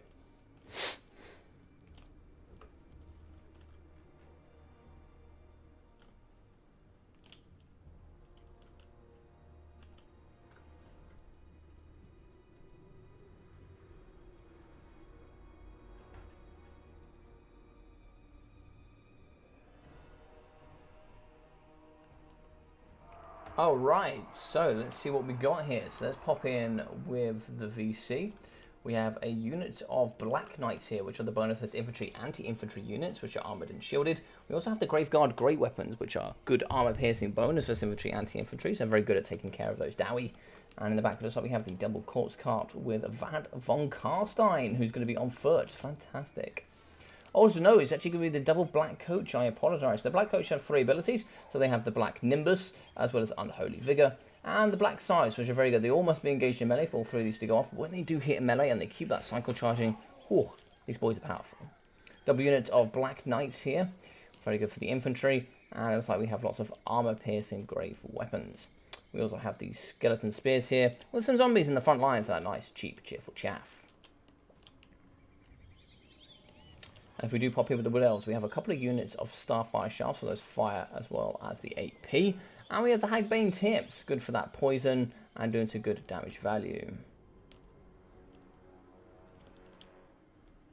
Yeah, so some good work there. And in the sky, we will be having the Spellweaver High, which will probably come with Soul Quench and Apotheosis, I would imagine. So we are going to be having the Loix Blessing, as well as Arcane Conduit, Opal Amulet, Channeling Staff, as well as Tempest, Soul Quench, and Apotheosis. So Tempest is pretty good here. This is very good if you do actually have the Royal Dowie Air Force, and good here with the Waystalker, as it will be having Arrows of Kurnos, which will be very good at taking out artillery pieces. We have the unit of the Hawkeyes of Drakera in the front, which are exceptional here with the ROR Weight Watchers. So the Weight Watchers they actually have this Discourage effect, so giving negative 16 leadership and good AP and 190 range with that Stalk, and also Smoke Bomb, so something tries to push them, they can run away. And they also look pretty cool as well. So, good stuff. This is going to be really interesting. This is a nice army. We have the double Arrows of Kurnos with the double Waystalkers, so it should be very interesting. We also have Vlad as well for the normal healing, etc. Oh, look at this. We have the Star Dragon, as well as Alariel the Radiant in the sky. Look at this big, beautiful blue beast. This thing is going to be fantastic. So the Star Dragon will be having those breath attacks, also its good armor, flaming melee attacks, etc. So good stuff. Ariel the Radiant in the sky here on top of her eagle. She will be having the Star of Avalon, Arcane Conduit, Tempest, as well as the Earth Blood and the Shield of Isha. She'll also be coming in with the Boon of Isha as well for that magic damage, and also Life Bloom. We will be having an Organ Gun, which is a little bit on the shorter range with 300 range, also being protected by some Dwarf Warriors of Great Weapons, and some Silver and Guard. We have some more Silver and Guard on top of the other unit of Organ Guns. Longbeards here in the pocket, really holding that nice immune to psychology with some Dwarf Warriors. And some Silver and Guard as well for the nice magic resistance. This box is going to be hefty with some Lothran Sea Guard. So triple Organ Guns, lots of Silver and Guard, lots of Lothran Sea Guard, and lots of Armoured Stunties. We also have the superior Sky build here with the Star Dragon and Alariel the Radiant. Now the difference here between the dragons, all the dragons have different breath attacks. So we'll go through this for some of the new players here today. So the Star Dragon, this one here, is very good up against large armoured targets. Whereas if you go with the middles here, which is going to be the Moon Dragon, it's very good here against large targets that doesn't have much armor, or, you know, moderate against infantry. Whilst the Sun Dragon is very good up against infantry units, but not very good against large and not very good against armored targets. So that's why having the Moon Dragon, sorry, the Star Dragon can be quite good for those large, heavily armored targets. As you can see, Arcane Conduit going down there, also coming in with Loic's Blessing, which means when he sits in the forest here, he gets basically a free Arcane Conduit. So good damage value here. It looks like we did actually get a nice Arrows of Kurnos from the Waystalkers. And did we kill a model? So no, we didn't kill an Organ Gun model. It is kind of possible, but they are going to get away with it.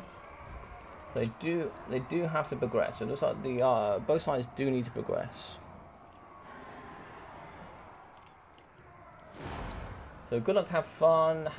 Yeah, good stuff from both sides. So really happy with that. So they're not progressing, but now they're progressing. Okay, that's fine. As long as they're actually progressing, it's fine. But as you can see, the Hawkeyes of Drakira are just going to be shooting here into the pocket. But both sides didn't progress, as neither one of them are really shooting. The Undead here with Wood Elves are pushing. I believe it's hop over here.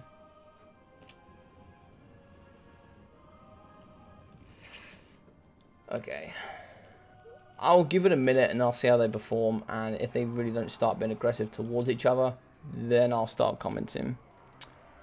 How you doing, Viking? The score at the moment is actually 0-0 in the final, so we're going to be having Void and Legion here up against Phoenix and Felix in the 2v2 final.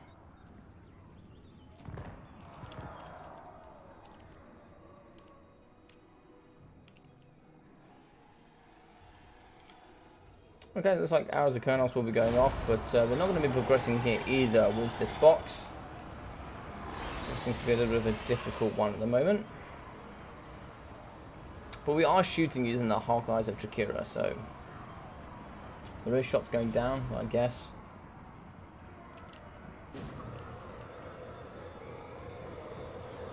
I'm sure we'll be talking after this game, but as you can see, the Organ Gun has 2 models left. So 2 models left on the Organ Guns. The nice arrows coming over the top left and the Arrows of Kurnos is able to take out units of artillery. As many might not know, the units of artillery do actually have their own health pool. So if they do get hit by such units, they can actually be taken out. As you can see, Master Rune of Wrath and Ruin here going down for the Hawkeyes of Drakira.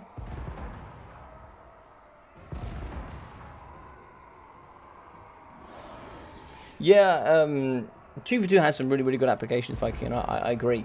If you do actually check in the description, you can find my challenge page, which actually has the double rules for it. How you doing, Guac? How you doing, buddy? Nice to see you in the chat.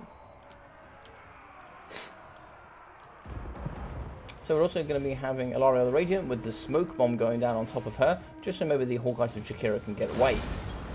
So also she's going to be running away. She doesn't want any of that action here from the Drakira. They are going to start shooting her now, and they do have some really good AP value. And as you can see here, Spellweaver High might be coming through for a bit of a fight as well, but notice that they're going to get away with it. And the Organ Guns now are in firing range. So the Organ Guns are going to be shooting here at the Spellweaver High, and they have some pretty fast attacks.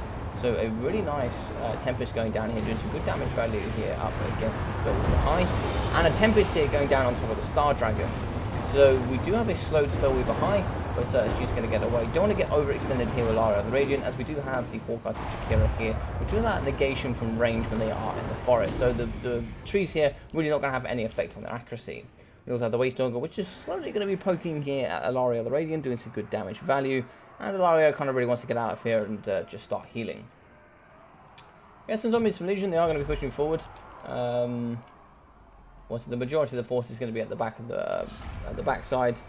Healing going to go down here on top of the organ guns, and I think Ilaria is going to pop in here and get some healing for herself as well. Yeah, so she's going to get healing, I think. Yeah, so she will be healing as well. Arcane Conduit as well going down, so she'll be able to heal here for the organ guns, which does actually have, looks like it's at maximum HP there. Organ guns will be firing into the forest, and they'll probably get some good connection here. Channeling stuff going down Arcane Conduit, and I'm sure we'll see some Apotheosis there as well. The Star Dragon will go down and should be able to snipe out here the zombies pretty comfortably. They should, with that Terror, go down pretty comfortably. Big hitbox though for the Star Dragon, only 80 armor for him, so should get some good damage value from the Waste Stalker, and the Hawkeye from Shakira as well should do some good damage value.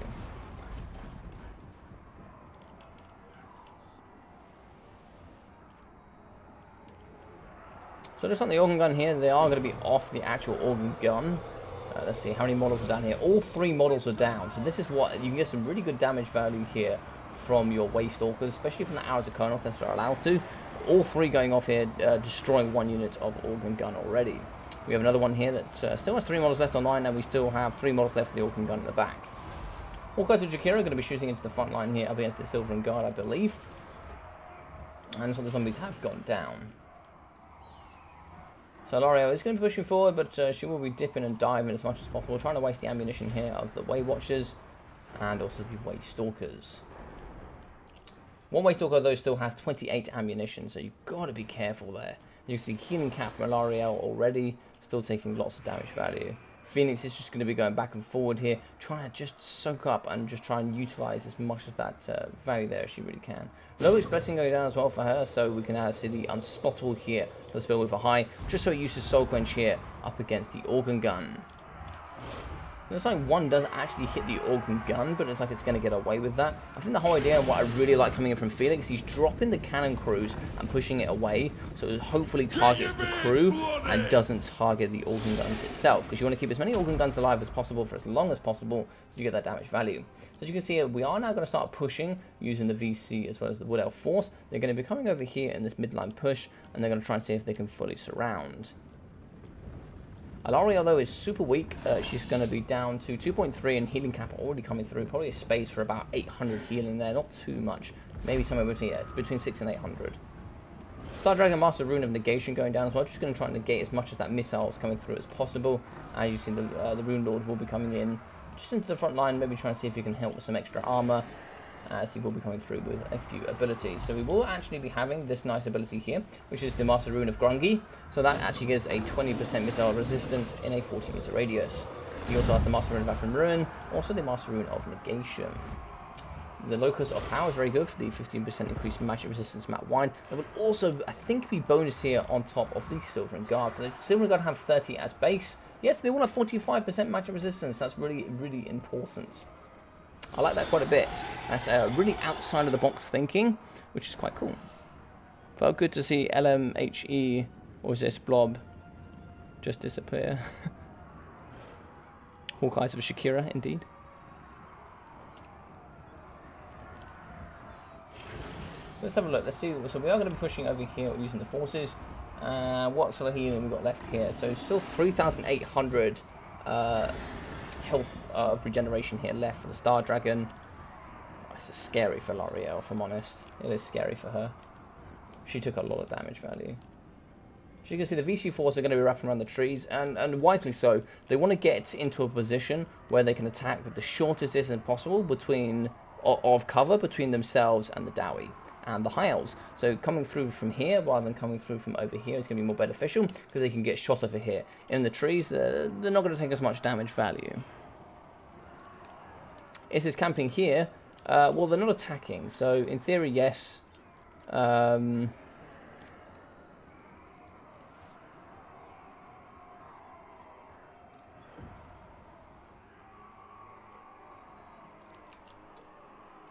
But at the moment, we're going to play it out. I mean, at the same time, we do actually have the Waystalkers shooting. So as far as I'm concerned, if they don't shoot back, it's kind of up to them. If anything, it's a negative here to these guys. So in the actual rules, as long as you're engaged in melee or you have some form of range shooting, so as long as you're attacking a target or you have the initiative to have an attacking animation. So for example, if I'm the Dwarf Warriors here and I click to attack on the Stalkers and I keep them moving forward and I don't disengage them, that counts as attacking. I have the intent of attacking. Is this camping? It's down to my discretion, really. In reality, it's down to my discretion. It's been a bit borderline, more so on this side, but it's been a bit borderline on both sides, to be quite honest. But I'm sure we'll have a discussion at the end here about that. But unfortunately, this is the way some games go. Well, it's Dowie, so yes. Listen, Grak, listen, buddy. Don't be coming in and dissing my stunties. They're my stunties to diss. Don't you be dissing my stunties.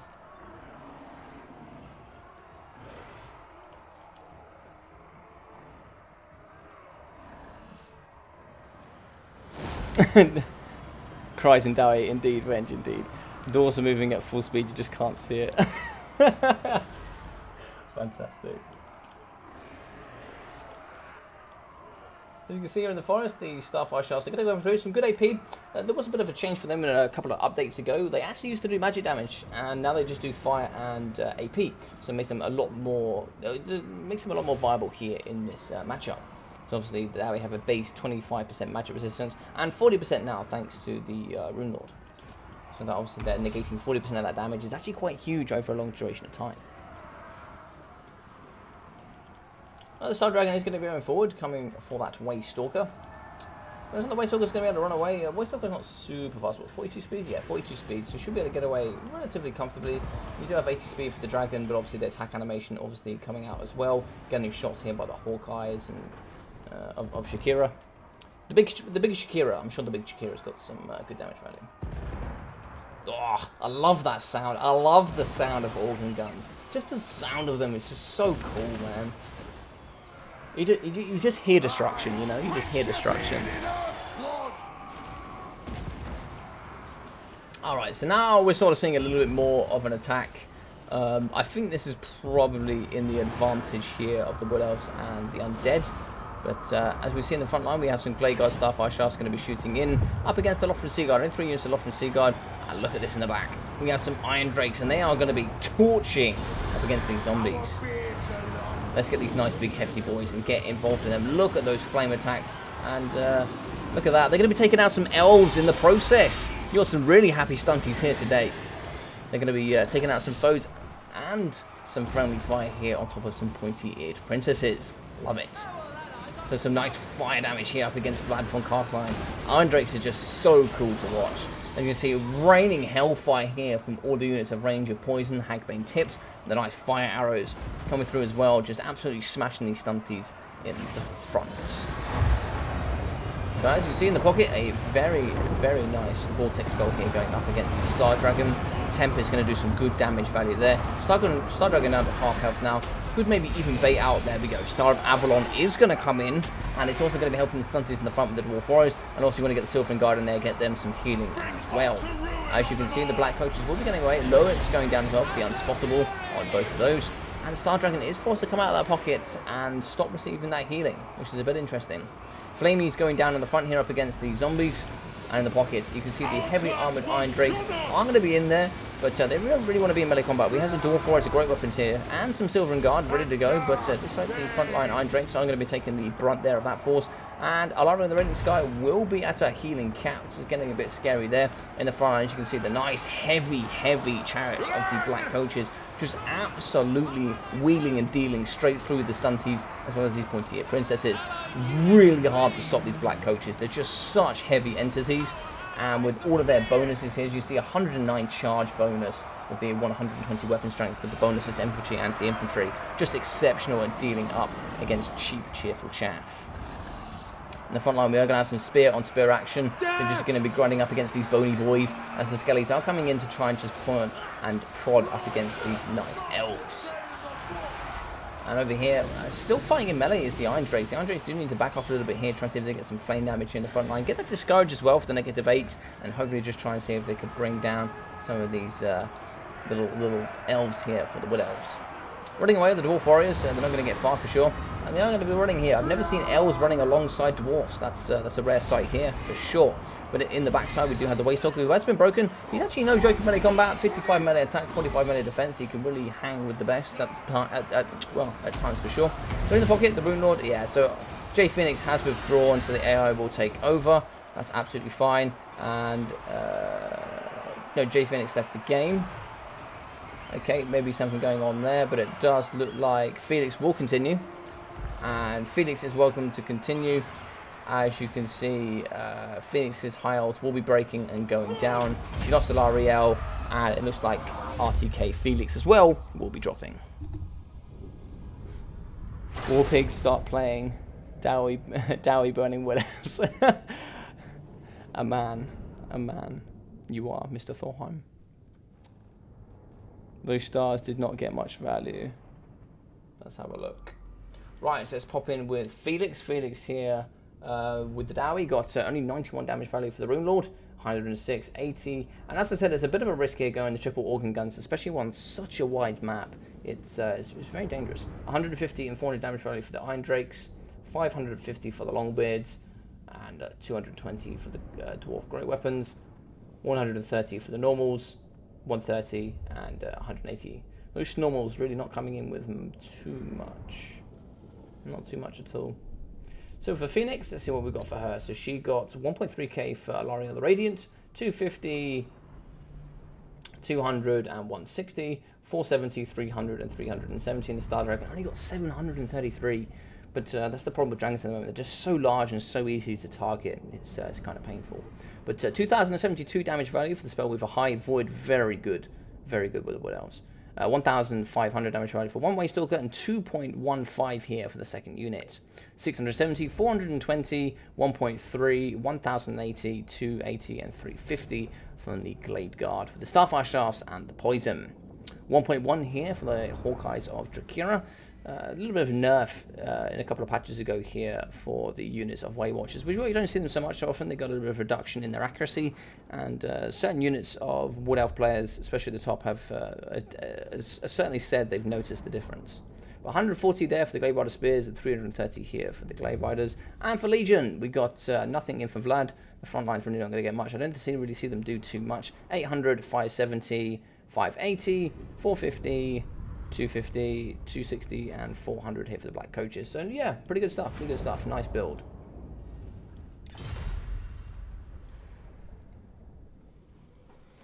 Let me check. Right, let's have a little look. Just message Jay Phoenix if she's okay.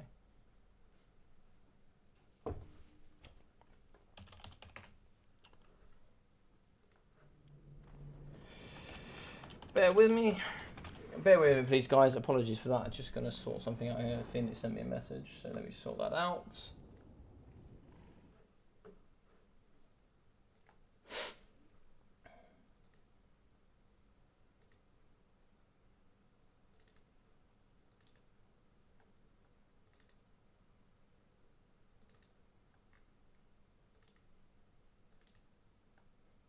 Two seconds, I'll be right back with you guys. 2 seconds.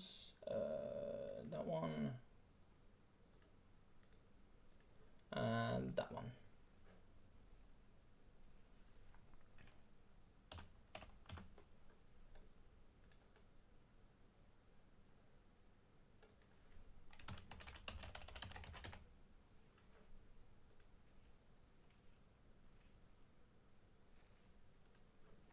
Cool, give me a second. So, Jay thinks we'll be back in just a moment. Sorry, I'm calling shenanigans on the second Tempest.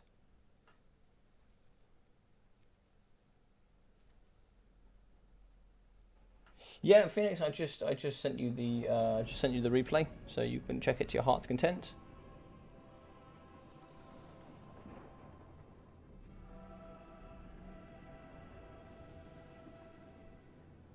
So Phoenix, he did have the scroll, so he had negative 15 seconds there for the cast, which is fine.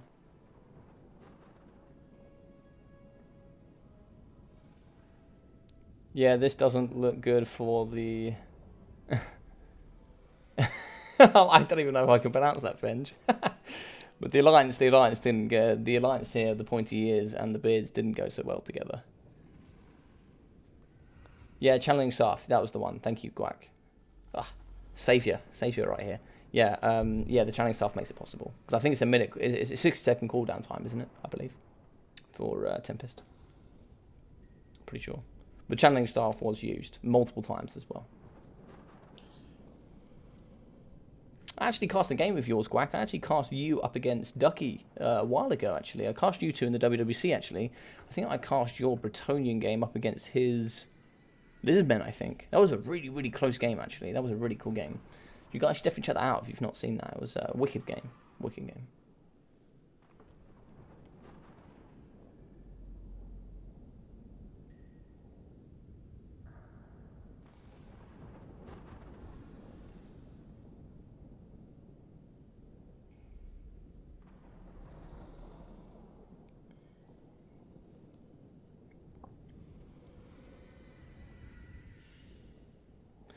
I'm going to try and pronounce that. Is that Dweligi?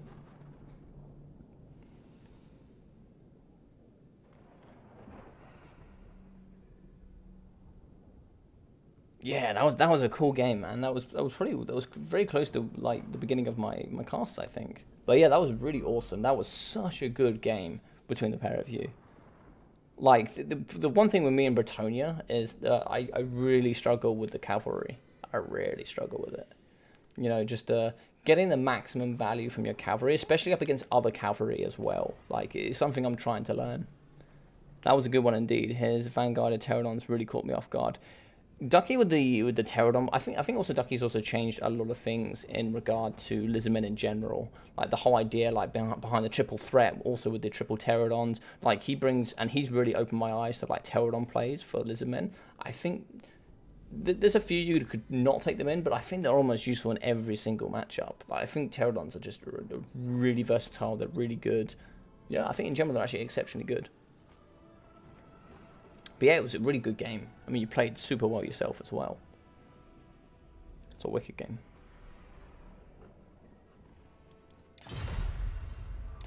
I enjoyed that thoroughly.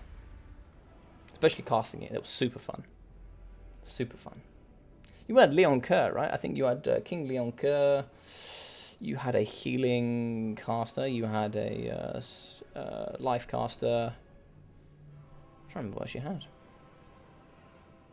You had a Grail Relic, you had some Knights of the Realm, at least 4 or 5 units of Knights of the Realm. No, maybe 3 or 4, and then you had maybe a unit or 2 of Grail Knights. Some nice Pox Arrows. You had 4 or 5 units of Pox Arrows that the Vanguard Pterodons just ate up. It all came down to that play, I feel like. That play was the play, if I can remember correctly. It was the Pterodons just chewing on those peasants. With the Pox Arrows, because they're super important for the Bretonians. They are super important.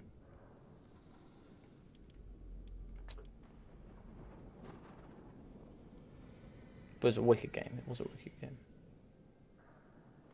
Okay, so far we're going to be 1-0 here for Legion and Void. I've actually got my cards ready to go, by the way. So on the next live stream, hopefully, which should be Wednesday or Friday, I should have my cards up here as well. So we'll be able to have names and scores. So that should be good. And then hopefully those that are just joining in, you'll be able to see what's going on. So we're just waiting on a moment. We're just waiting for Jay Phoenix, see what she's got to say, and then she can come back to me.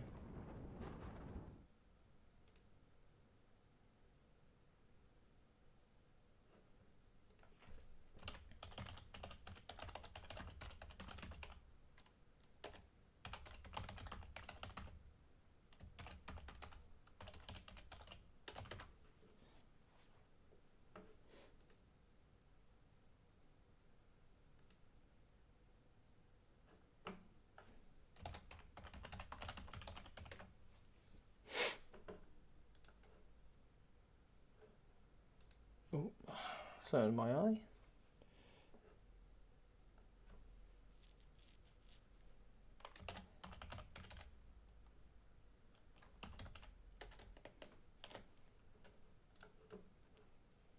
Sweet. Right, so Phoenix is messaging me now, so hopefully we should get a response here.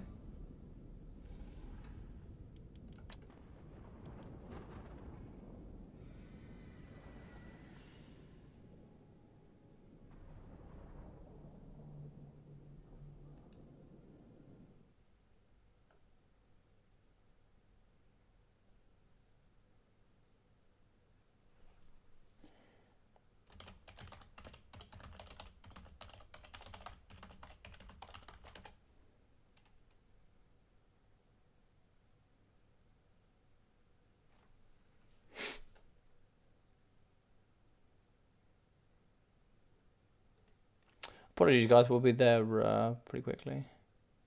Yeah, I had to kick some noob from the lobby.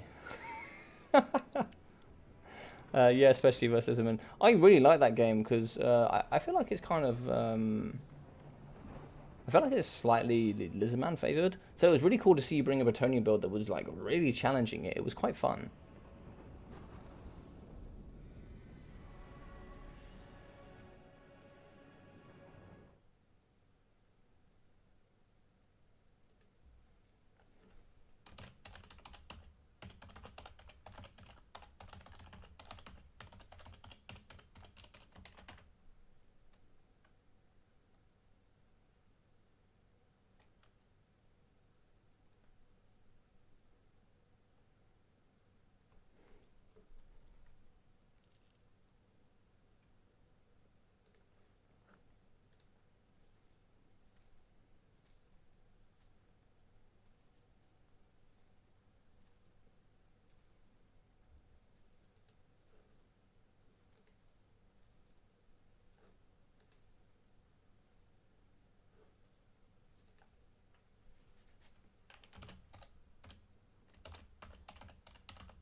So we're just going to wait here. Oh, some tournament ideas. Oh, Hammond in the chat. You're going to regret allowing campaign units.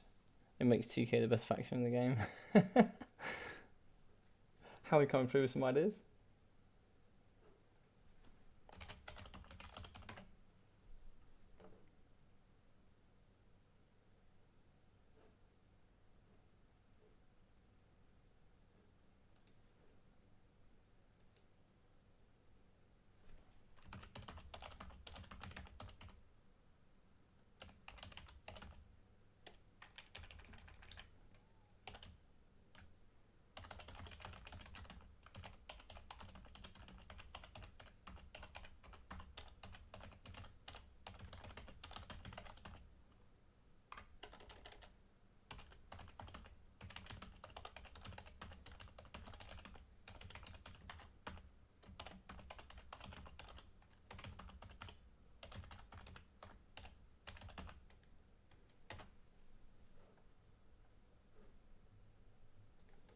All right, let's jump in back with you guys. I should be the replacement. I feel sorry for Felix. No, I'm joking, mate. I'm joking. All right, let's see what's being said then, shall we?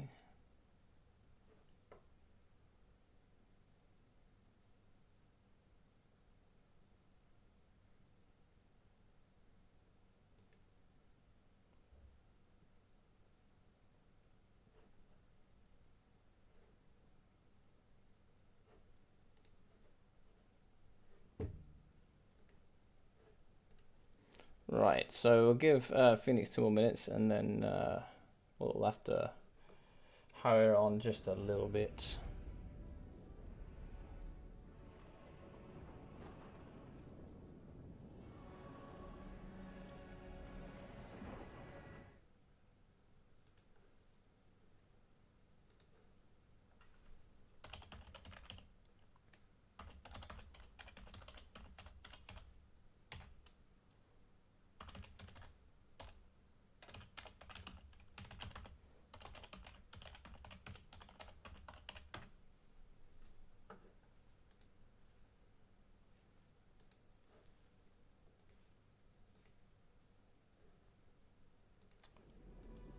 So whilst I'm waiting here, shouldn't be too long, I hope. Apologies for the wait, just waiting here a minute. Things to sort out.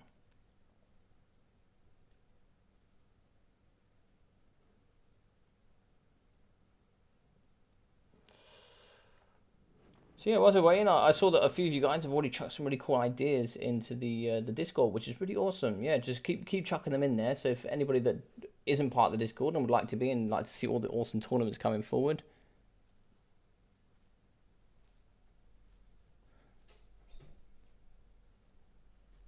Had to go for a while. How did the finals go so far? Yeah, it's 1-0 to Void and to Legion, up against RTK Felix and the Crow.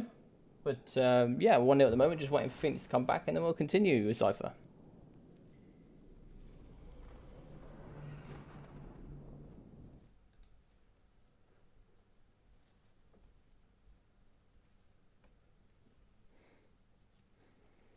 And I'm just waiting for Phoenix to come back here. But yeah, you haven't missed too much. There was a Dwarf game, so it was Dwarf and High Elves up against Wood Elves and VC. Just going to wait a moment before we jump back in.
Alright, so looks like my Discord is packed in.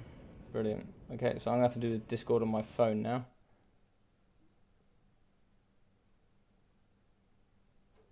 Alright, so let's go. I'm going to have to do Discord on my phone now because my PC doesn't like Discord.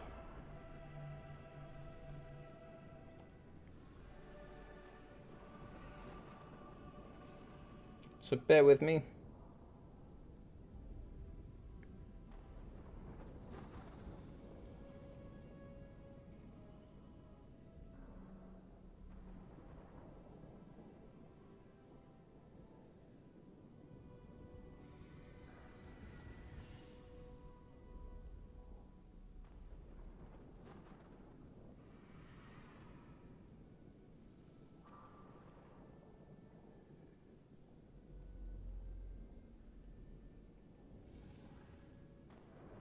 Right, there we go. So we should be back in now.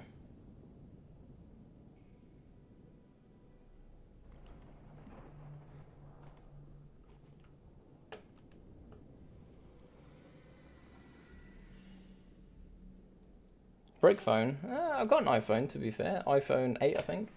It's not. It's pretty big though. It's pretty big, to be fair. Like it's not small. But I like a big phone. I know a lot of people don't, but I like a big phone. Alright, cool. So Phoenix is back in. So we'll get her going again.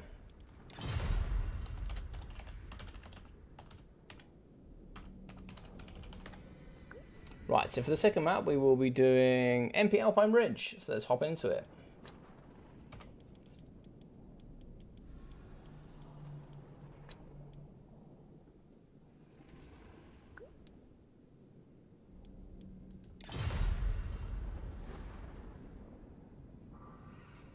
Alright, can you guys still see me and hear me?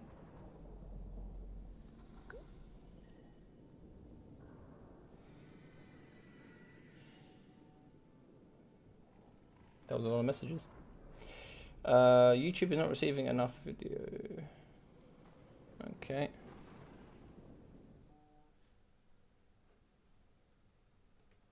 Okay. Can you guys all see me and hear me quite well?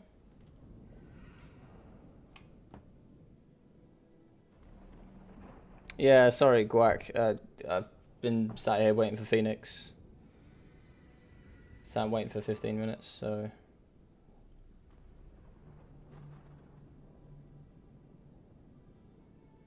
You can't hear me? Is that actually you can't hear me, CJ, or are you taking the piss? Can hear and see you. Cool. Cheers, Thorheim. Appreciate that.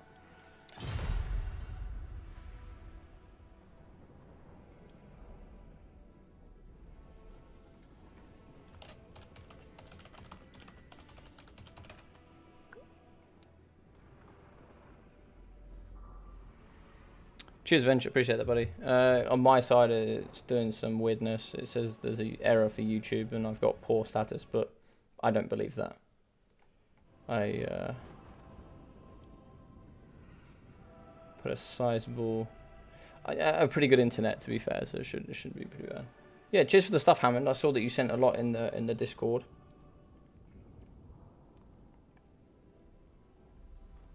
Just checking it out now as we're doing it.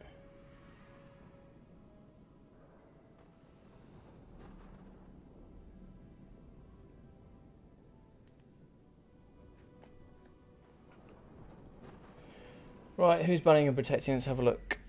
Chip and Dale to ban and protect.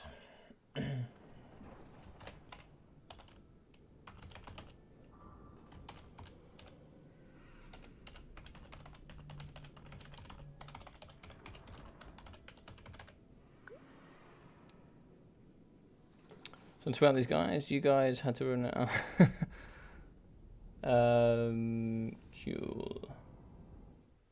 Cool. So sorry about the wait.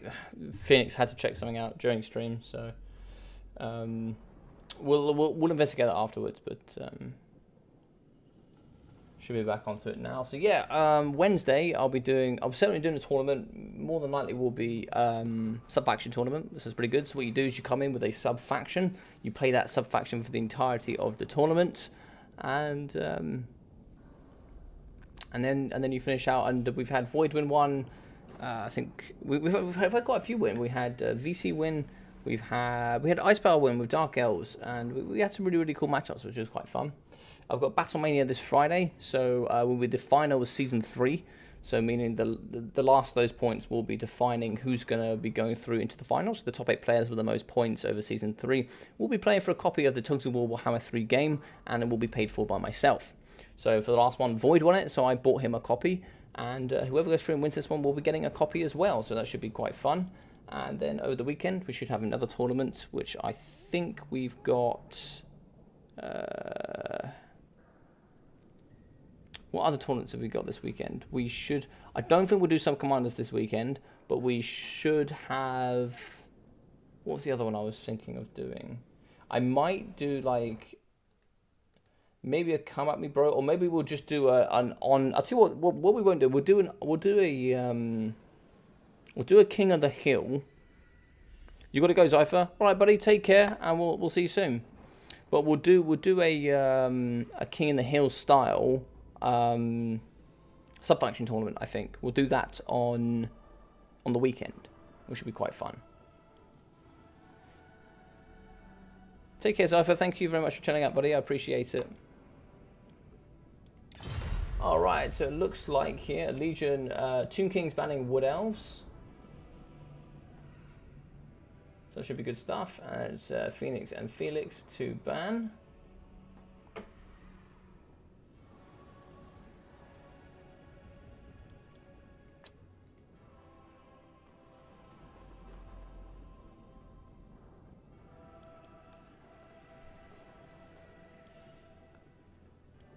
So we should have that on the weekend, and then the following week we'll have a sub-faction tournament, I'm sure. We'll also be having... I might do the Good vs Evil next week. So, oh no, I'll do Game 1 versus Game 2, sorry. I'll do Game 1 factions up against Game 2. We'll have like a long list of people playing up against each other, and I'll try and make that relatively even for the matchups. And then what we'll do is, on the Friday, it will be... Logic, you have a massive echo. Ugh. Okay. Not sure why. Hopefully not.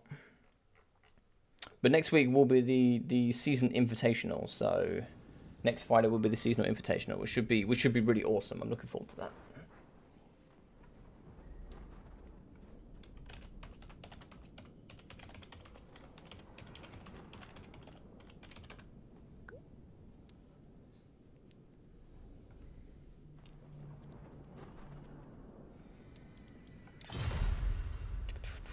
So yeah, I don't know if anybody else has an echo for me. Hopefully not.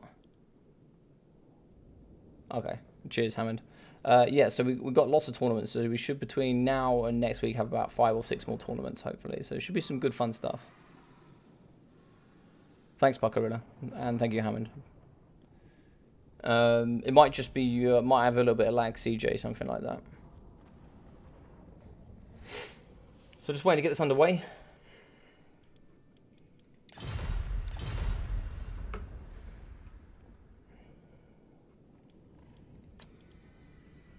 I think next time I'll have to put a time limit on these things. Well, i.e., if they take too long, I'll just have to give them factions if they take this long. I understand there has to be a level of preparation, but there's taking your time, and then there's taking your time.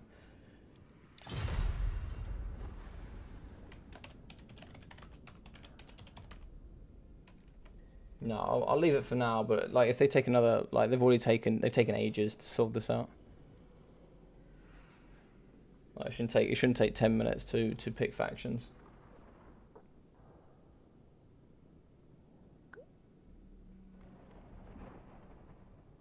Okay, so we got so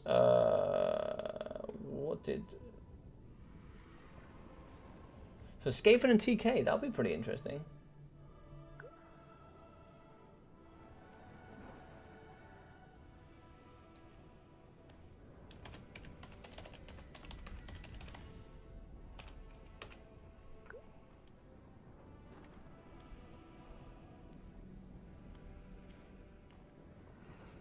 Give them a free-for-all map now. So just put them all in free-for-all, just let them fight out.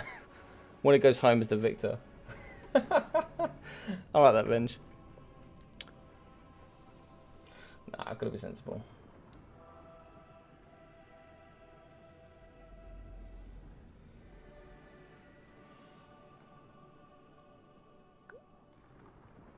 Alright, so I feel this is going to go Lizardmen. So we have VC and Lizardmen up against TK and Skaven. Okay, this could be interesting. This has got lots of interesting ideas. You have lots of range here from the right-hand side, and the left-hand side you'll have lots of monsters. But you can only take 4 large single entities, and you can only take 6 single entities in general. So that includes your lords as well. Let's do a free-for-all for all of them. How do you guys feel about a free-for-all tournament? Where, for example, where I will be having in groups of 4, I'll have all of you guys playing up against each other. Would you guys be down for a free-for-all tournament?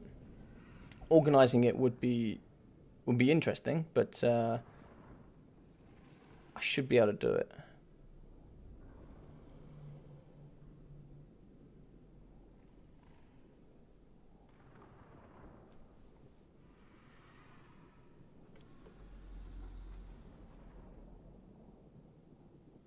So we got a yes please from CJ. I mean, I'd be happy to organise one. The last one, the one we had, one of my favourite live streams actually came from Human Boy Yes Yes. What did we do? We did the we did the Nurgle tournament, and we actually finished on a free for all, which was a really awesome way to finish it. It was really, really cool. I actually really enjoyed it.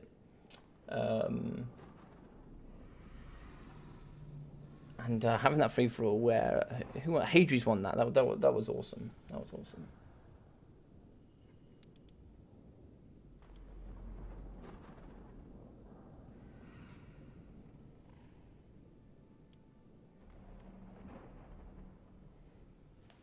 So LMP Alpine Ridge here is going to be pretty interesting. So you've got a massive ridge here in the middle, which does favour the left-hand side a little bit, as you can't utilise too much long range. I looked at the replay and timed it. Cool. Bob, do you want to send me... Bob, do you want to send that in private message for me, buddy? Instead of putting it on the live chat. That'd be great.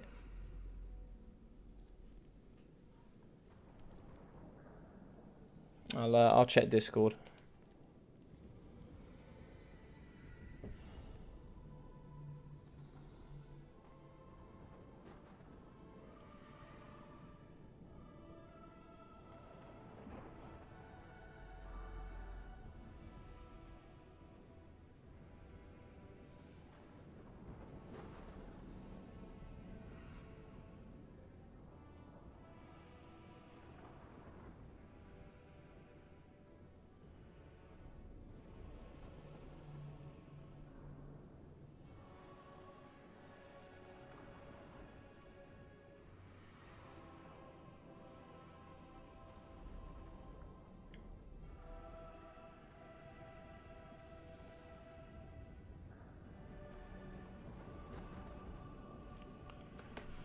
All right, apologies, I'm getting a bit tired now, but I will be with you guys. Sorry, I'm not talking as much as I was.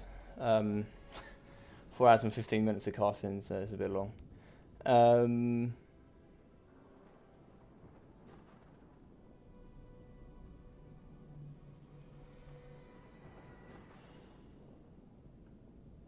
Okay.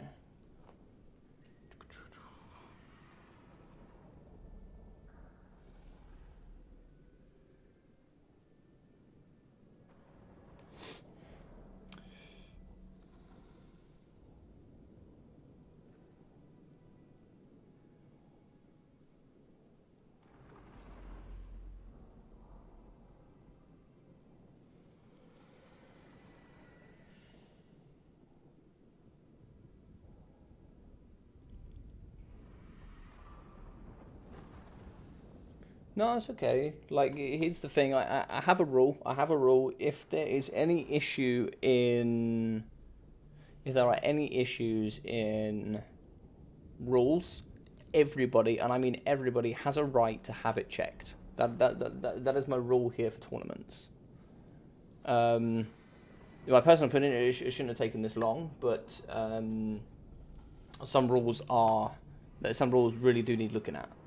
And there's many people that I can't really say too much, but there's certain people that make the rules are going to be stepping down, and certain other people are going to be stepping up to take over those rules. So we have to investigate the rules. We have to look at them and make sure they're fair, especially towards the end of this game, because you don't want to completely torch the multiplayer scene when going into Total War Warhammer 3, which has so many. Big Venge online, hello buddy, how you doing? It has so much potential, So we just need to make sure we're keeping on top of that. We're keeping investigating it, and we're doing the best we can as casters, referees, and we're keeping it as fair as possible.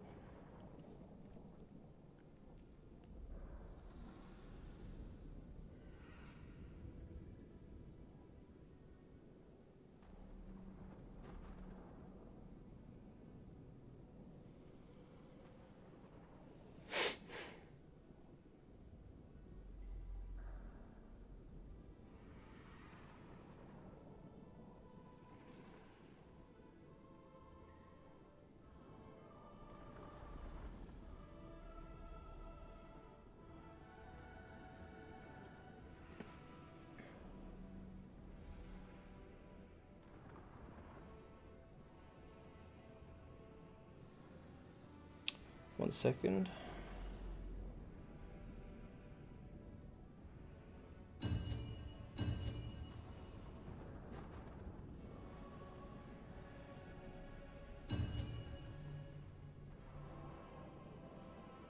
Alright, so this is what we're ready from Legion, Phoenix, and Felix.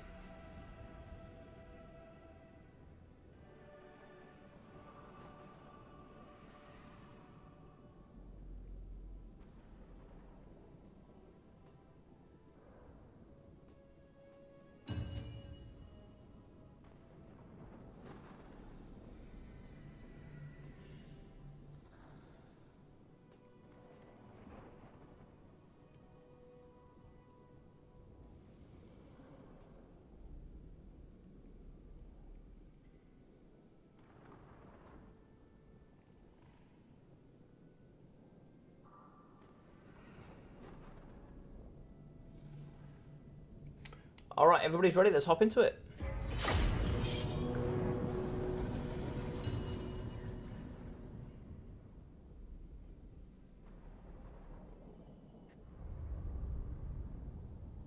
Right, okay. So I seem to have established the problem. They are ready, Pog. Don't you pog me, Quack. I'll get Ducky to beat you up with his Isman again. So there seems to be...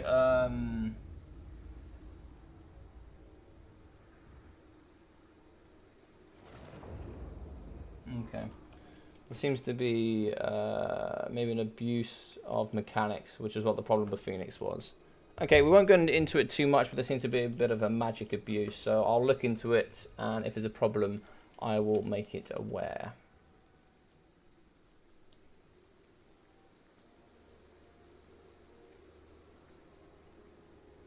That may be true, may not be true, I don't know, but we'll look into it.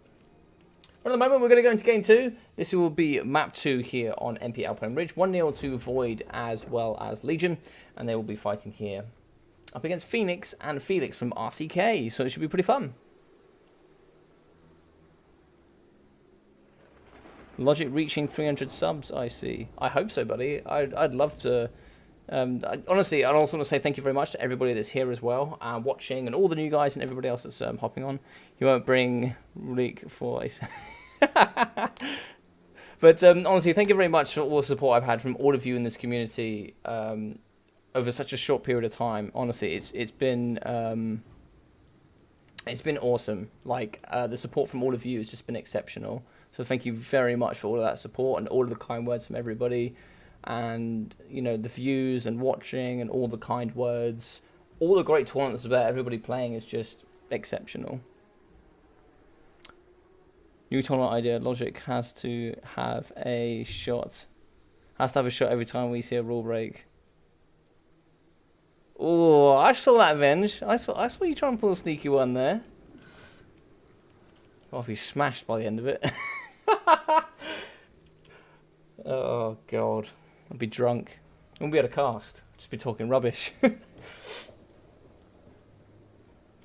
Although, as you well know, rugby players can hold their drink, or sometimes. And we all play like scummy buggers.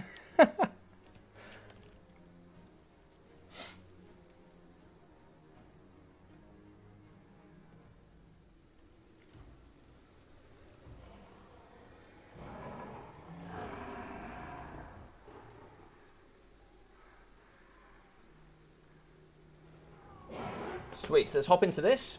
So let's go over here with the Skaven as well as the Tomb Kings. So chaff with the Bony Boys. We are going to have some nice Eyes of the Desert with that poison and armor piercing for the missile strength. And the bonus for large anti-large armor piercing for the weapon strength. That's the normal stalkers as well. And the cheap cheerful carrion here in the sky. We have some Neheka Horsemen with that nice 50 armor. So very good there for the 78 speed. And the King's Nikesh's Scorpion Legion. So the Bony Boys here with the spears and that nice poison. And also the 45 armor. So armored boys here as well as just bony. So some good stuff there in the pocket. We will be having 3 units of Rat Ogres. I'm sure the ROR. So no ROR, but we will be having the Teeth Breakers Rattling Guns. Nice there for that good slow and armor piercing damage value. In the back here, we will be having Citra the Imperishable here. He will be on his chariot for the nice fire damage. And we have a unit of the Warp Grinders. So you can only have 1 in your army, but the Warp Grinders are awesome. We have 2 units of Warp Grinders. You can't have 2 units of Warp Grinders, I think. I think you can't have 2 units of Warp Grinders. I think you can only have 1. I'm pretty sure. Can somebody check that for me? Can somebody check the rules? I think it's only 1 unit of Warp Grinders you can have. But we'll continue as normal. We have some points and wind mortars, Globadiers in the front, sorry. No mortars, so Globadiers is going to be very good there for that poison damage. Rattling guns in the pocket with the Grey Seer Plague. So the Grey Seer should have some Storm Vermin summoned. So Vermintide as well as the Dread of 13th spell to get that Storm Vermin Halberds. And if you overcast it, you will actually be getting some Storm Vermin with the shields. The Warpstone Scroll as well as Arcane Conduit with the Scorch and also the Plague Rash. We'll be having some normal skellies with the spears. And that looks to be it with Search the Imperishable with a couple of spells.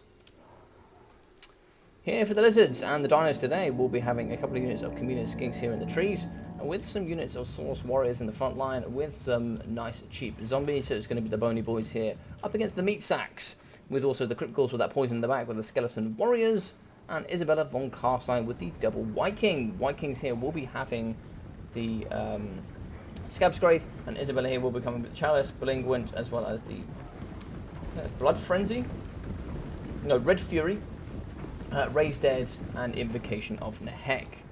So lots of Skelly Boys, lots of Crypt Ghouls, and we will be having Croc Guy here. Is he going to be on his cold one? Ah, that's no fun. All right, so he's going to be on top of a cold one. He's not going to be on top of his big boy, but he will be having Hand of the Gods, as well as the Sacred Spawning of Exotl and Cold Blooded, with a nice King Priest of Beasts. We will be coming with that transformation of the Kadon, also coming in with the Cube and the Flock of Doom. 2 maximum. Ah, okay. You can indeed have 2. Okay, thank you. I thought it was one of those few that could have 1, but I wasn't entirely sure. So carrying above, we'll be having some Sorcerer's Shields and another 2 units of Communist Skinks on the other flank. Cool stuff. Cool stuff.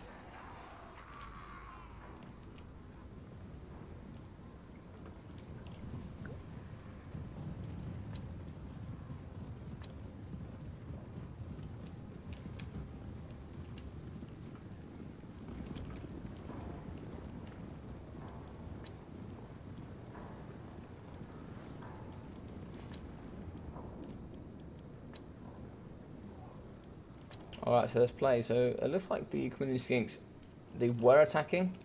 Not sure what's going on here. So it looks like they're not attacking on either flank. I'm just going to keep a close eye on this due to rule breaks. The skinks aren't attacking on either side. Are we attacking in the front line? No. Yep, so we're attacking using Krotgar. Oh, some damage value here. Oh, a nice Hand of the Gods here going down on Setra the Imperishable. He will have a weakness to fire due to his bandages, so that Hand of the Gods can do some incredible damage value. But a nice rattling guns here in the back is going to be shooting here up against Krotgar, getting some really good damage value here in the pocket as well. But we will be having... No healing. I beg your pardon. No healing here today. Invocation in the heck not going to work. We do have a Transportation of Godon Summon. Oh my god, look at that damage value. Blood Chalice going... Oh, so we don't have Blood Chalice. But we have the Sacred Spawning of Exotl. We will be having a Ferromanticle coming in. Ferromanticle here on top of the Teeth Break. The Rattling Guns could do some good damage value. But the closer he gets, the more damage value. Look at that. Absolute destruction here in the front line. Brilliant stuff there. So in the back line, we are going to be having some nice Direpack Wars fighting there up against some of the Nehekara Horsemen, as they're going to be pushing around the flanks here. Let me try and see if they get in the back line and poison up against some Rat Ogres. Rat Ogres will struggle. Setra is going to be coming through here, riding dirty on his whip, trying to get some shots here into the Chameleon Skinks. So not too sure. Perhaps some attacking in the back here coming in from the Chameleon Skinks. And the Skink Priest of Beasts with the nice big Sterodon. The nice big Sheila's wheels here at the front. Look at those darts. Look at those darts. They look awesome. And in the sky, we are going to be losing the Karen Legion. They will be going down due to leadership here. They will be at, what's that, 3 leadership or 7 leadership. So they'll be okay for now. They'll be okay for now. So they're going to come back. But where they're going to go to, the best thing for the carrion is to maybe just try and see if they can fly over and to maybe take care of some of these Chameleon Skinks. Chameleon Skinks are in the back. They actually get hit here by some Poison Wing Globadiers. That can be really bad for them. As you can see, they're going to have some good damage value here with the poison going down as well. They will be taking some damage over time. They do have a 40% missile resistance though, so not going to take too much on the initial hit. And the Hekar Horsemen here have taken some damage value down to half there. And the poison here from the Chameleon Skinks on the side doing some good punching here up against the Rat Ogres. The Blood Knights in the back are just here and ready to protect. And as you can see here, damage from the Chameleon Skinks to about a third health. Not too sure what caused that there. It looks like the Poison Wing Globes were the ones that are throwing them out. The Undead Forces are going to be moving forward. And here we go. As you can see, now visible, the Eyes of the Desert will be coming forward to maybe try and see if they can help do some damage up against the White Kings or some nice tasty targets. In the front, the Clan Rats will be pushing forward here. The Summons will be trying to maybe take the brunt here of the White King. And at the top, we'll have the nice big Gracie play coming through with this massive bell. He doesn't really want to be getting caught here by any of the single entity monsters or any here of the single entities. Big charge in the pocket, as you see Krotgar just smashing into some skeleton spearmen. And I'm sure he'll keep moving through. Hand of the Gods could be very good at just removing Setra the Imperishable. As you can see here, Legion is going to be moving around here on top of his chariot, just going back and forward here, just trying to make sure he doesn't get Hand of the God too early on. He's already been hit once and taken a big punching for it. War Grinders going down here. Look at this effect. I really love the War Grinders. All sorts of effects going down. Quake as well as Seismic Snare as well. Doing some good stuff here on top of the Blood Knights. So getting some good damage value there. As well as the good AP here for the Rat Ogres. Unholy Clamour going down for the leadership and Vigour. And really helping them smash here with Invocation of the Heck up against the Blood Knights. Also having some good Poison Wing Globes going over the top. Doing some brilliant damage value here up against this elite unit of Knights. Really showing the hammering that Skaven can put on if you're not careful. Now, a little bit overextended here is the Poison Wing Globadiers. They do have some Rat Ogres for a little bit of a faster pace, but they are going to be pushing forward, knowing that if they do get some shots into the backside of the Blood Knights, they will be getting their damage value. The Community Skinks here will be in the pocket, and they should be able to shoot here up against the Skaven Slaves running away, but they're not too concerned about that, I imagine. The T-Breakers Rattling Guns are going to be backing off, as you do have some of the units of Undead coming over the top. You want to have some nice distance between them and the rest of the enemy. Look at this damage value here. Brilliant stuff here from the Rattling Guns. They're going to be absolutely destroying the Chameleon Skinks. In the sky, we do have the second translation of Godon. Rival High Talisman here going down on the Ferromanticle. So good stuff there in that nice area of effect, meaning you're not going to get too much damage value due to the Assassin. You will be also having trophy heads there, so very good at sniping out the right past line. That has actually gone down on top of her, but there wasn't too much benefit from that ability. As you can see, we do have the Ferroman squad, which will be chasing off the Gracier. We really need to help here for the Gracier Plague. We do have the armor-piercing Rat Ogres coming through, but look at that damage value into the rear of the Gracier. There's some good work there. We also have Krokgar really pushing into the backside of Cetra. Master Belinkling going down here on top of Krokgar, giving that negative 14 melee attack. Now, if we do turn and burn here with the Teeth Breakers, Rattling Guns, they will be able to absolutely destroy Krokgar. Looks like Krokgar's going to get away with it for now, but is he going to be able to turn around? Oh, he looks like he is actually fighting in melee here up against the Teeth Breakers, so he's going to get away with that for now. As you can see, the Ferroman still in the back with that nice terror. Should be able to help push off these Teeth Breaker Rattling Guns. Also getting in the nice Priest Beast there. Could be decent as well. So there's going to be a summon here in the pocket. Oh, no, it's the ability here from the War Grinders. Oh, I love these War Grinders. They're so cool. So this is the summon of the Shopsy in the pocket as well. Going to be helping out the War Grinders. Maybe try and fight off up against the Crypt Ghouls and co. Balance of power, super even. 1,000 here from Void and the crew, and a 900 here from the Phoenix duo. As you can see here, Community Skins will be shooting here into the Skaven Slaves. Probably not the primary targets for them, really, but still going to get some damage value regardless. And this is what you really want Community Skins for, just to shoot into the Rat Ogres. Because if you poison them, they can't catch you. The poison is just enough there to slow them down.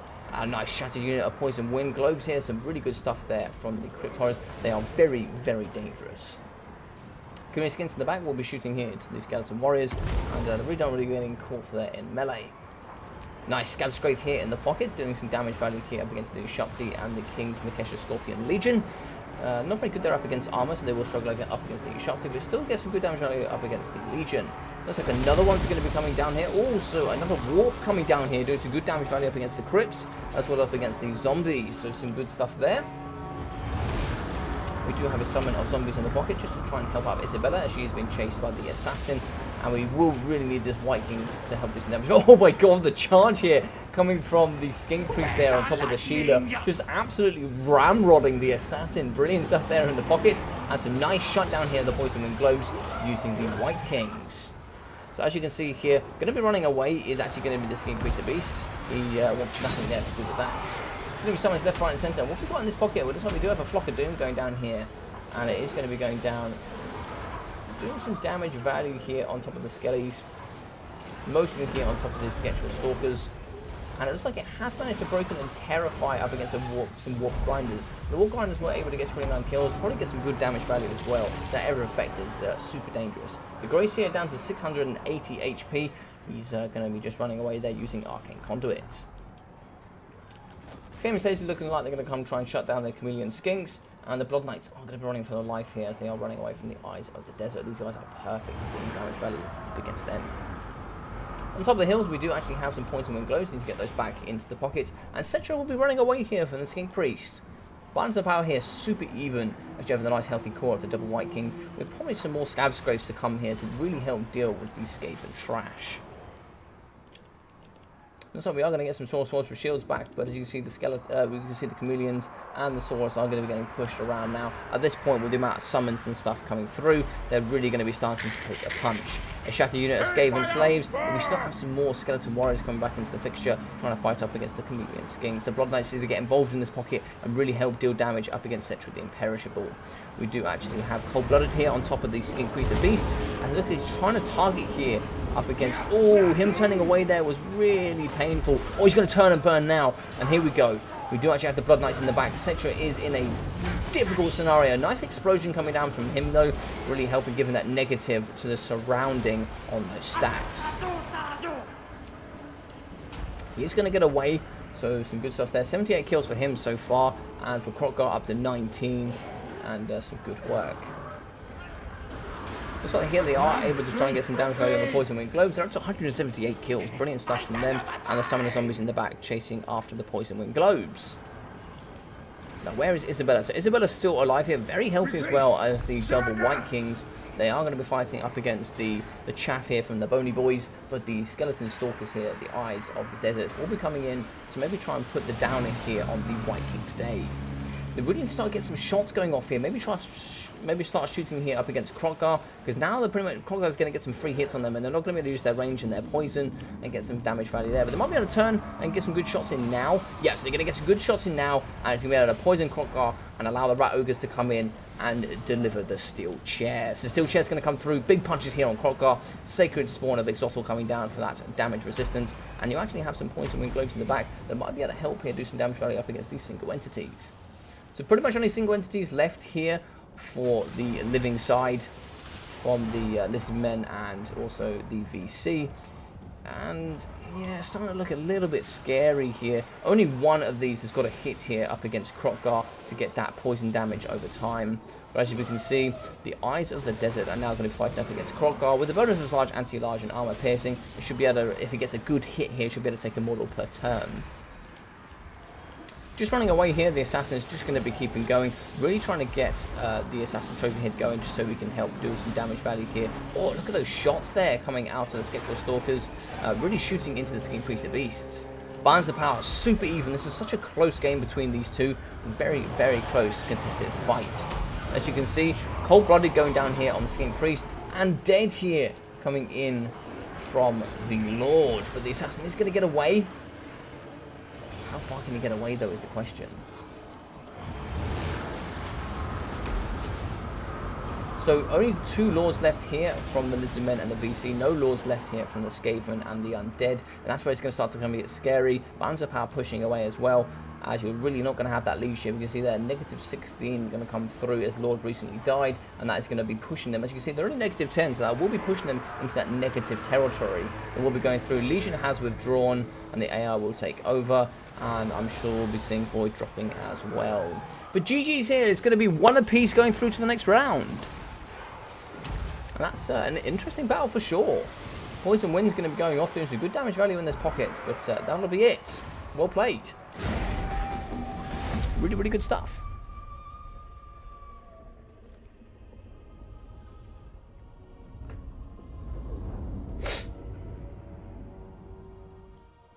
Daddy Cetra about to lay down the smackdown. Indeed, Daddy Cetra came through with the slapdown for sure. He got some good damage value, but I'll be very interested to see what Krokgar got. 3.8k damage value for Krokgar. Awesome stuff from him. He performed for sure. Hand of the Gods, he's exceptional at dealing damage value up against those Toomey Kings. 3.3 here with 107 kills for the Skink Priest of Beasts. And the front line really not doing too much here. Saurus Warriors really getting the pound and ground there on top of themselves. Really not even getting over 200 damage value, only for 1 unit. Ooh, that's harsh. 400 there, 777, 552, but only 250 here for these units. So Phoenix coming in, she got to 326, 500, and 460 for the Vikings. Bit of surprise considering you also had the Scab's Grace as well. Would have probably expected a little bit more damage value there. But yeah, 93, 54, and 190 for the Skeleton Warriors. 420, 320, and 290 for the Crypticals. 1,070 for the Blood Knights and 790. Not quite what you would expect, but still they did some good damage value, chasing around, chasing off really the key important units. Damage value doesn't tell you the true full value of the story. But 840 here for the Dire Pack Wolves. So good stuff here from the RTK crew, and from Void and Legion. We got 940 for the Glacier Plague, 1,050 for the Assassin. 2,100 damage value for the Poison Winds, 1.7 here for the Globaliers, 178 kills for 1,000, and 2,050 here for the 4th unit. If anybody tells me Skaven is not S tier, you just have to look at these 4 units to show how powerful they are. 2,100 damage value as well for the Teethbreaker Rattling Guns, and if you can keep these 5 units alive, God, they rack up some damage value. 780 damage value for the Rat Ogres, 930 as well as 860. So Rat Ogres, as well as like Poison Wind Globes and Poison Wind Mortars, are just so good in this matchup.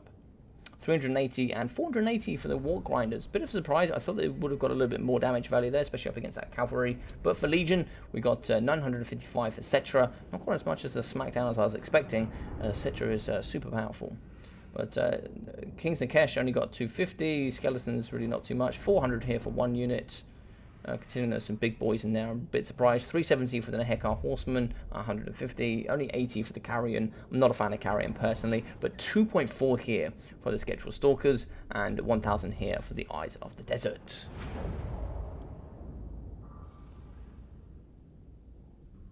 Oh yeah, for sure, Quack, for sure.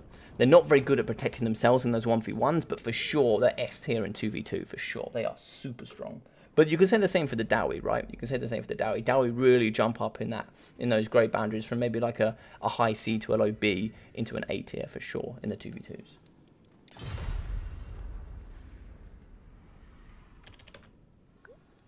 GG.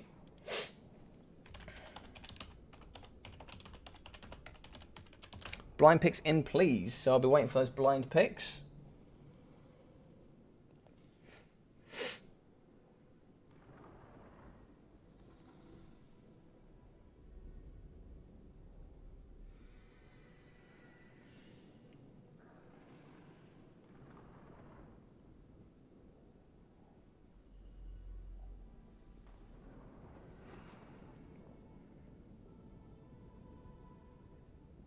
Okay, so we have two in.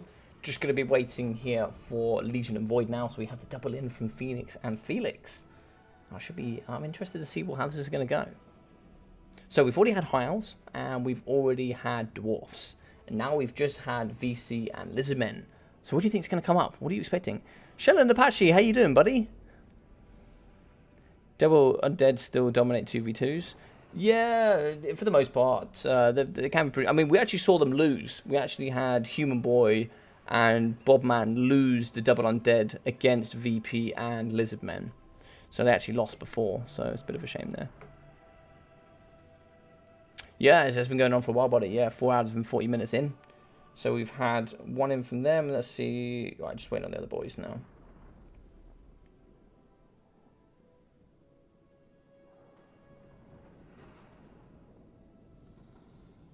Awesome, more tournament ideas coming in. Oh, thank you very much, guys, for sending all the tournament ideas. Welcome, Shetland Apache. How you doing, buddy? Hope you're doing well today.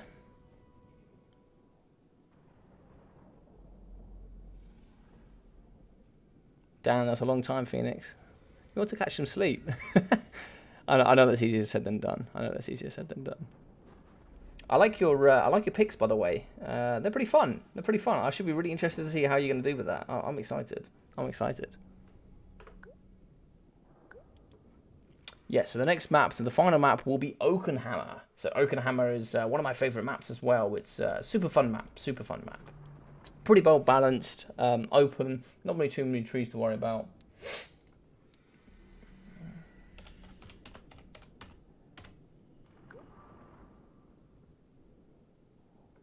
So there's like Void here with Legion. They're just going to be conversing here, trying to see if they can find a nice parts of the final here, which should be really, really good. I'm excited here to go through the game 3. We've had this will be 2 game 3s now, and 2 games there from the first one, so it should be quite fun.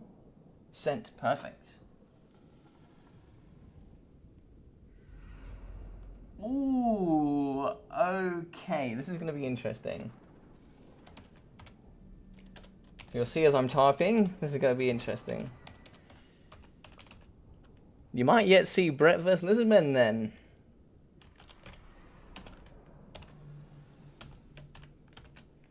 So, I don't know how to feel about this. This is going to be interesting. So, last time Void and Legion got through to this stage, they used exactly the same idea. They went VP and Lizardmen. So, this is going to be interesting. I don't know how to feel about this. Let me grab my charger. My phone is now on nearly dead. Yeah, I'm on 2%. Right, so Oakenhammer with Lizardmen VP up against Dark Elves and Brett. What do we think? Been good, holidaying all day. Nice to come home to some Warhammer. Well, welcome, buddy. It's nice to have you on the stream. Thank you very much for hanging out.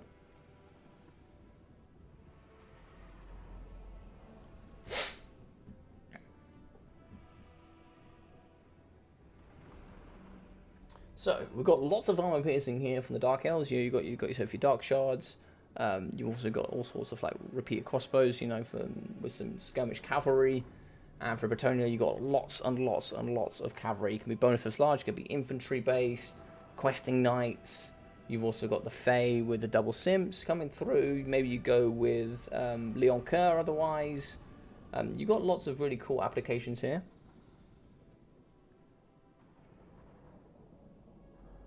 There was no bans, Guac. It was blind picks.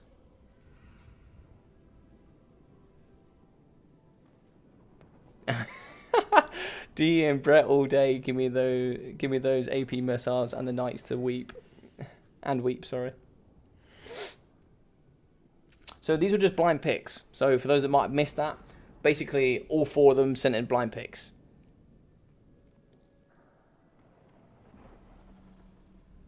Well, D and Brett is your #1 advice to ban. Fair enough. It's going to be hard for Legion and Void, I think, in this one. It is my thought process. I think you're going to be seeing lots of bats and guns. You're going to be seeing... Yeah, you're going to be seeing some gunnery whites. I don't even know. Maybe Noculus. I don't know what they do here. I don't know. You're probably going to see Mazda Mundi with nets, banishments, ruination of cities, trying to see if you just get rid of that cavalry. You're going to need some chameleon skinks, maybe. Oh, I don't even know if you can do that, to be honest. I don't know what you can do as Legion and Void on this one. I think it's up against them. Would love to see a Skaven Greyleak rush one day. Not asking for much, Shetland. I mean, if you want to play the next 2v2 and you want to bring that, I mean, you're welcome to. Can't go airbags, Brett. Faye Marathi and all the other stuff that can support the block. Oh, crap. Yeah, you're right.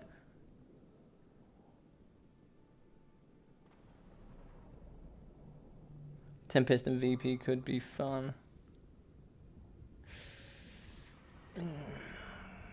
Well, we also have Tempest for Lizardmen as well, don't we? So, I think. They have Tempest, don't they? Can't remember.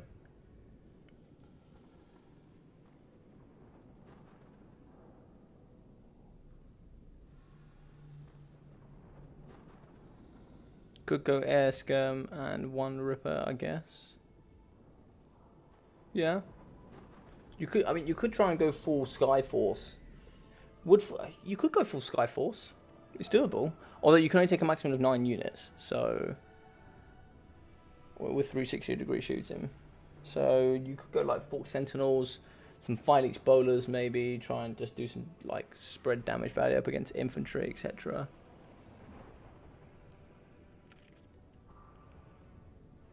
I never asked for much. I love that. Just put we'll just put some bloated corpses in some trash and throw it their way and see what happens, eh? Hide out in the mass trees you've got on each corner of the map.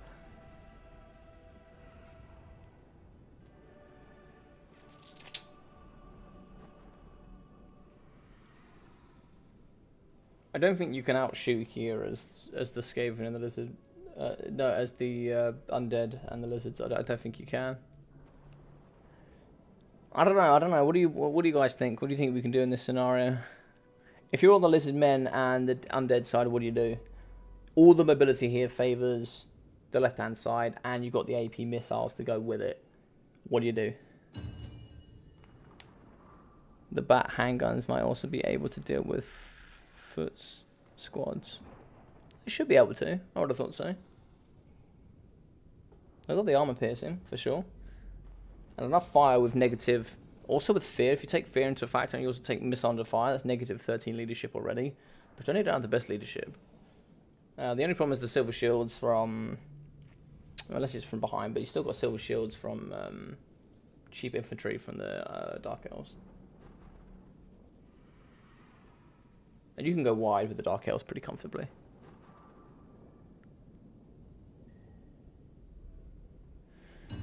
Yeah, do you know what? Whenever I think skirmish cavalry, I never think of Bretonnia.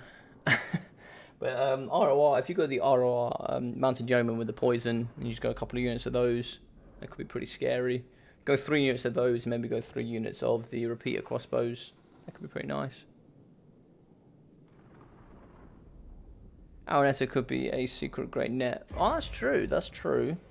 That's true. She's got a nice net. Her net has negative 24 melee defense and pins him in for quite some time, I think, actually. Yeah, Dark Elves versus him is Dark Elves favoured, yeah. I would say so. I don't know if everybody would agree with me, but I would say it is, yeah.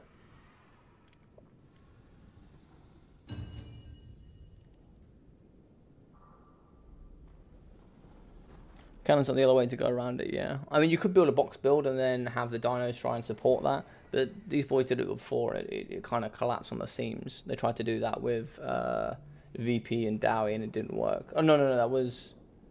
No, I think it was these boys.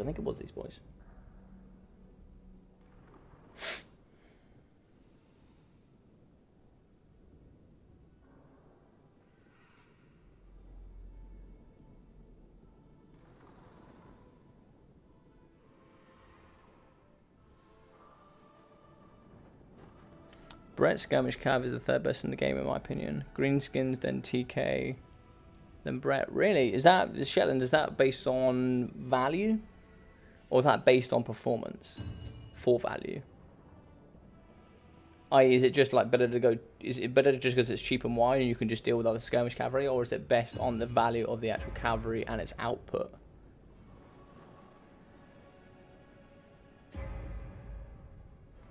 Like, obviously, you can talk about, like, poison spider riders, and you can say, yeah, they get 600 damage value, but also you don't include the poison and the fact that they can, like, poison with skirmish and all that sort of stuff, and, like, they add more value than you can see on the screen.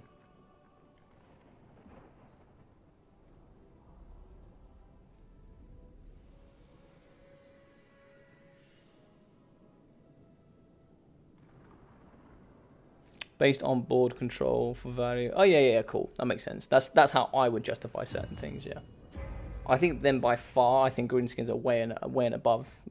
I don't think there's many that can touch it. How do you feel about high elf skirmish cavalry? You a fan or not a fan, boys?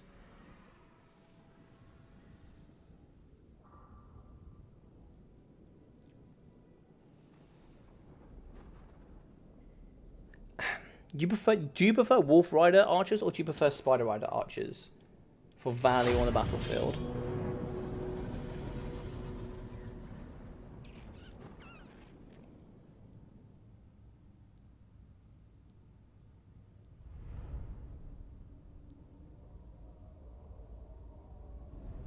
It's true. They also are very lightly armored and have extremely low leadership. Expensive skirmish cavalry is a trap. Yeah, fair enough.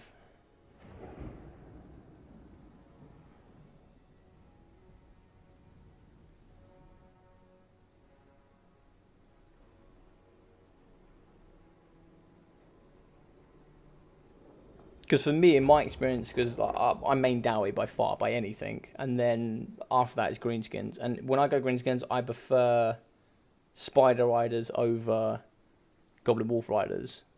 So for someone like me, like a bit of a newer player, or other people out there, why would you, Guac and Shetland, why would you say wolf riders are probably the preferred method? What is the rationale there? I'll take 2 groups of wolves and 1 spider. Yeah, that makes sense to me. So you got that poison and the cheap archer fire. Spider archers are better at skirmish battles. Wolf riders are better when you want them to function as stationary archers as well as skirmish cav. Yeah, because I guess they're multi-purpose. Then they have that speed to chase off certain units, and then they also have that good stable stationary range that you can continuously pop damage off over and over and over again. How do you guys feel about the ROR variants? Which do you prefer? Do you prefer the Morgrim's Mangy Marauders or do you prefer the Death Creepers?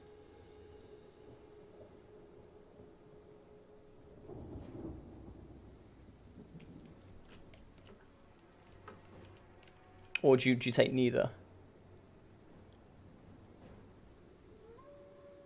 Horsemasters are good, man. Horsemasters are good. I see a lot of people take a mixture of either 2 Horsemasters and 4 Horsemen, or I see like another combination of either 4 Horsemen and 2 Horsemasters.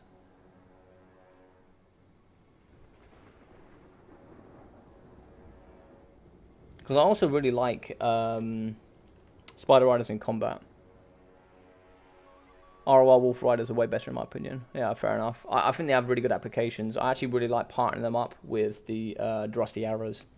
You know, if I've got a big target in mind, you know, just armor sundering and then bang, straight on them with the armor piercing, you know. That's a combination I like. And the River Troll Hag, just mither that thing and just wreck it. See you later. I'll be seeing you next week. Yeah, because actually, Wolf Riders have 60 models instead of 45 on the Spiders Archers, so have more DPS. Yeah, that's fair enough, Satsuma, yeah, that makes sense. But also, Spider Riders also have that 45 armor. But also, actually, one thing you might want to mention as well, the ROR Wolves actually also have immune to psychology, which is actually kind of clutch.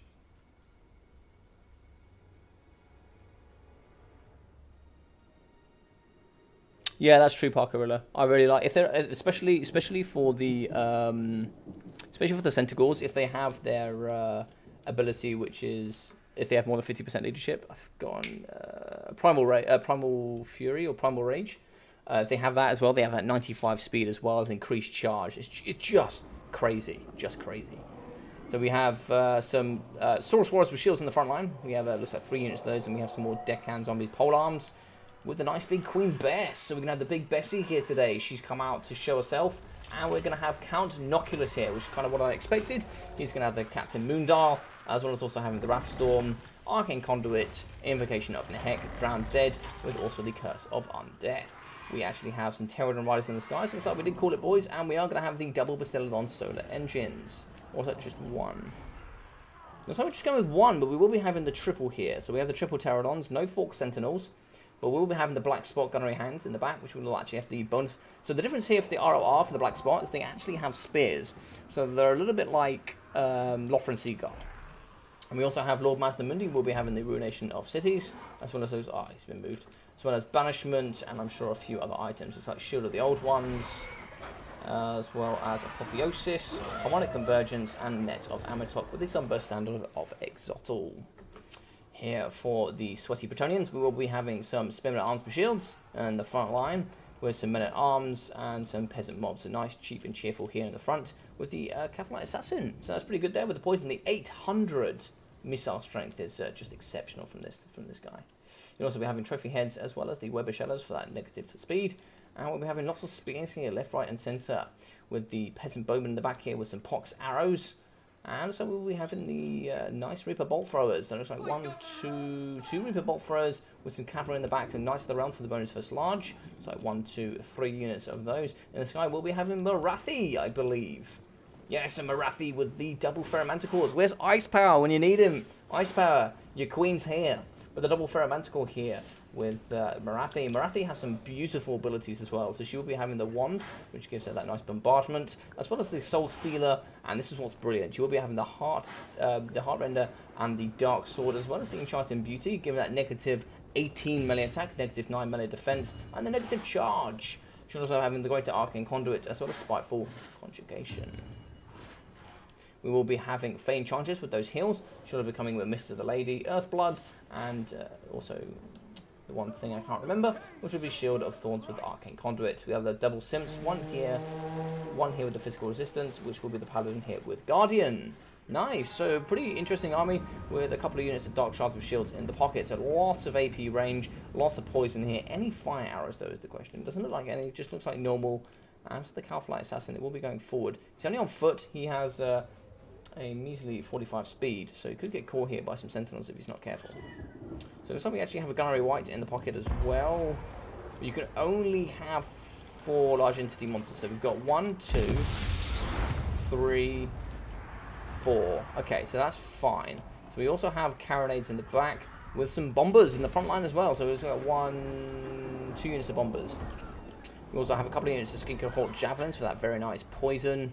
Yeah, good stuff. Yeah, this should be an interesting battle, I think. It's gonna be the battle of the best here, up against all sorts of other units.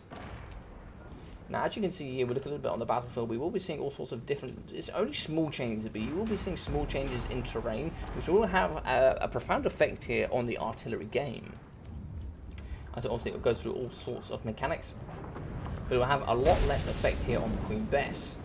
So So a big explosion in the middle. She also has that slow from the best. She has that ability. When she does hit a unit, she will slow them for a considerable amount of time.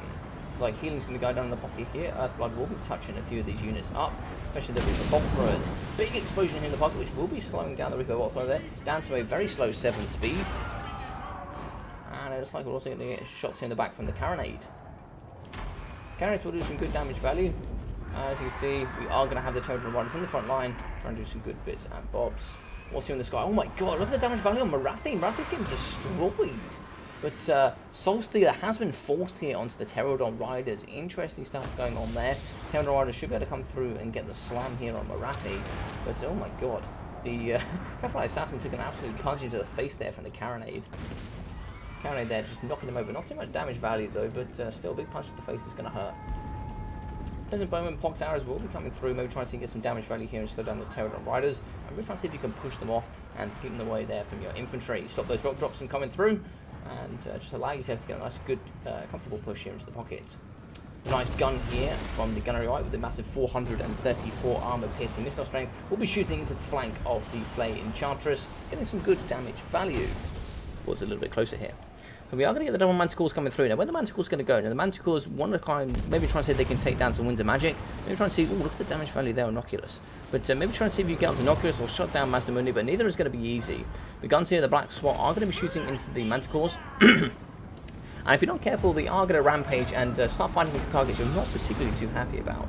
But as you can see, we are going to be getting the nice Bastillodon Solar Engine, firing into one of the Paladins, taking a big punch to the face, and that will be the one there with actually having Guardian. And that's the one you want to target, really. If you can target him, get rid of him, you will lose that 15% physical resistance as well.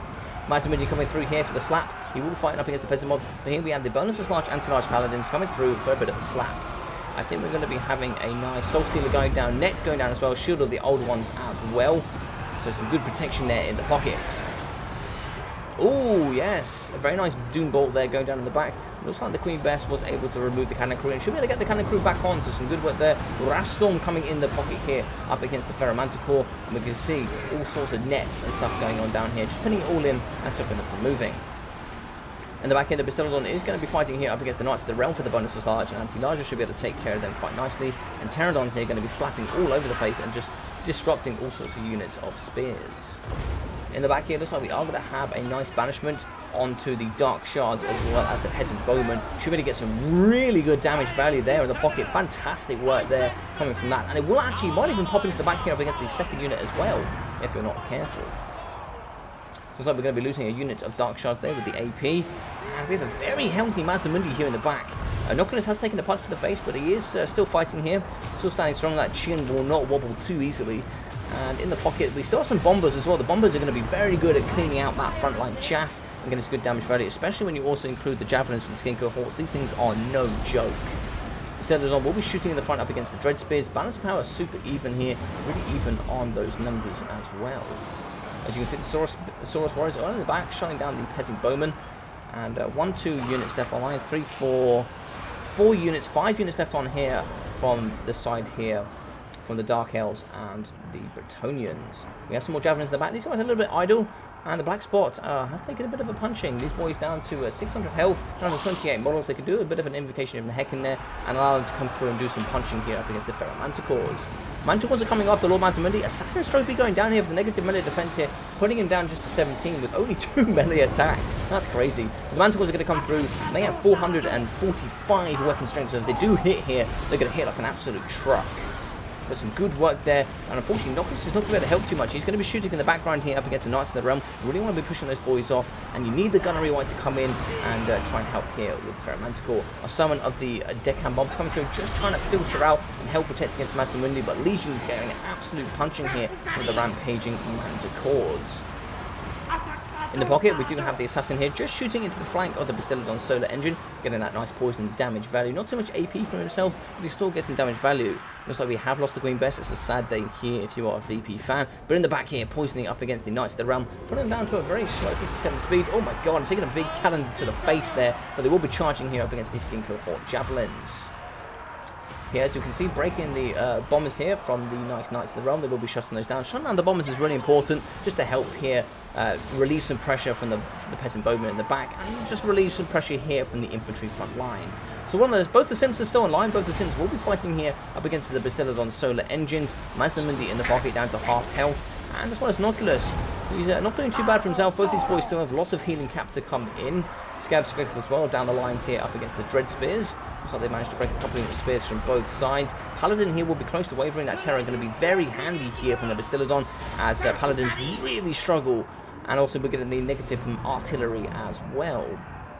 So we're going to be losing the Knights, as well as some more sword infantry. And poison still coming in the back here from the peasants, so no poison there, but lots of wavering units here in the back. As we do see the Saurus nice and high here with the shields, they're going to be coming through for the punch on these sweaty peasants. There we go, leaping straight into combat head first here from these Saurus. Fantastic stuff there in the pockets. And what do we have left online? Not too much. Over here, let's have a little look. So we are going to have a Marathi. She is up to her healing cap, fighting alongside the double Manticores, making Ice Power super proud.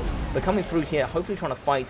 There was a nice Soul Stealer going down on top of the Gonerites. Invocation of the Hex just to cancel that out, with a nice Shield of the Older Ones to help protect up against Master Mundi.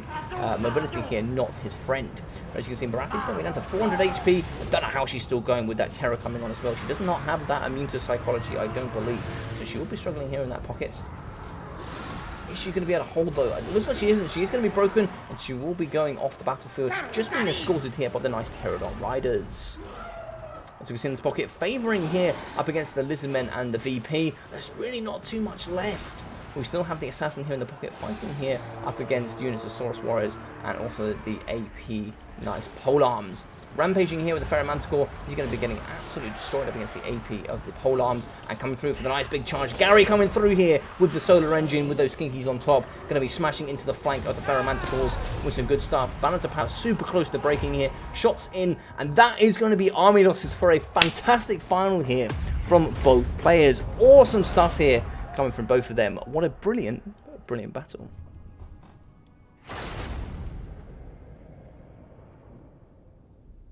If CA did one thing right, it's the artillery sounds. I couldn't agree more, Shetland. I could not agree more. Especially on the Dowie side of things. Love their artillery. Love their artillery. Alright, so let's hop in here with Felix. Let's drop in with me then. So, as you can see, the Fae pretty much got slapped.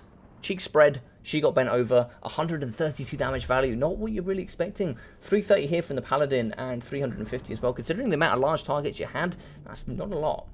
As you can see here, these three really suffering due to Terror. Front line really not doing too much damage value here anywhere. No, nothing really at all there. Peasants getting 300, 750 for these, and 800 for the Pox, and 400 as well. Last unit getting 550, so okay overall, nothing brilliant. 617 for the Knights of the Realm, 350, and 87. So if we hop in here with Phoenix, she got 2,400 damage value from Marathi, only 370 for the Assassin, a bit surprising there, but 205, 100, 280, and 360 for the Dread Spears, 340, 980, and only 76 here for the Dark Shards. They really struggled. 915 for the Ferromanticore, and 1.6 here for the second, so good stuff from the Manticores, 1,000 from the Reaper Bolt Throwers, and 330. So if we hop in with Void, 144 kills, 1.5k damage value for Noculus, 2,200 for the Gunnerite. Gunnerites are super good at the moment. 250 damage value for the Polearms, 1,250. Polearms also can really do some good work. 500 as well as 170 and 1,200, really showing why the Bombers are still really key here in certain matchups, and showing that even though they got the nerf, they're still pretty powerful. Black Spot, 575, and it looks like you got 860 for the Carronades, and 30 kills for 900 here for the Queen Bess. And lastly but not least, we will be having Legion for 175 kills, 2,785 for Lord Master Mundi. Some really nice banishments there. We did miss the Ruination of Cities, but the banishment's doing some good damage value. 100 kills, 500 damage value for the Saurus Warriors, 179 for 1,000 here, and 105 for 640. 400 damage value on the Skin Cohort Javelins, 380 and 180 with 270, so not too bad on the Javelins overall. These guys, good staples for the Lizardmen. 560, 700, as well as 196 for the Pterodon Riders. One struggling, but the other two really pulling through, and 1,600 for the Bastiladon Solar Engine. Absolutely no problem, buddy. No, thank you very much, Void. GG's here to Void and Legion coming through with today's 2v2 winners. GG's, and thank you very much for everybody that played today. I hope you guys enjoyed it. Thank you very much for chilling out. I hope you guys enjoyed the stream. I know there's a bit of a pause there in the middle. I'll have a chat with all of the guys after about that. But guys, if you are new here and you have enjoyed today's stream, and you've enjoyed the 2v2 tournament, and you are brand new here, maybe think about going into the description and just checking out my Discord so you can see all of the awesome people here in my community and all of the other tournaments I have going on in the future. Maybe think about subscribing as well. It would really help me on the road to 1,000, and also dropping a like really does help, as it really does help share and expand this live stream so other people can see it as well and enjoy all the content from today. But thank you very much for tuning out with me. I hope you've had an awesome time. Sorry that it did take a little bit long there in the middle. But yeah, it was nice to meet a bunch of new faces. Thank you very much for all of you dropping in, and thank you for all of the awesome chats here with brand new people. You know, Satsuma coming in, as well as also having Shetland in, and Guac, and all of you awesome people coming in, and all of the regulars, CJ and Parkerella, and all of you awesome guys. I could sit here and name all of you, but you've been fantastic. So thank you for everybody for chilling out. But take care of yourselves. Enjoy your evenings, nights, wherever you are in the world. I hope you have a brilliant end to the day, and I will see you all on Wednesday or Thursday for the next tournament, which will be my sub-faction tournament, and the last week here for Battlemania on Friday to gain your points to get into the final to play for a copy of Total War Warhammer 3. So take care of yourselves, and I'll see you all in the next video or live stream.